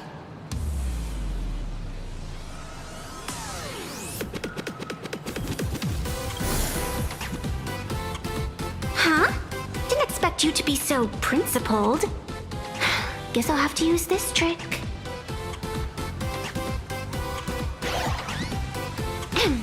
Little raccoon, I've actually been a huge fan of yours all along. From the very first page of The Fluffy, Volume 1, Chapter 1, I was already captivated by you. That afternoon, as I passed by the Graphia Academy building, I caught a glimpse of you by the window. Right then, I knew my heart had been stolen, and nothing else would ever make me feel so alive again. Getting to share a few happy moments with you at this exhibition, that's all I could ever ask for in this lifetime. All right, I'll do it. Stop nagging already. Just as I thought. No one's immune to some good old-fashioned glazing. Let's go. We've wasted enough time. I need to meet up with my friends first. What should I get next? A baseball raccoon, March Bunny, or Woof Woof Dawn plushie? Or a Fantalia who sits next to me. So how's that for pure love, huh? I tried, but I still just couldn't keep my wallet shut. Wait, that girl behind you looks kind of familiar. Have we met somewhere before?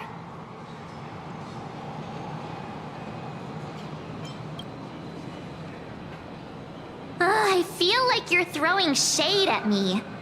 Anyway, I've definitely seen her. I think it was at Graphia Academy? Whatever. It's not important. Wait a sec. Isn't this March Bunny from the Fluffy? Oh, the attention to detail is insane. Especially those ears. I'm a fox. A fox. Let me introduce myself. I'm Evanessia. Just a normal fan of the Fluffy. You must be the inspiration for March Bunny. You're way prettier in person than in the news. March Bunny, I've actually been a huge fan of yours all along. From the very first page of Volume 1, Chapter 1, I was already captivated by you.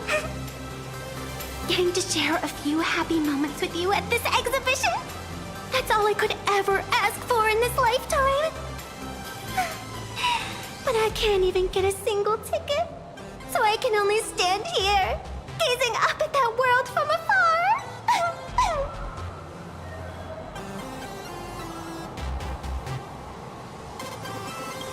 Oh, you poor thing. Don't you worry. I will definitely make your wish come true. March, don't let yourself be fooled by such a seasoned swindler. Such an adorable little fox girl could never have any bad intentions. It's not like she's another Fantalia, right? Besides, this place doesn't even have any Stellaron or Ambrosial Arbor. Don't worry, Nessia. Just leave it to me. That's great. Thank you so much, Miss March.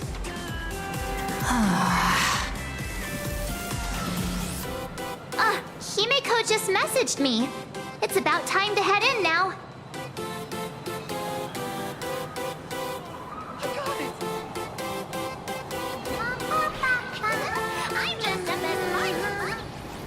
Wow, if it isn't Trailblazer and March 7th. Such incredible cosplay accuracy. Out of all the people trying to sneak in disguised as the Nameless, you two are definitely the most convincing. Have you considered the possibility that they might be the real deal? And how inappropriate it is to ask our distinguished guests for tickets? Hello there, we meet again. HQ arranged for me to wait here and welcome all of you. Miss Himiko has already entered the venue. Miss Trailblazer, Miss March 7, and this is... She's,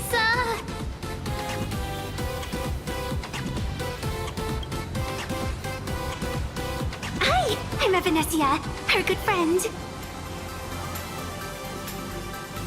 Since you're friends with our guests here, I guess it's all good. Come on in.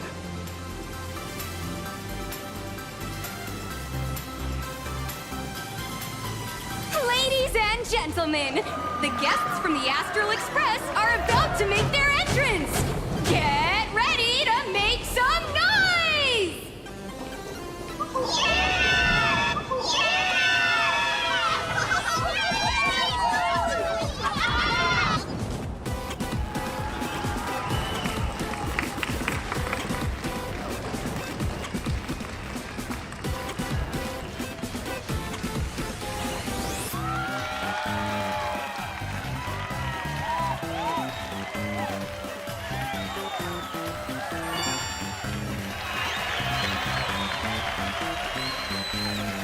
Hello, dear visitors and spectators! Before we officially kick off the Star Rail Fest exhibition, I'd like to thank our host, Pearlux Entertainment, as well as extend our gratitude to Blue Industries, Turbogen Heavy Industries, and Full Wish TV for their collaborative support. The exhibition area is now open will transport you straight into the Astral Express's incredible journey across the Sea of Stars. And right now, ladies and gentlemen, you're standing in none other than Velobog! Now, let me hear you call out the name of our hero from the ice and snow!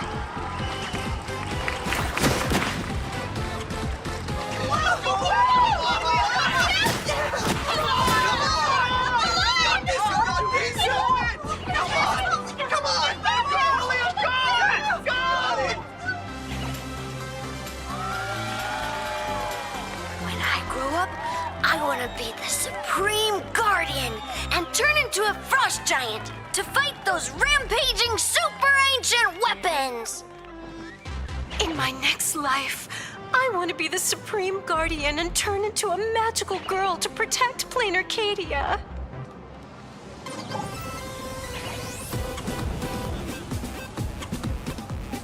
Wait, this isn't right. Why is everyone supporting Cocolia? What's wrong with having the most popular streamer girl host the biggest event? Whoa, wait. Aren't you supposed to be on the Department of Aberration Defense's wanted list? That's right. So I'll have to go into hiding right after this job. Come to think of it, maybe I should lie low using my Sparkle identity. After all, what does Sparkle have to do with this Sparksy thereafter? Oh, right. Nameless. Won't you take pity on me and give me back my mask? In your dreams. Yahoo! Since we have two Nameless from the Astral Express here with us today, let's kick off an exciting The Fluffy Trivia Quiz! Here's your question. In the final chapter of the Fluffy's Bellabog arc, The Supreme Guardian's Bond, what did Cocolia summon to fight by her side? Oh, the Guardian wand that could transform her into an ice giant? Ding ding! That's correct! Well, looks like this young lady here is quite the devoted reader of the Fluffy, answering even faster than the Nameless. Oh, right. I almost forgot she was the one who first awakened the engine of creation. And what's the deal with this ice giant? Sure, Cocolia can transform, but she shouldn't be anywhere near the size of the engine of creation. What? Lady Cocolia fought the engine of creation in her human form? That just makes it even more awesome! But they didn't show that part in the comic. Next question. Before Cocolia was frozen in ice, what did she give to Baseball Raccoon?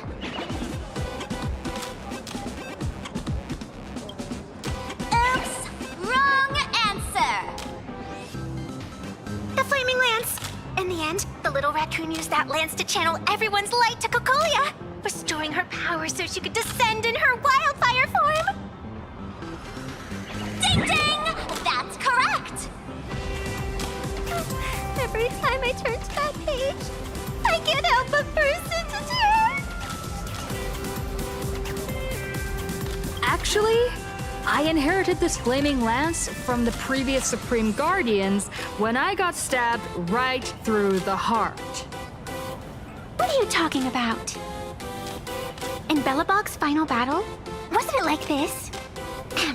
Despite her grievous wounds, the Supreme Guardian transformed herself into a frost giant for the sake of the people of the Winterlands, joining forces with the Nameless to counter the destruction engine that was about to flatten Belobog. So the fluffy storyline follows the official Belabogian narrative? Wait, is that not how things went? Could you at least spill a little? Just a little? I see. If the truth about this were to be revealed to the people of Belobog, the hard-earned peace would crumble, wouldn't it? Nessia, please keep this a secret. Of course, my lips are sealed. But I have to say, I'm surprised that even the heroes of the Astral Express can tell lies.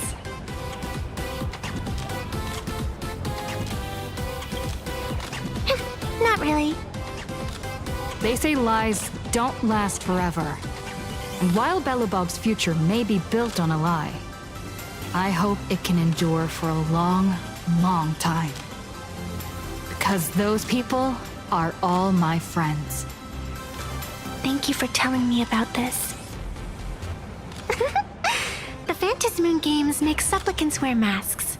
But if you ask me, that's when people really drop the act and face their true selves. Big hero, the event's not over yet. Come join me on the stage and deliver your decisive strike in the epic battle between Madame Cocolia and the Destruction Engine.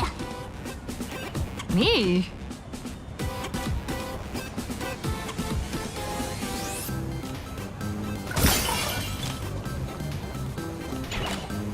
Madame Cocolia is in crisis! Hang in there, Madame Cocolia! Fear not, everyone!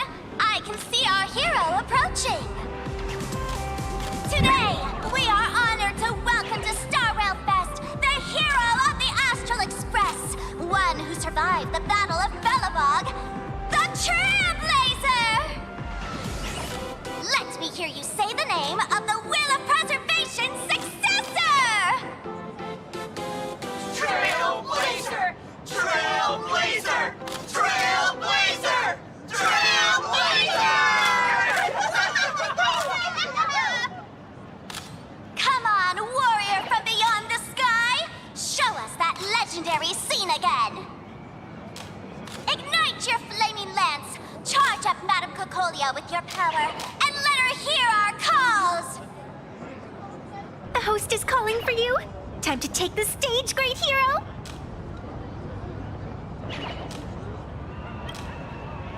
Reenacting a legendary scene right here.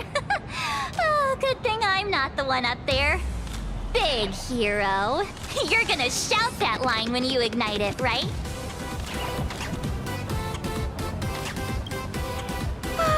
Of course, it's Flaming Lance forward!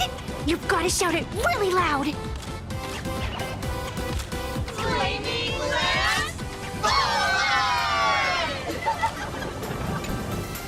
Flaming Lance forward! Flaming Lance forward! The spear tip has been ignited. Kids and grown-ups alike, raise your glow sticks high and let's show our support for Cocolia, shall we? You got this,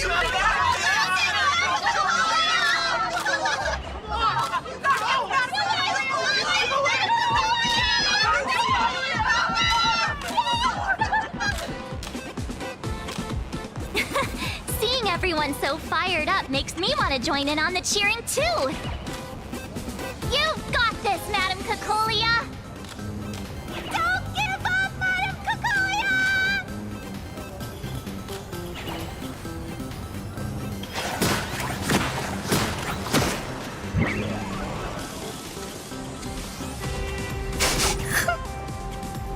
What's wrong, Nessia?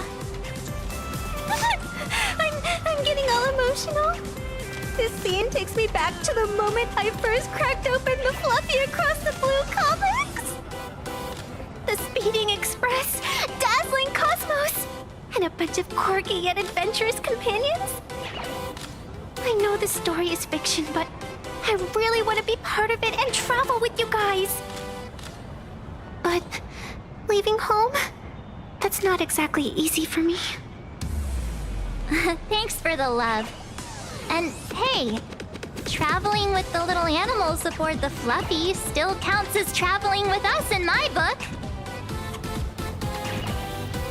A friend once told me, the stars we see may not be their original forms, but their light isn't a lie.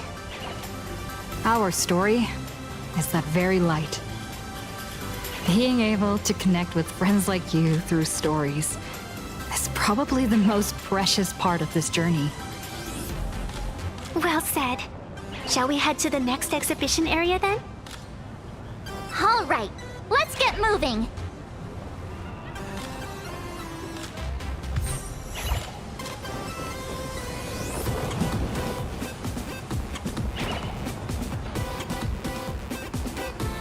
Welcome aboard the Fluffy Shuttle Express. Welcome aboard the Fluffy Shuttle Express.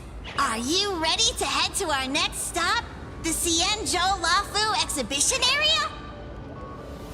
I have to say, Perlux really put care into organizing this exhibition. Oh, I wonder what attractions await us in the Xianzhou Lafu exhibition area.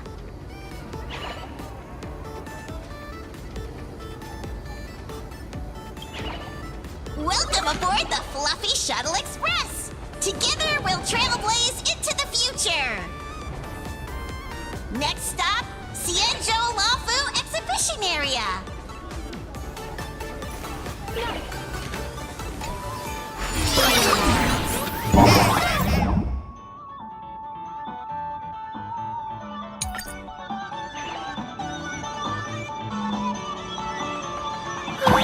The audience is brimming. Welcome aboard, passengers.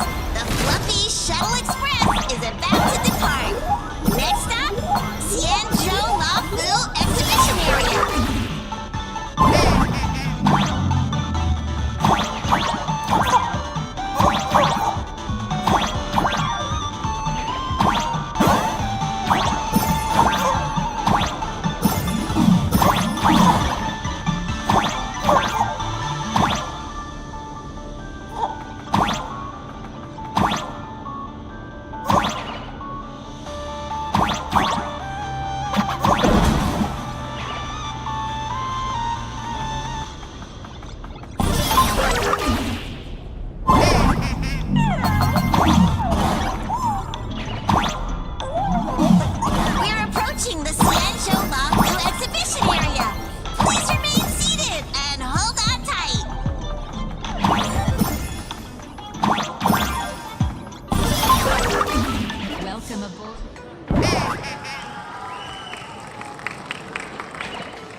The frigid waters of Scale Gorge Waterscape are chilling me to the bone! Why is there so much water in the exhibition area? Did a pipe burst or something? I bet this is some cutting-edge immersive theater performance. I gotta say, these tickets are totally worth every penny.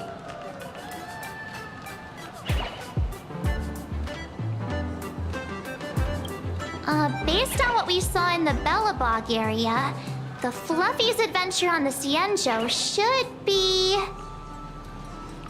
Ah, I got it!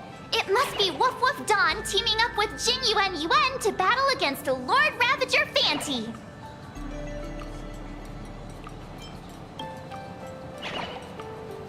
I'm so jealous that you guys still get to experience the joy of seeing the Fluffy for the first time. Well, it's fine, because this means I get to show off all my knowledge about the Fluffy. When people talk about the Astral Express's most memorable moments in the Xianzhou War, it can only be the epic fight, the triumphant return of the High Cloud Squadron.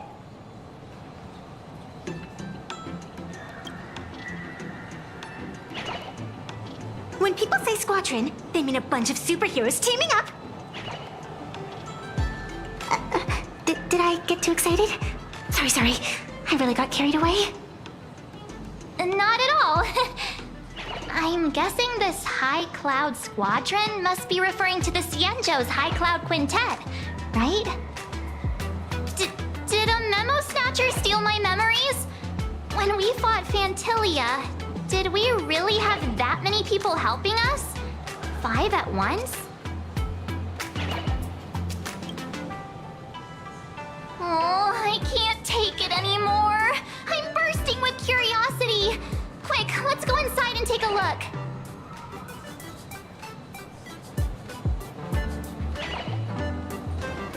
The Express family went in fast.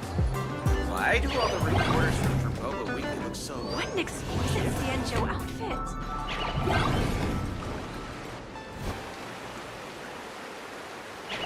Holy moly, they nailed the Scale Gorge waterscape. The whole exhibition area is completely submerged. Little Raccoon, I want to see that thing.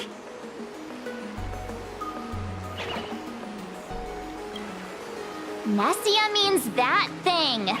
With a flick of the hand, the ancient sea splits apart.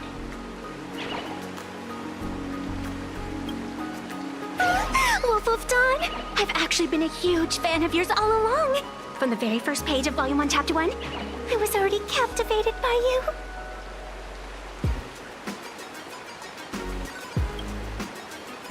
Who on earth did this kid learn to ask favors like that from?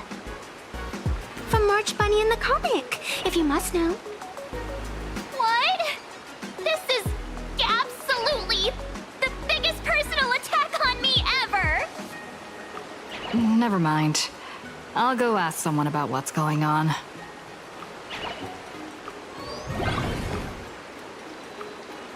Cat and mouse time!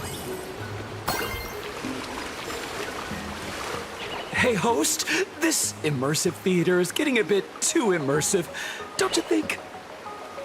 Ugh. It's been almost 20 minutes. Where's the actor who's gonna split the sea? That's right. The script for this exhibition stage play was written under the guidance of the Xianzhou's legendary literary master, Mr. Cien. We guarantee you'll get an authentic recreation of the Express's most iconic moments. Oh, it's you! Trailblazer! I don't know what happened, but water just started gushing out everywhere. Please, save this exhibition area like you saved Scale Gorge Waterscape before.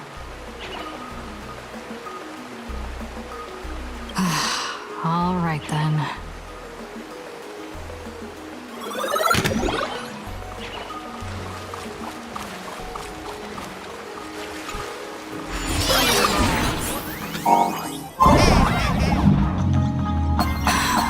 I come to sightsee, I do hard labor. I fix these pipes. All for the audience.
never miss Dawn home as much as they do now.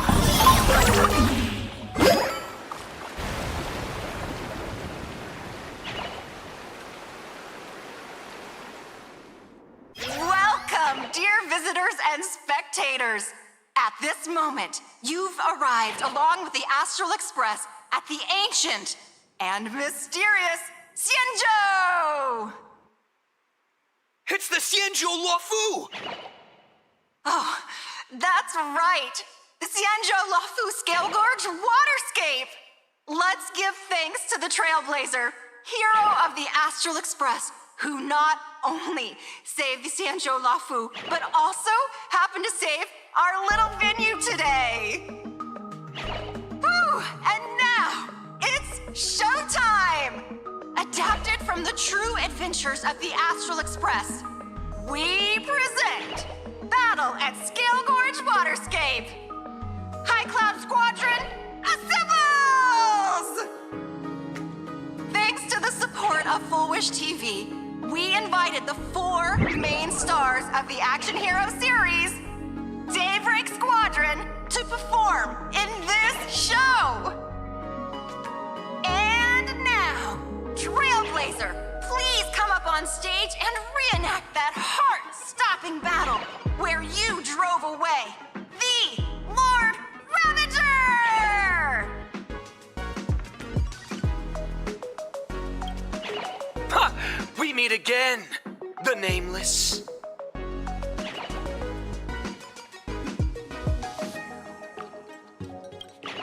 I don't think that's necessary. Aren't we supposed to be the heroes of the Xianzhou? Why do the Xianzhou's heroes need to rely on others to save their land? Same as us. Shouldn't the heroes of this world be able to protect our own people? Can't we be the ones to bring happy smiles to their faces? Hey! What nonsense are you all babbling about? Is any of this actually in the script? No, quite the opposite. Star Rail Fest is the perfect opportunity! As supplicant stepping into the Phantom Moon Games, the Daybreak Squadron challenges you! You wouldn't back down now, would you, supplicant of the Astral Express?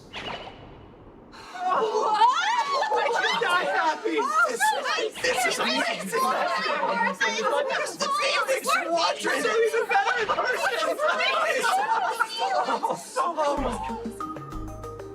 What? This is way too sudden. These people, something's not right about them. I feel like they're way too hyped up. Even characters in action comics don't talk like this. Yeah, in comics, a challenge like this is always a cover for some massive conspiracy. I've gotta fight alongside her. March, you need to have faith in her abilities. Rather than rushing into battle, what you should be doing now is getting in touch with your companions.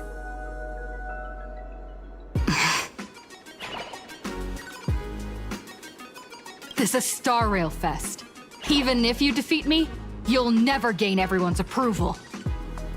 Boss, do we really have to do this? Gray, we've been putting on a show for long enough. Wasn't becoming a real hero what you've always wanted? We'll tear the legend of this outsider to shreds right here under the spotlight! Then everyone will see who the real heroes are! The ones who can truly protect their smiles! I accept your challenge. But do we really have to fight here? This is exactly the stage we've been waiting for! Let's do this! The Phantom Moon Games are a ceremony to find those closest to elation. We'll show everyone the heroism of the Daybreak Warriors! Turn stretch! Kanado Buddha! Unlimited! Blade works! A powerful hit! Come at me again! You can't run! Turn stretch! With enough believers, become reality! Bust? Or maybe I'll take it all!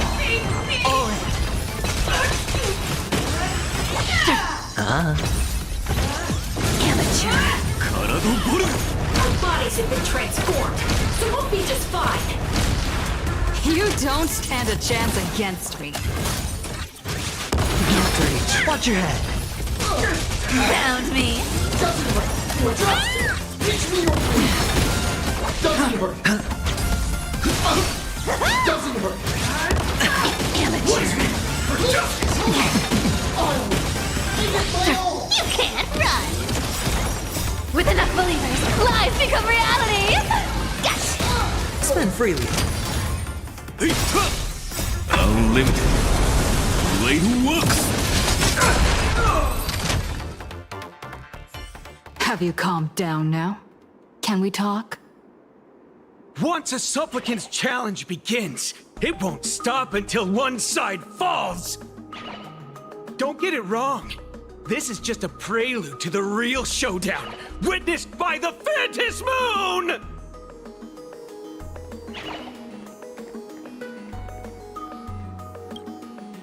Just what exactly are they planning to do here at Star Rail Fest?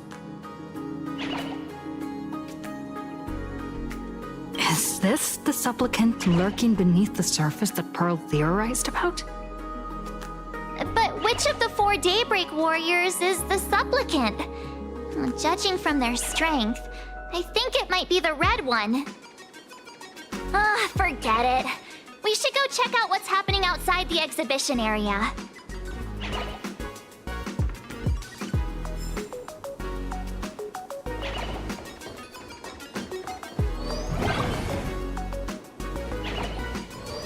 If you lost your belongings, please let the service center know.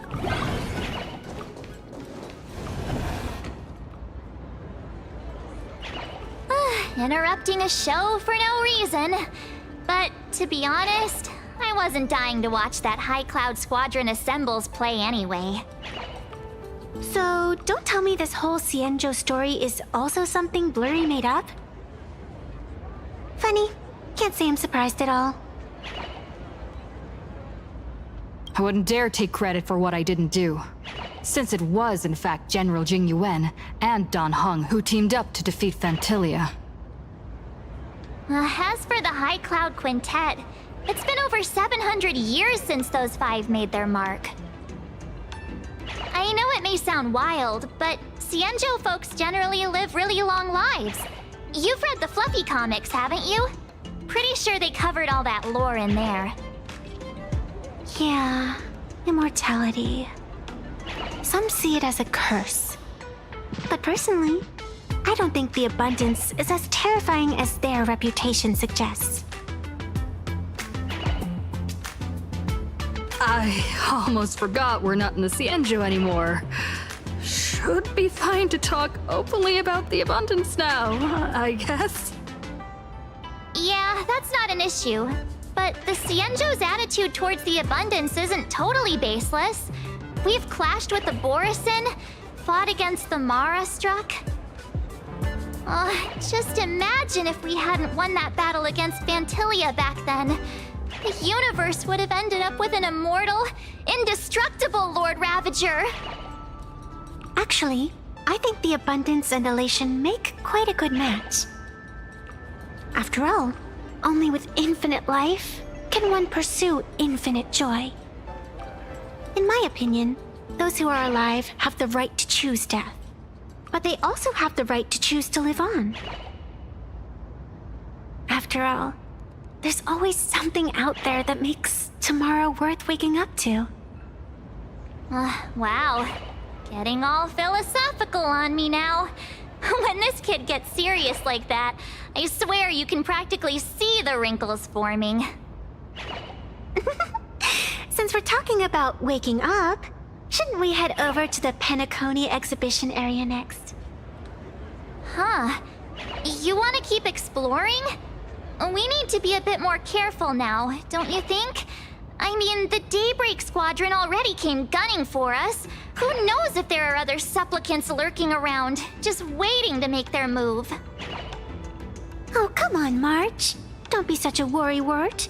Didn't our little raccoon take out those guys in no time at all? Such reassuring words. Little raccoon, I've actually been a huge fan of yours all along. All right. Don't push it.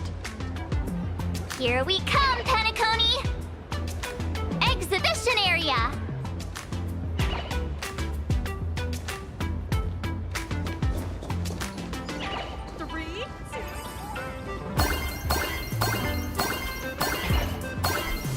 Welcome aboard. Himeko, you're here! Are you two all right? Welt told me to watch the live stream, and I saw the Daybreak squadron challenging her.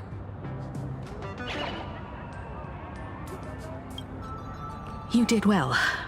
I bet their intention was to stir up their supporters' wish power through the challenge. If you'd hurt them recklessly, it might have pushed many supporters straight into their arms. Oh, and you are? Oh, nice to see you again. Express Navigator, Miss Himeko. Pardon my poor memory, but have we met before? Of course. I've seen you in the news more than once. It's such an honor to meet you. This is Evanescia. I think she's a student from Graphia Academy. We ran into her at this expo, and she's a huge fan of both the Fluffy and the Express. Huh? So that girl you saw in the Phantasmoon courtyard, it was her? Well, wait a second. She made you a mask? So, you're telling me Nessia isn't just a normal girl? Who exactly is she? Who exactly are you? Me? I'm no different from you. Just a spectator of the Phantasmoon games. Though I suppose my position is a bit special. I had so much fun tagging along with you two. Who would have thought that the Fluffy had such an interesting backstory? I think it's time to say goodbye for now. Are you leaving, Miss Evanescia? Now that my identity has been exposed, Cinderella's magic is about to wear off. And since this little adventure started on a whim, might as well end it on one too. Little raccoon, you can feel it, can't you? All that attention, all that joy from the exhibition. As you fulfill people's wishes, that power has been flowing straight into your mask. It might spark something beautiful, or plant the seeds of something sinister. Whatever you choose, I just hope you won't become a boring character. I'm rambling again, aren't I? Well then, before I go, let me break this awkward moment with a riddle. Do you know why flowers are so beautiful?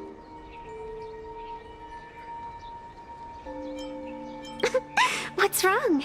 Can a pretty girl have her own special effects? I know you're never serious about anything, so I guess I'll just have to answer my own question. Because flowers are always so fleeting. Ah. You left your own special effects behind. She's gone. Unexpected people and unexpected things always make an appearance in the Phantasmoon games. Although, Miss Evanescia claims to be just a spectator. As someone who can create masks and allow others to become supplicants, there's no way she's just some ordinary girl. I just don't know what to make of everything happening to you.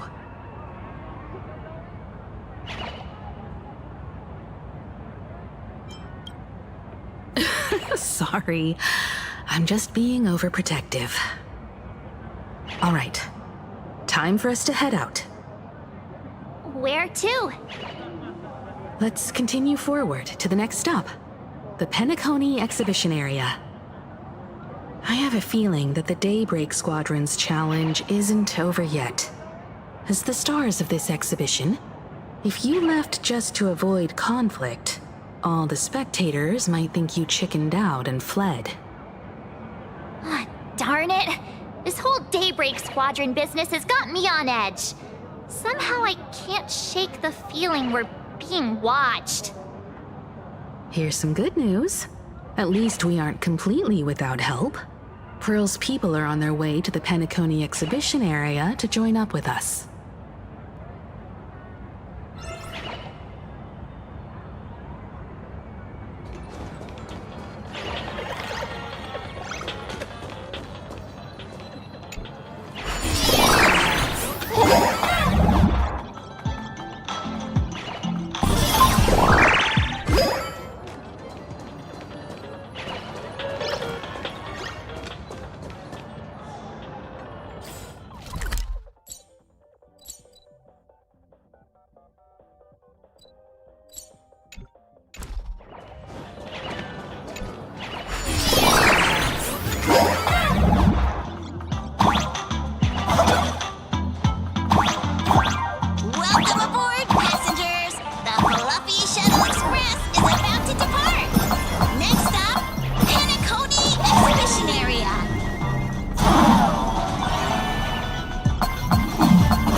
Express?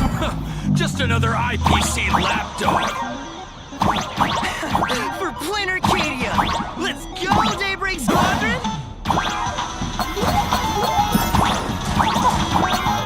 We're approaching the Penacony Exhibition Area. Please remain seated and hold on tight.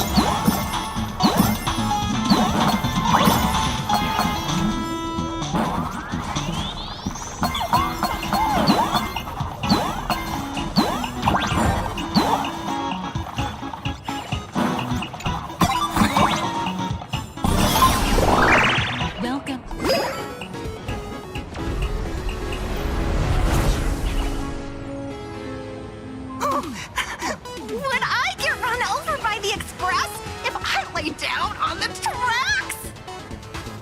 Yup, and you get blasted straight into a comic book.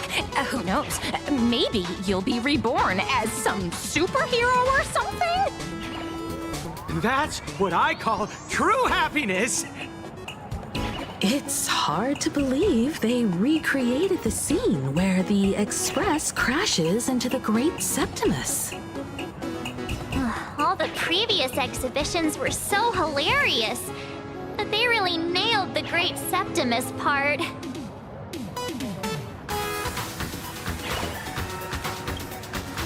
What's that supposed to mean? You taking a jab at me? So where's the person Pearl sent? Huh? Who's calling? Yoo-hoo! How you doing, gray hair?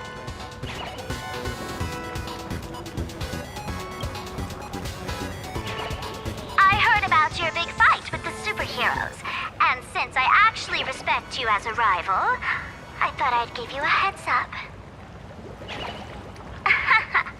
You might think you scored a massive win in the Phantasmoon Games, but most people probably don't see it that way. Anyway, the news is on right now. Why don't you go check it out?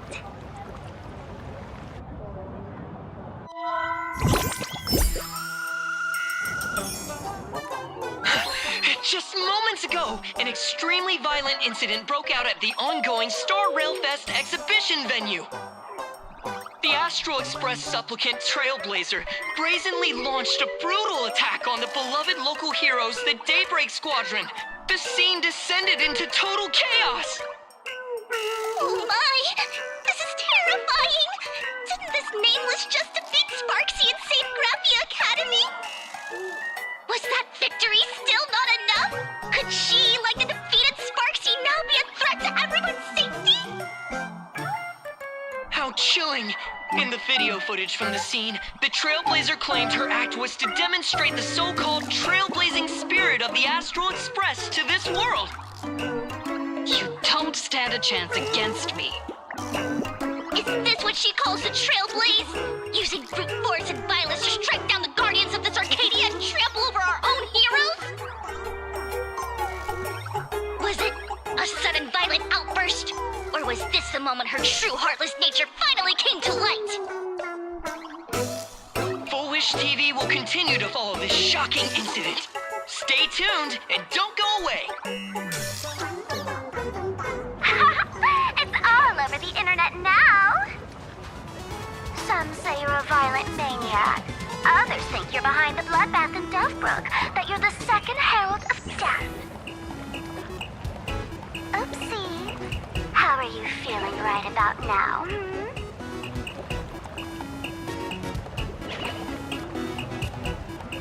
How could I?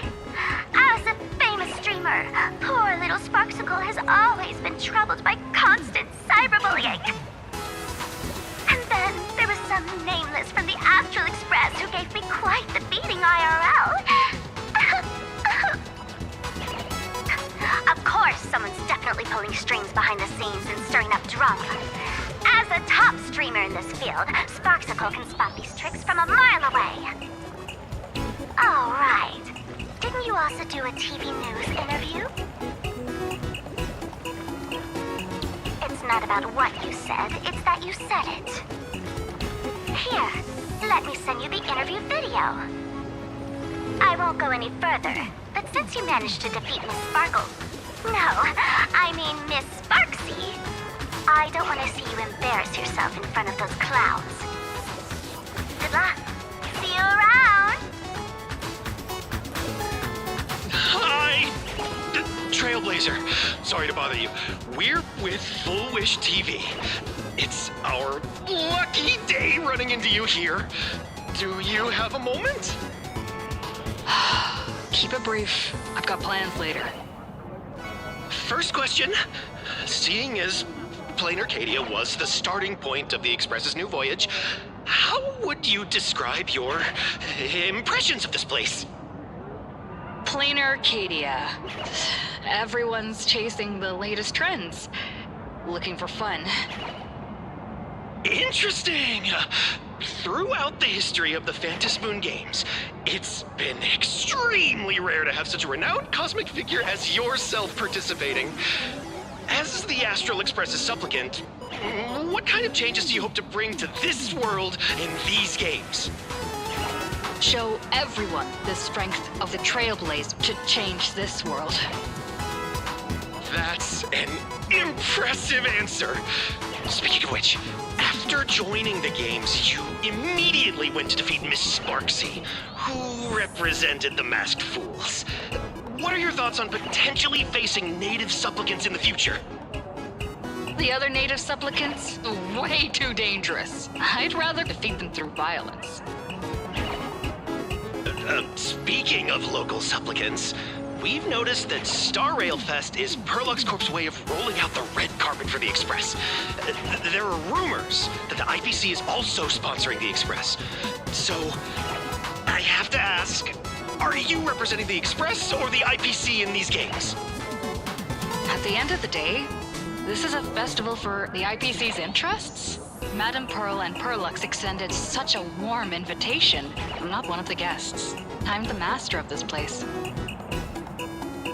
Wait, what? This is totally a malicious edit to frame her! How shameless. Indeed. Every word came from my mouth. But when pieced together, it turned into a declaration of war. Over these 15 years, the nature of competition in the Phantasmoon games has evolved. The Daybreak Squadron's taunts were just smoke and mirrors. The real game is being played in the shadows, where our opponents have mastered the art of weaponizing public opinion. Come to think of it, it's only natural. After all, the true stars of the games were never the supplicants on stage. but rather the audience, whose gazes they command. Indeed. The audience is all fired up, waiting to see you work your magic, kid. But you know what? I bet what they really want to see, deep down, is the Daybreak Squadron taking the Astral Express down a peg or two. Oh, well, if it isn't the folks from the Astral Express. Fancy meeting you again. This storm online is several times more intense than the day you stopped SparksyCon. Miss Kuchiba, you've seen all this fake news too, right?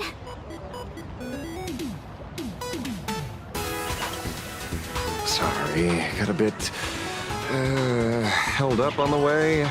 Since I entered the exhibition area, at least 7 folks stopped me asking for the autograph of this guy called Welt. So, who is this Welt? Pearl assigned us to investigate the Sinwish Syndicate massacre. But every suspicious thread we followed led us from the Research Society of Happy Smiles straight to the Daybreak Squadron. And then there's the one pulling the strings behind the scenes. Full Wish. Full Wish? Oh, you know that name. Now this is getting interesting. She was my junior at school. 15 years ago. She was also the only student who survived at Graphia Academy. The good news is, your junior is living better than anyone else. She owns TV stations, charity organizations, has a huge business empire, and wields both wealth and power. Oh, as for the bad news, she's probably plotting something for the Phantom Moon Games. And I mean the worst kind of something. My gut tells me that the Sinwish Syndicate massacre, well, and that's probably on her tab too. Madame Pearl sent Mr. Ashvale to ensure everyone's safety. Of course, I understand that with the Nameless's skills, there's no real need for extra protection. But Madame Pearl didn't want to take any chances. Long story short, feel free to use me as muscle. No need to be shy about it. So, are we still heading to the top of Pom Pom Tower? We should keep moving forward. If my guess is right, the Daybreak Squadron will launch their second attack there. Forget about any fantasies of fairness and harmony. From this moment on, the Phantom Moon Games could follow in the footsteps of what happened 15 years ago. Once this battle turns bloody, fear will seep through the screen and become some supplicant's wish power. See, that's the problem with modern society. Good news stays home, while bad news spreads like wildfire.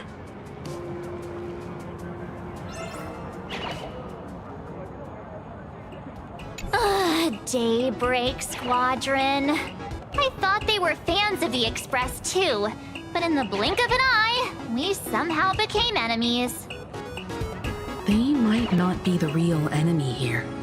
Someone could be pulling their strings from the shadows.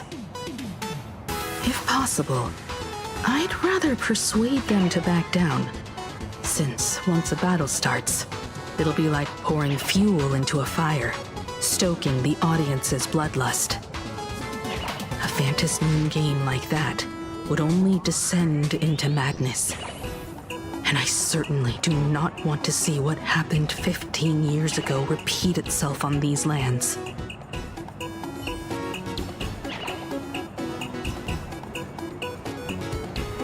Ooh, I know about this exhibition area, thanks to the comic Miss March gave me.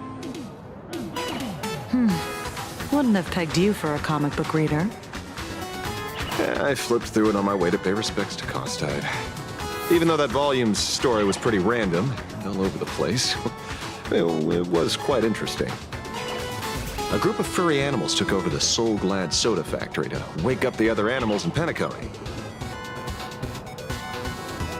Using Soul Glad as fuel for the Express. Talk about forced product placement. Time to get to work, Detective.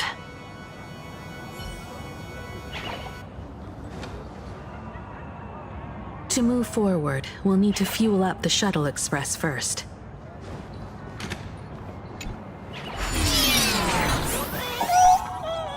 Come on, let's fuel up the express.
Quick, stay back!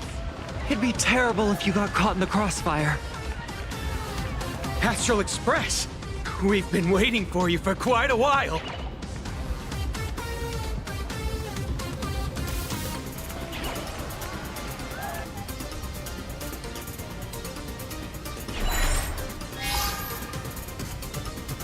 The Astral Express. Just as I thought you weren't going to show up. Oh, you brought help? And it's an old friend. Been a while, old man.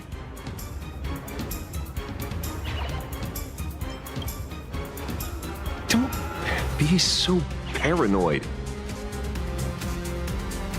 People who have lived in Dovebrook share a special connection. Since you're treating me as an old friend, I don't want to act like some high and mighty adult telling you what you should and shouldn't do. I'll only tell you this. What you're doing right now has already crossed a dangerous line. Whatever orders Full Wish gave you, there's still time to turn back if you stop now. Wilhelm, Tiana, Lucius, and you, Magnus. After my heartfelt warning, do you still insist on taking Full Wish's side? They're my partners. Listen up, old man. Supplicants' challenges during the Phantasmoon Games have no restrictions. That means you have no right to stop us. Like the Herald of Death. Oh. We're not the Herald of Death. And we're definitely not here for bloodshed this time. We will prove to the people that we are true heroes who can protect their happiness! The Astral Express. These visitors from beyond the sky claim they saved the cosmos from a Lord Ravager. But who knows what the truth really is? This so-called saving the cosmos might just be another scheme of the IPC. Just like us back then. Putting on a show on TV, desperately trying to comfort the kids in front of the screen. Tell those children. Tell my past self that when the Herald of Death comes, there will be heroes who put themselves between everyone else and a threat. Captain. But where were the nameless of the Astral Express when we children needed protection 15 years ago?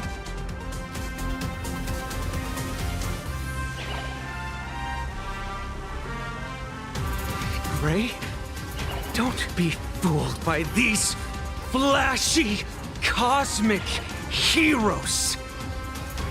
The Astral Express doesn't care about our happiness at all. They come and go like all tourists. No, they're even more heartless than tourists. Because they're here to trample on the elation ceremony and steal the Arcadian people's attention!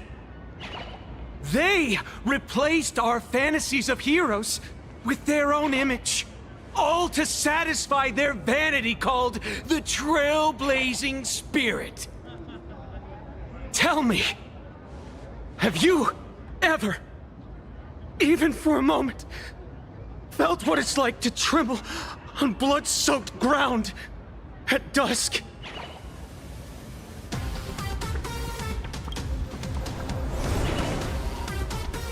I still remember that moment when I faced the Doomsday Beast on the space station. It's not the Astral Express you hate. You're just hating yourself. That powerless child who couldn't protect everyone. But I want to tell you, being powerless was never your fault. The Astral Express is the GOAT! The Astral Express is #1 in the universe! Quit yapping! Tear them to shreds! Beat them to a pulp! I want a bloodbath! Daybreak Squadron! Beat these alien punks to the ground! Shut up! All of you, shut up! As a kid, it wasn't my fault that I was powerless. But we, the orphans of the bloodstained games, won't remain that way forever. We've undergone the happiness surgery transformation. We've overcome our weak former selves and become Daybreak warriors. We've grown stronger. Strange. Even though our suffering was erased, why was I so scared just now?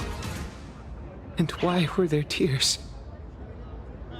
Brother, that's only because this pain has been here all along. It's time to overcome it. It's time to use the power of happiness to defeat it once and for all. Well said. Then let's finish what needs to be done. Let's reclaim from these outsiders the image of heroes that the people of Ahatopia hold dear. What about you, Magnus? Sorry, Mr. Ashvale, but a hero never betrays his companions. We are the Daybreak Squadron, 4 warriors of one heart, united to protect the world. I won't let down my companions, or those who believe in us. We are the true heroes. Look at the statue of the conductor. It's just an empty shell. Even Perlux Corp, with countless resources at their disposal, can't breathe life into it. But we can. Let me prove it to you.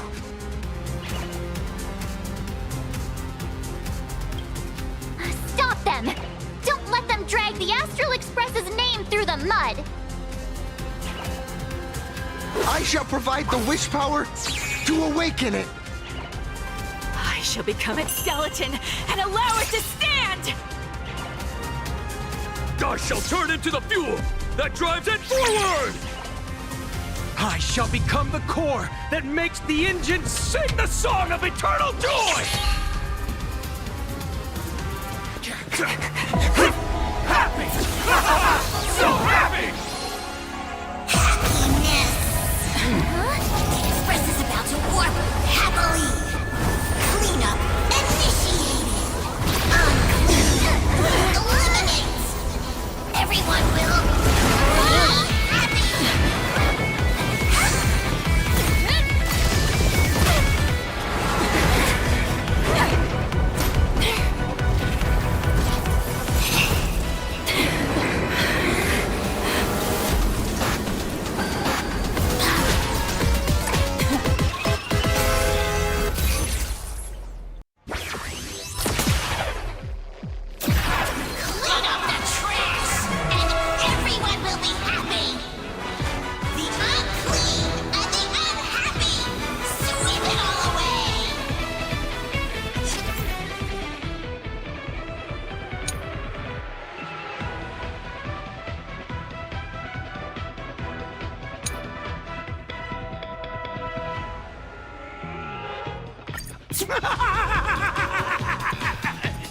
It's really moving! This is the power bestowed upon us by Aha! I will stop you at all costs. I won't let you trash the conductor's image like this! It smells of money. I'll take it out. Another journey begins, destined for oblivion. You can't run.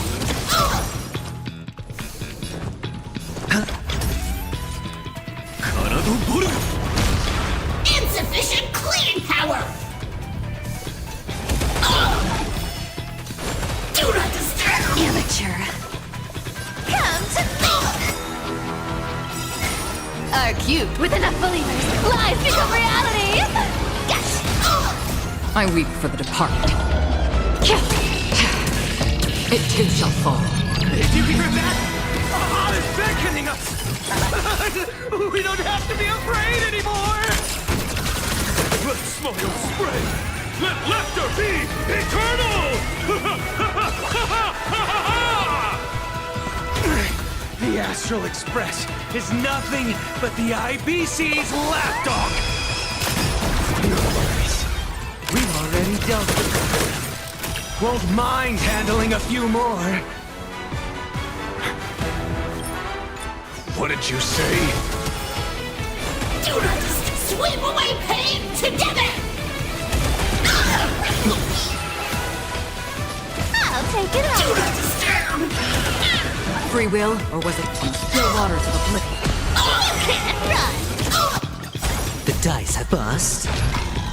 Or maybe I'll take it all! All in!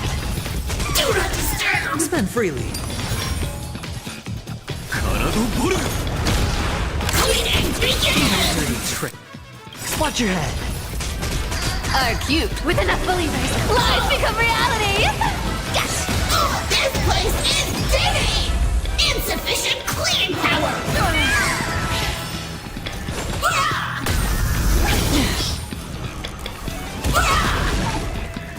Come to me. Stop working! Another journey begins. Found me.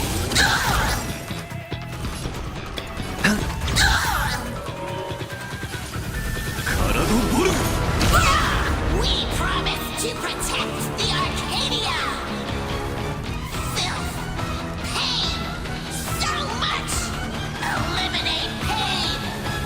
Everyone smile! A powerful cleaning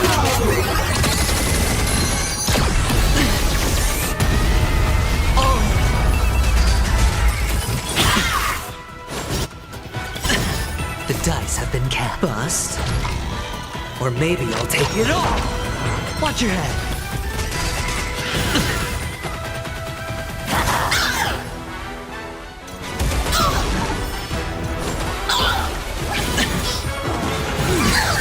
All in. You can't run. Free will, or was destined for oblivion? Surely that did the trick this time. Reboot! Self-repair! Must bring happiness!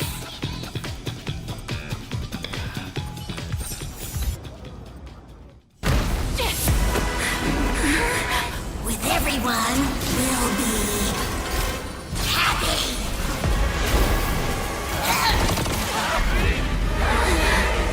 I offer my blood to consume this vendetta.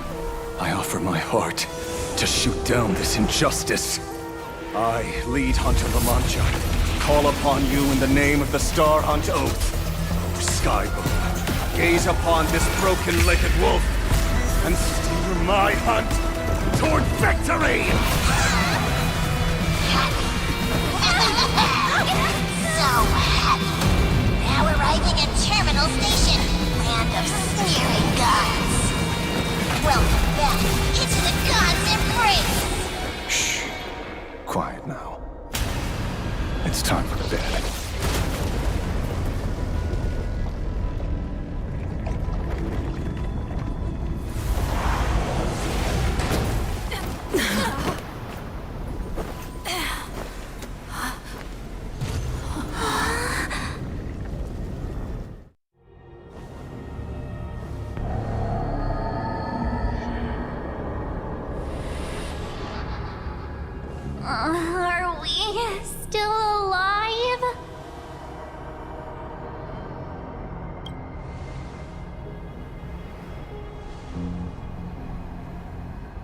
I remember the out-of-control express taking us down and through an abandoned tunnel. Theoretically speaking, this should be a station deep underground. But what's with all these ruined buildings? And that weird space in the distance? Is this really an underground station? A place this big exists beneath Planarcadia? Perhaps we're no longer in reality. We may have landed somewhere within the world in canvas for unknown reasons. Then, can we still make it back? We need to find everyone and get out of here as soon as possible. Where's Mr. Ashvale and the others?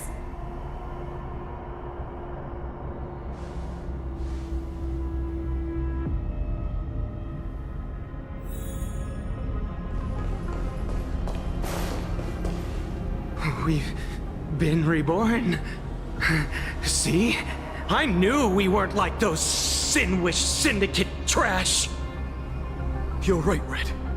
We're heroes. We are justice. We are the undying happiness! If you are justice, then forgive me for playing the necessary evil. Everyone, please! This has to stop! If this goes on, you'll all... Just smile. Embrace the everlasting bliss and true happiness. I beg you, please, listen to me.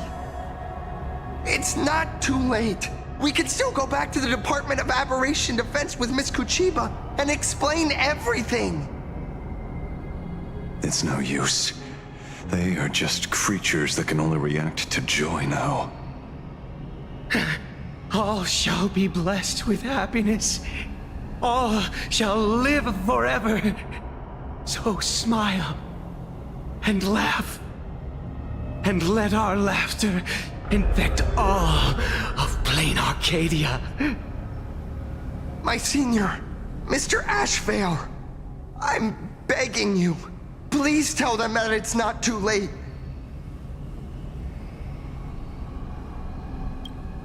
Move aside, Magnus. Please, just give me another minute. You know they're good people. It's best if you just move aside. A true hero never abandons his friends. If I try to kill them now, will you stop me? Or will you turn a blind eye?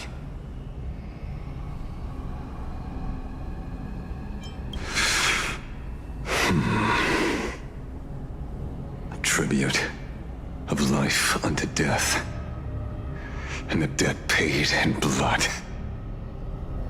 The Sin-Wish Syndicate, a gang that once ruled the streets of Daybreak. They sparked massive turf wars that left many with grievous injuries and racked up charges for robbery, extortion, and a whole laundry list of other crimes. Pullwave and Koss died. They were far from saints.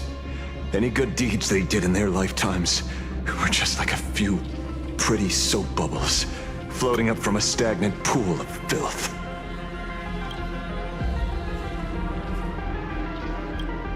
That's why we brought them down. They and this whole world have now become happier. Yes, they may have had sins to atone for, but that doesn't justify your murdering them as if they were just toys. Thank you for your aid. I am the Blaze Weaver Warrior, captain of the Daybreak Squadron. May I... Hey, where are you going? Play? We're not playing. Everyone's just laughing along happily. Mr. Detective, do you know about the Galaxy Rangers? I heard they are a group of righteous heroes roaming the universe. In that sense, are we the city's rangers? Ah! Mr. Ashvale! Could you do us a favor?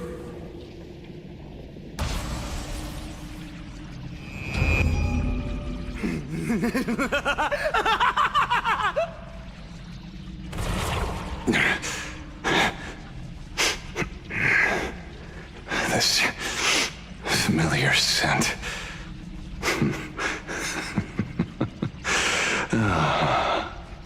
I see. What have you done? Remember what happened today, Magnus. You may seek revenge anytime. I won't stop you.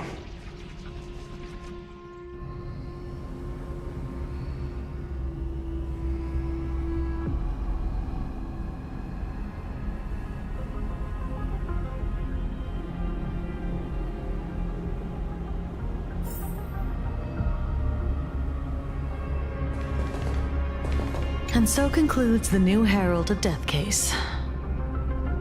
But without evidence or testimony, how am I going to write the closing statement for this report? No one but Ashvale will ever know. But I choose to believe him. His shadow only bears its fangs at those drenched in sin. I don't know how he came upon such power, but it did help the Department of Aberration Defense crack several hard cases.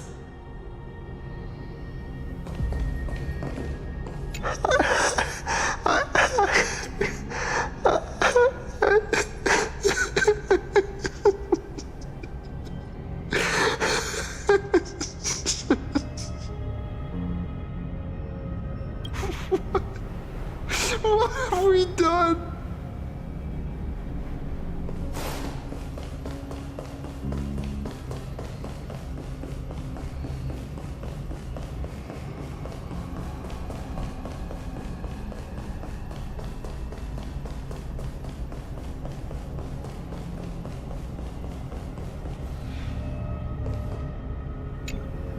Glad to see that you're all made of tough stuff.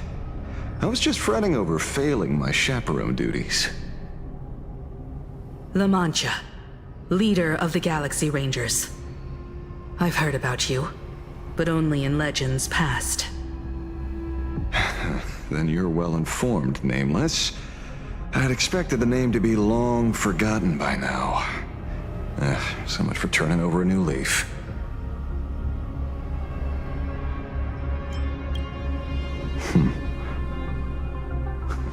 You mean the esteemed Silver Gun Shura and dazzling ninja hero? Of course not. I retired a long time ago. Out of the Rangers I know who are still alive, one sees me as a traitor. The other is prey. And just so we're clear, I want you all to forget the name you just heard. Right here and now, in this world called Planarcadia, I am just Detective Ashvale. Instead of obsessing over my identity, or pitying the 3 dead criminals, I advise you to work on a way out of this place first. I've long heard rumors about unsavory things hidden deep beneath the Arcadia. It's strange how the people here can sleep so soundly. The train broadcast called this place the Land of Sneering Gods. I don't think I've ever seen this station on a map. Are we going to be trapped here forever? Mr. Ashvale, despite being at such a bizarre location, you've been oddly confident and unconcerned over your safety since the very beginning. Do you truly know nothing about this place? I'm afraid that's classified information. Besides, well, I'm simply doing what any professional private investigator would do. Trust my employer.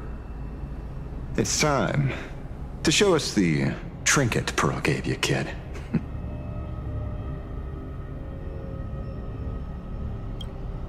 Oh, come on.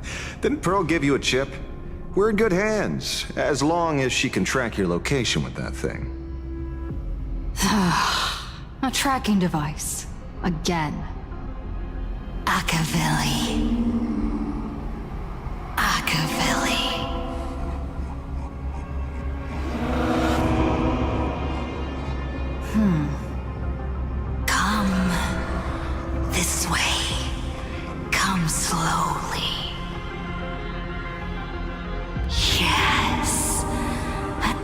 end of this path.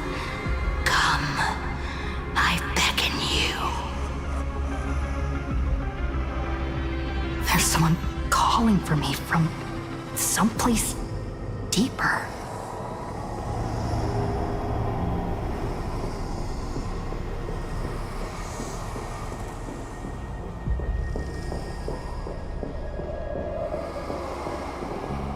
Did you hear that? Come to me. Where did everyone go? There's someone calling for me from someplace deeper.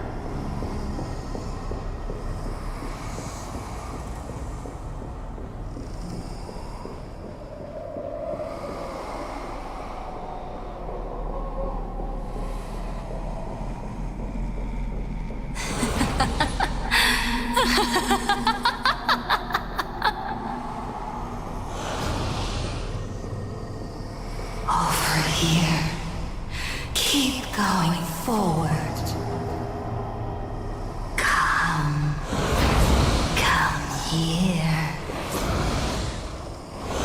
This way, Hockey Lily. Come, embrace this wondrous world. Come to my side. You want to go further, deeper. Become one with me. The joy, the positive feedback, sweets enough that flickers on your cortex. Gentle, wonderful. Listen, it's breathing, slumbering, whimpering, and grinning. Warm, gentle, more gentle, warm, and gentle. I am you, and you are me. Come, embrace this primordial joy. Life, in exchange for a boarding pass on the Express toward the end. Become one with me. Become a part of me. Become mine.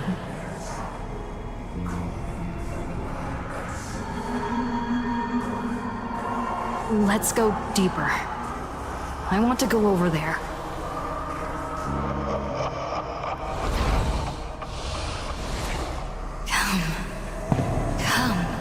Come. Just like that. Step forward.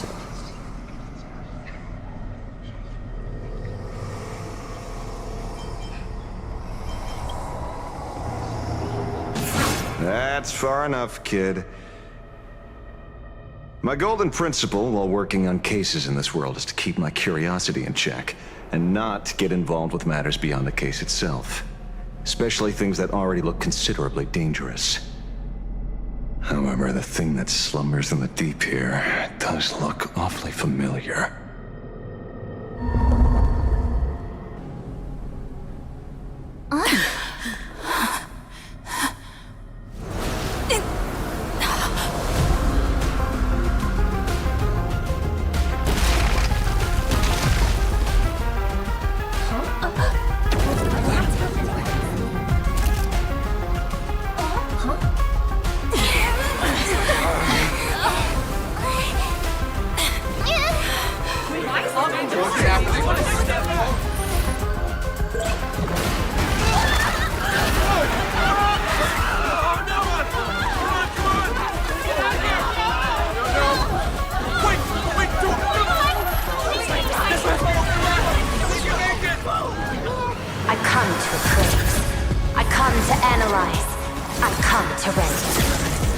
I weave the cosmos into brocade, breathe soul into painted stones. Let the jewels of heaven rise as they will. All for the Amber Lord.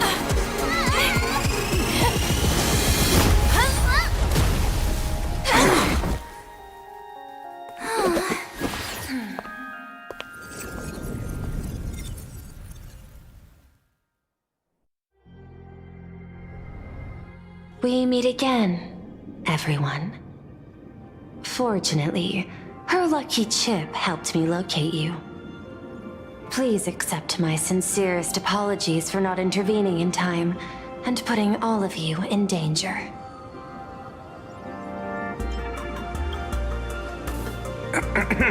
Actually, she put one in my pocket too, but I auctioned it online as a souvenir. Thank goodness you kept yours. Otherwise, we'd be done for. Madame Pearl, where exactly were we just now? The place where you fell is called the Torn Scroll. It is a space that peeled from the scroll painting during Planarcadia's return to reality. These splintered spaces continuously rip at both reality and the world in canvas. The Department of Aberration Defense originally thought this kind of phenomenon had stabilized, but based on observation, during your encounter with the Daybreak Squadron, there was a sudden spike of disturbances from the Torn Scroll. Unfortunately, the cause, unclear. Therefore, I had to use the power of the Cornerstone to analyze the space, then mend the fissure with Imagenesis in order to bring you out. The Department of Aberration Defense has initiated emergency protocols to reassure the public and handle the aftermath. However, I wasn't able to directly observe your situation after you'd fallen into the Torn Scroll. Would you be so kind as to share what happened there? We can close the new Herald of Death case. My shadow has devoured the guilty three and tasted their sins. They were responsible for the Sinwish Syndicate massacre. Of that, I'm certain. Was Full Wish the mastermind? I couldn't find any solid proof of it, but it hardly matters now that the culprits have been executed. Worry not. Based on the intel provided by you and Miss Kuchiba, I have deduced the following. As a survivor of the tragedy of the Blood-Stained Games, Full Wish founded the Research Society of Happy Smiles, charity organization. The organization has since been providing an unapproved medical treatment named happiness surgery to its members, which neutralizes their physiological capacity to feel pain. The procedure drew many more followers as a result. And the Daybreak Squadron, members of the Smile Society, imitated the Herald of Death's modus operandi for their crimes, and challenged the Astral Express during the exhibition. From the aforementioned facts, the predicted probability of Full Wish being the mastermind is 92%. If I may, Madame Pearl. Management in Planarcadia should be dictated by the chain of evidence rather than extrapolated probability. I understand. I will observe the human laws and customs.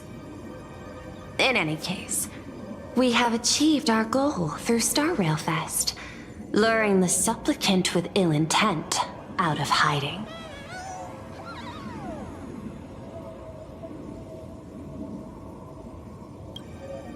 Since Full Wish is exposed now, and we've defeated her supplicant, shouldn't we hurry and arrest her as soon as possible? I'm afraid it's not that simple. We've defeated Full Wish's supplicant, yes. However, all three Daybreak warriors were supplicants. That can't be. The supplicant should be the only one who wore the mask and participated in the games with the Phantasmoon's blessing. Those devoured by my shadow can no longer lie nor deceive. All three of them had worn the mask before. If they were all supplicants, that means it's still possible for Full Wish to intervene in the games. What's even more terrifying is, when the shadow devoured them, I caught a taste of something familiar. It was the taste of abundance that I'd once devoured as a Galaxy Ranger.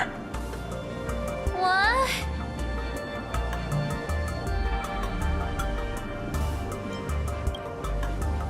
That's something that happened a long time ago. Living in seclusion dulls one's senses. I should have realized it earlier. Darn it. There is no point in beating yourself up over it. Therefore, the conclusion must be corrected. The Research Society's happiness surgery is a medical technology related to the abundance, and not simply about relieving pain. Assessing the risk involved in this procedure... unable to extrapolate. General Yao Guang told us that she foresaw a great calamity upon Planarcadia.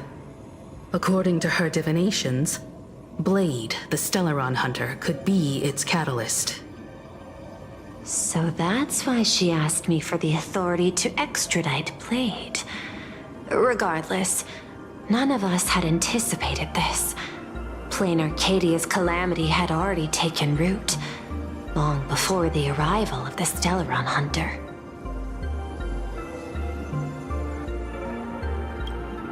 In the name of the IPC, the law, or a challenge to a supplicant? These options imply 3 different strategies. Regardless of the approach, the respective timing and investment must be considered. Thank you for your surprise intel, Mr. Ashvale. You have just saved many more lives. Henceforth, the Department of Aberration Defense will place Full Wish and the members of the Research Society of Happy Smiles on a special watch list. Given Full Wish's control over media outlets, I recommend closer monitoring of her dissemination channels. Understood. We will also implement pre-disaster measures at the calamity level standard per the Safety Response Protocol against aberrant threats. Full Wish is not working alone. For normal people to be able to get an abundance transformation, that implies far more sinister supporters behind the scenes. These are enemies not to be easily contended with. Therefore, as the administrator, I beseech you all, please, lend your aid and help Planarcadia through this crisis. This has escalated beyond mere rivalry for the Ionic game. Full Wish's conspiracy has crossed the line. This situation's 100 times more dire than the Herald of Death incident 15 years ago.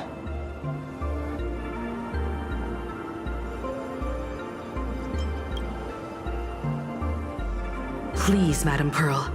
This is my homeworld, and I won't allow the tragedy to repeat itself.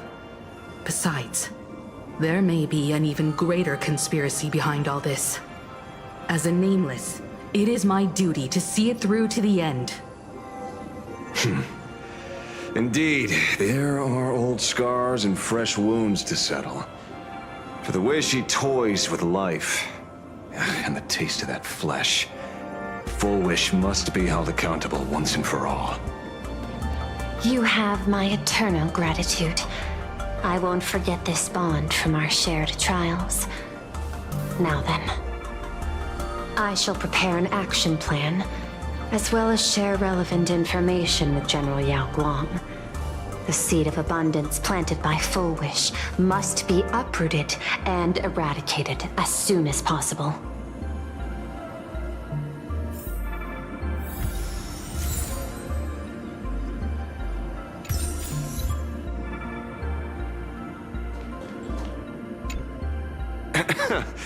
Terribly sorry, Nameless. It was your exhibition and your enemies.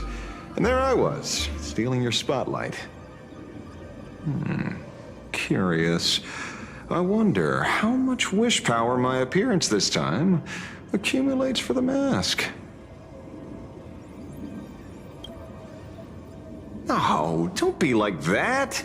You can tell them that I'm Welt. We already look similar enough. Who knows? Maybe that'll redirect some wish power toward your account instead?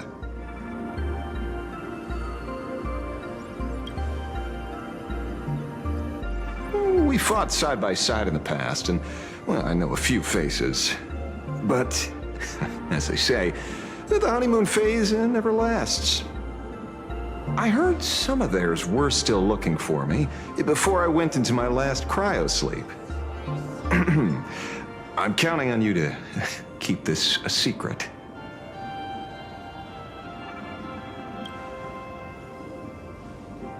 Some people want the head on my shoulders, while others want the shadow in my arm. I'm old, and I just want some peace and quiet. That's all there is to it.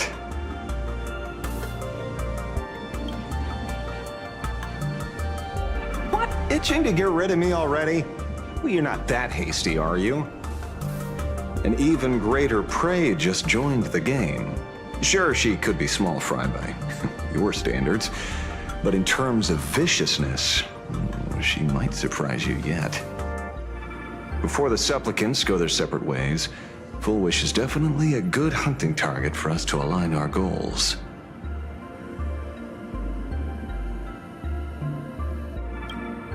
Such confidence. Can't help but smile at that. And for some reason, you really remind me of a young man named Tiernan. You nameless bunch just love jumping headfirst into fire pits, don't you? Well, given your skills, would you be interested in joining the Galaxy Rangers? If you're still alive by the time the Phantasmoon Games conclude?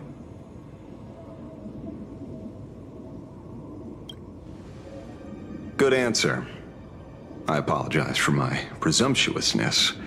After all, becoming a ranger comes with loss, suffering, and vengeance.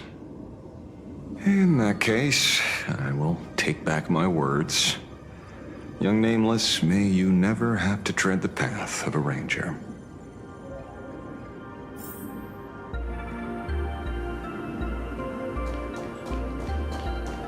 Full Wish's partner. Perhaps someone far more dangerous has already set their sights on this round of the Phantasmoon Games. Oh no. They are definitely up to no good.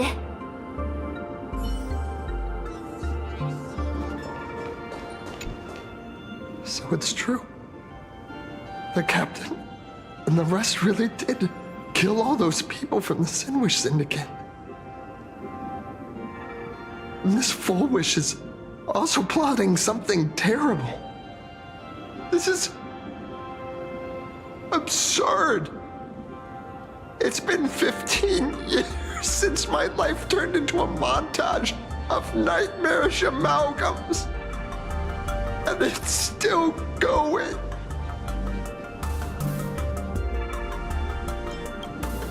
Thank you. Mr. Ashvale is right. This is not the same as playing the hero on a stage. In the end, I'm just an actor.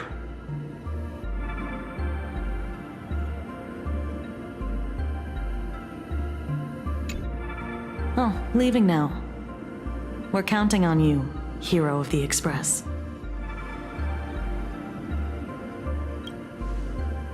Because it's just another Phantasmoon Games for me. Check the records in the Ministry, and you'll see. Save the mythological times, they always end up in a huge mess, without fail.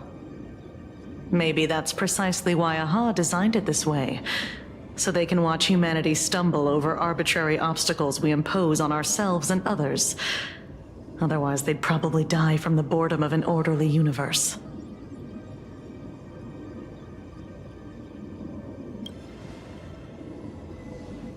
Maybe interrogate him for a few days.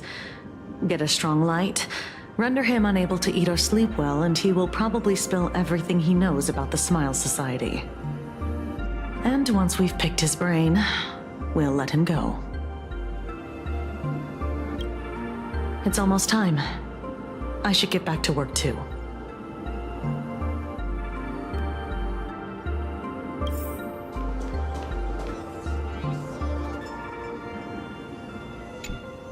Is there something else I can help you with? I understand. Your inquiry. How did they manage to operate with so many years unnoticed?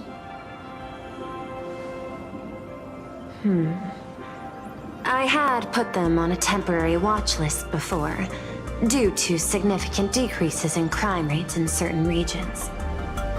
But now, we finally know how they achieved such a miracle. Personally speaking, I cannot fault the citizens who joined the society, nor do I wish to fixate on the accountability of those who governed at the time. After all, for the corporation, the Smile Society is a tool for maintaining stability, and the members are simply following the human instinct to avoid suffering. You've been to Penacony. You should know. There, the family's members lull guests to sleep with power of the harmony and soothe their pain. From a human ethics point of view, it is well within people's rights to avert pain in moderation. Humans cannot turn off their innate negative feedback like Intellitrons do.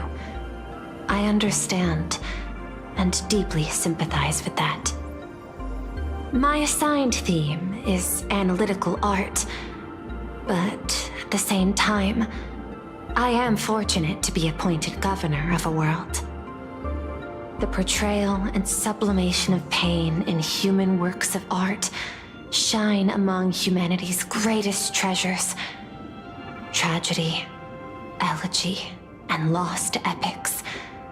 Their soul-stirring power springs from a profound understanding of this negative feedback.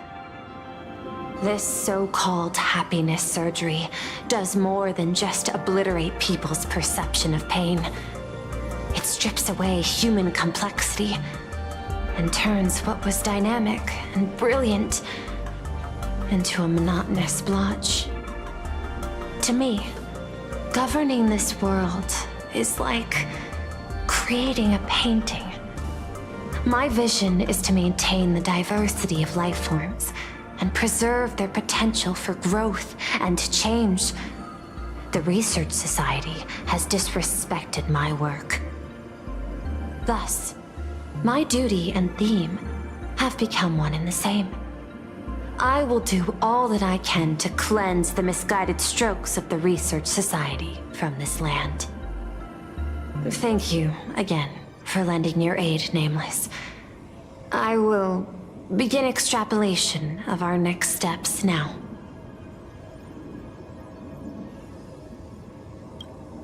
Please, be my guest. I hope you all get some proper rest before moving out again.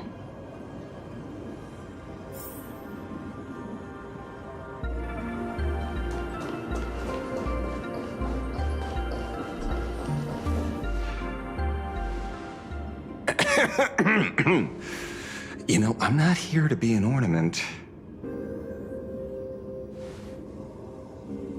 Assessment. You have something to ask me, Mr. Ashvale. Well, lately, I've been on an extremely lucky streak. Be it Full Wish or Magnus, where the leads practically gained sentience and came to me one by one. Luck is also an important part of one's toolkit. Wouldn't you agree?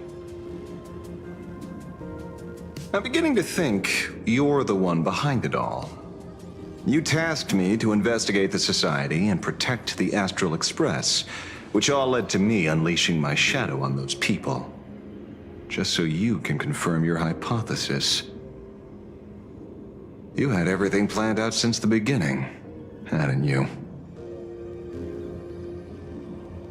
If I answer yes, would it wound your ego? Perhaps. Yes. I paved the way for your investigation, leading you straight to the suspects.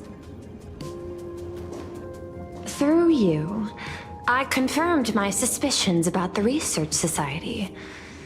However, the question of abundance transformation remains a thorny issue for me. Fortunately, there's a ranger who specializes in confronting such abominations, having lived in long seclusion within Planarcadia. But you know, the shadow sealed inside my arm can be very dangerous. Simply removing the nail can cause it to stir and resonate with the fragment and fissure. Had I not kept it under control at that time, the fight would have ended with all of us buried in that bottomless abyss. Is that part of your plans too, Pearl?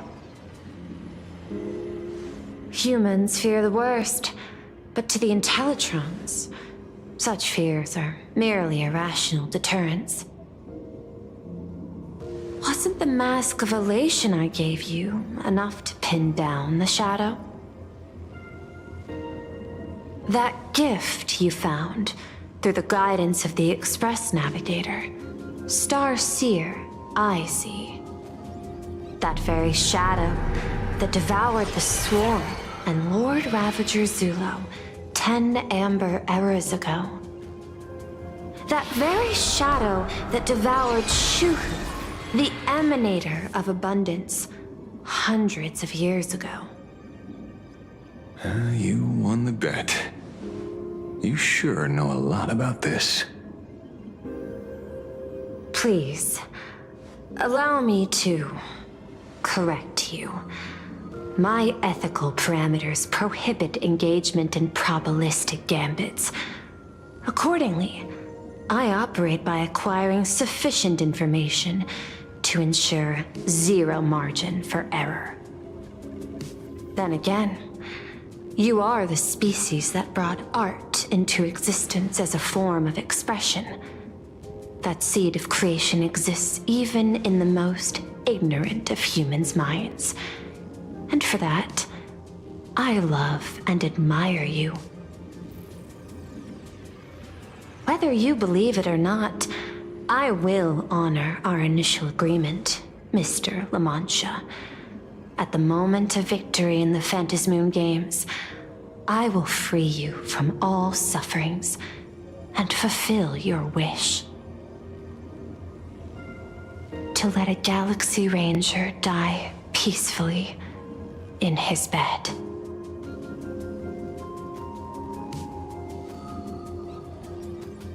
In that case, I will continue to fight for you, my lady.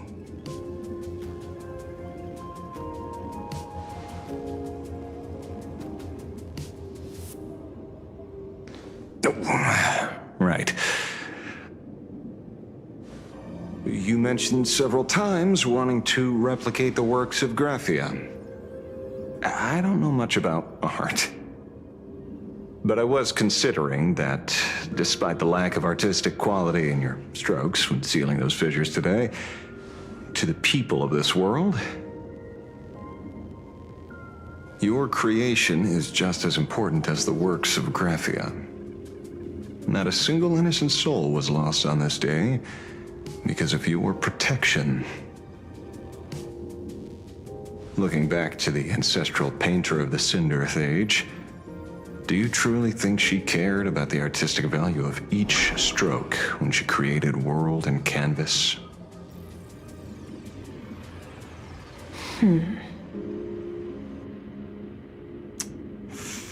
Tisk. Ugh. But what do I know? These aren't just crude observations from an amateur, so pay them no mind. I'll be on my way.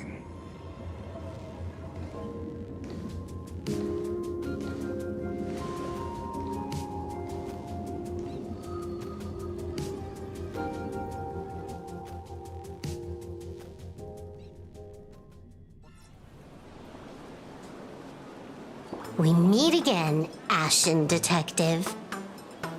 It's hard to believe that I came back for you, especially after learning that you wanted to sell me out to Pearl.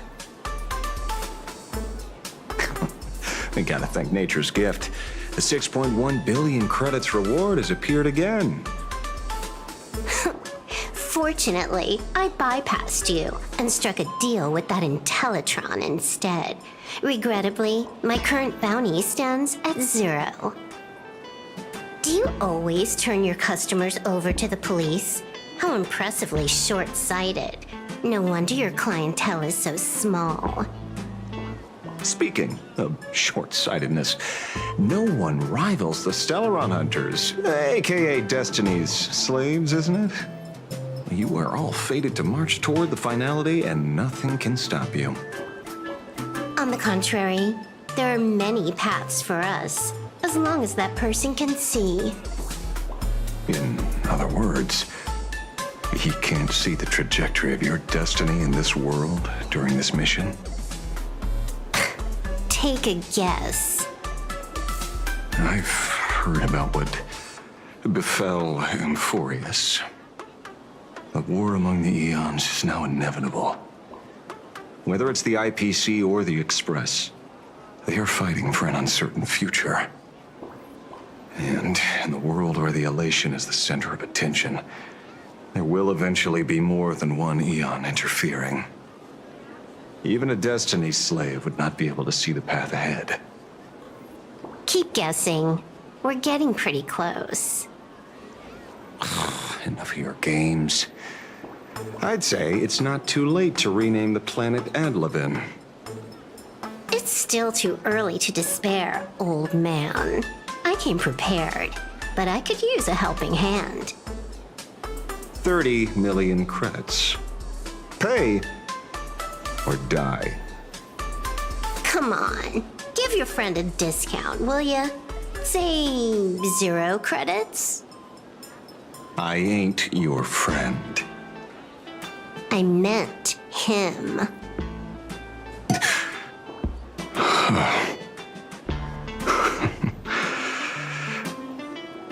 It's been a while, Yingxing.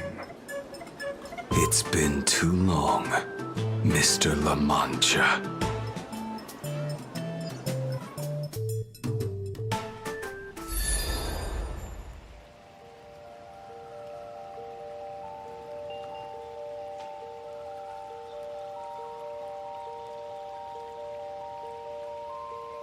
I knew it. There must be an explanation for the unusual fate of this world.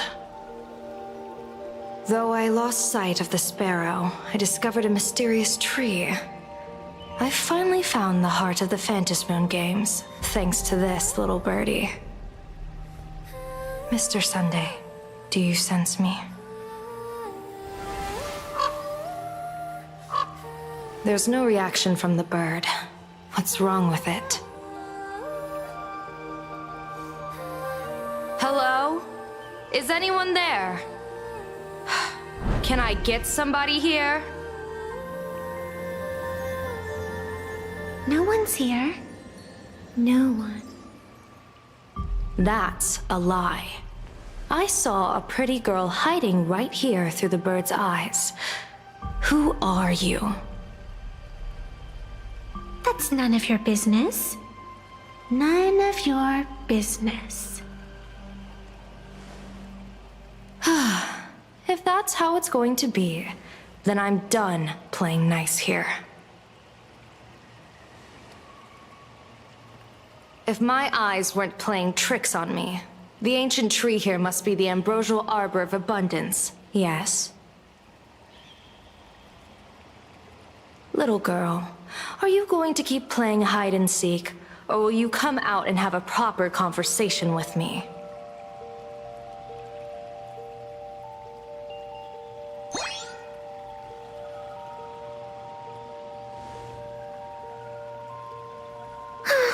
The Department of Aberration Defense often comes here to record game progress. And now my movements have been exposed to complete outsiders. I suppose it's time to leave. You sound unpleasant to talk to, but since you have eyes keen enough to tell what I am at a glance, I'll have a short chat with you. I will answer 3 questions, so ask away. Once you have your answers, I'm going to show you the door.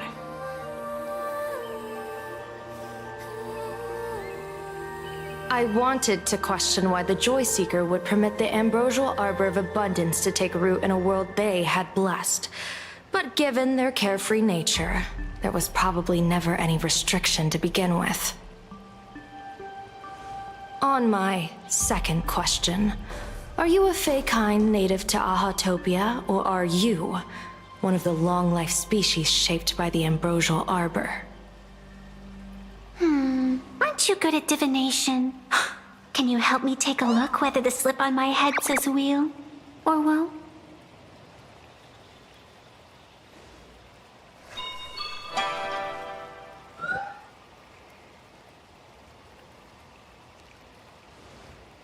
There's nothing on your head except your ears.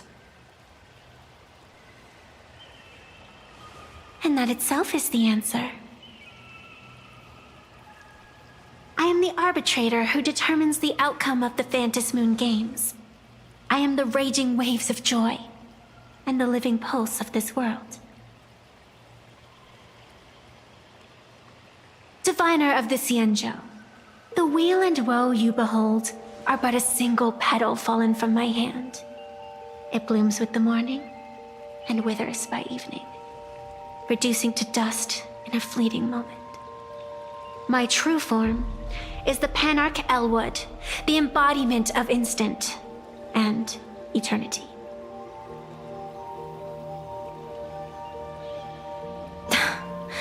Interesting. Took you quite some time to come up with those words, huh? The one who created me did say most people wouldn't believe me. Turns out they were right. I believe you. I feel the same way. For many do not trust the words of a diviner. Besides, no weal or woe has befallen you, which means your fate cannot be determined like that of ordinary mortals. You're not the first one I've met with this condition since my arrival here. You're left with one question. Since you admit to being an abomination of abundance, shouldn't you explain the fate of this world's residents? Unless they are your doing? If your answer fails to convince me, it may be too late by the time I summon the Lux Arrow from the sky with the rainbow. Chill out! You shouldn't make jokes like this. I'm not as skilled at divination as you are. When you suddenly speak of the great wheel or woe and interrogate me, I get confused too. After all, isn't every rule and every variable of the Phantom Moon Games dictated by the impulse of some god? As for the brewing storm, let's settle down and discuss whether the turmoil once again is the result of the laughter's mischief.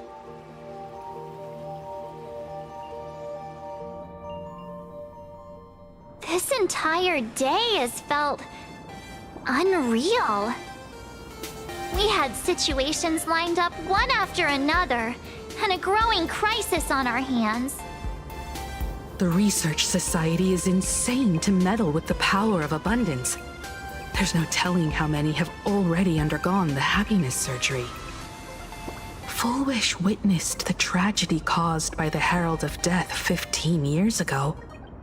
And now, she herself has assumed that dreadful mantle. We have to relay this information to Dan Heng, Sunday, and General Yao Guang as soon as possible.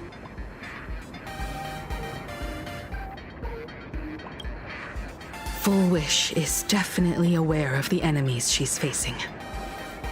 That is why we must win an audience with Aha.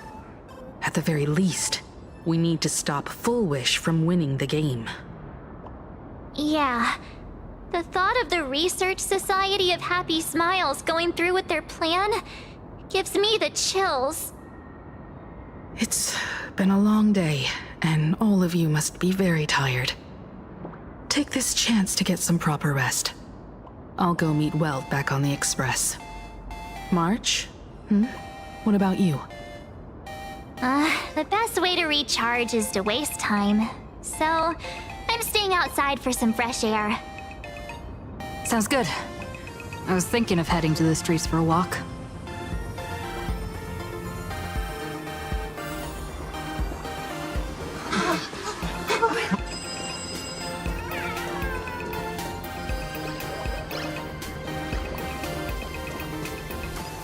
Hey there, all the smarties and dummies, children and adults, fools and entertainers.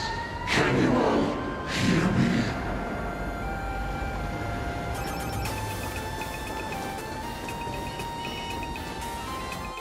Now that everyone has made their appearance, no need to keep further secrets what you can as a spark must grow into wildfire as an extra one of these fantasy games shall receive all of my authority more than a thin minute to become the true permanent beyond of elation. As such, It's time to revel unabated joy.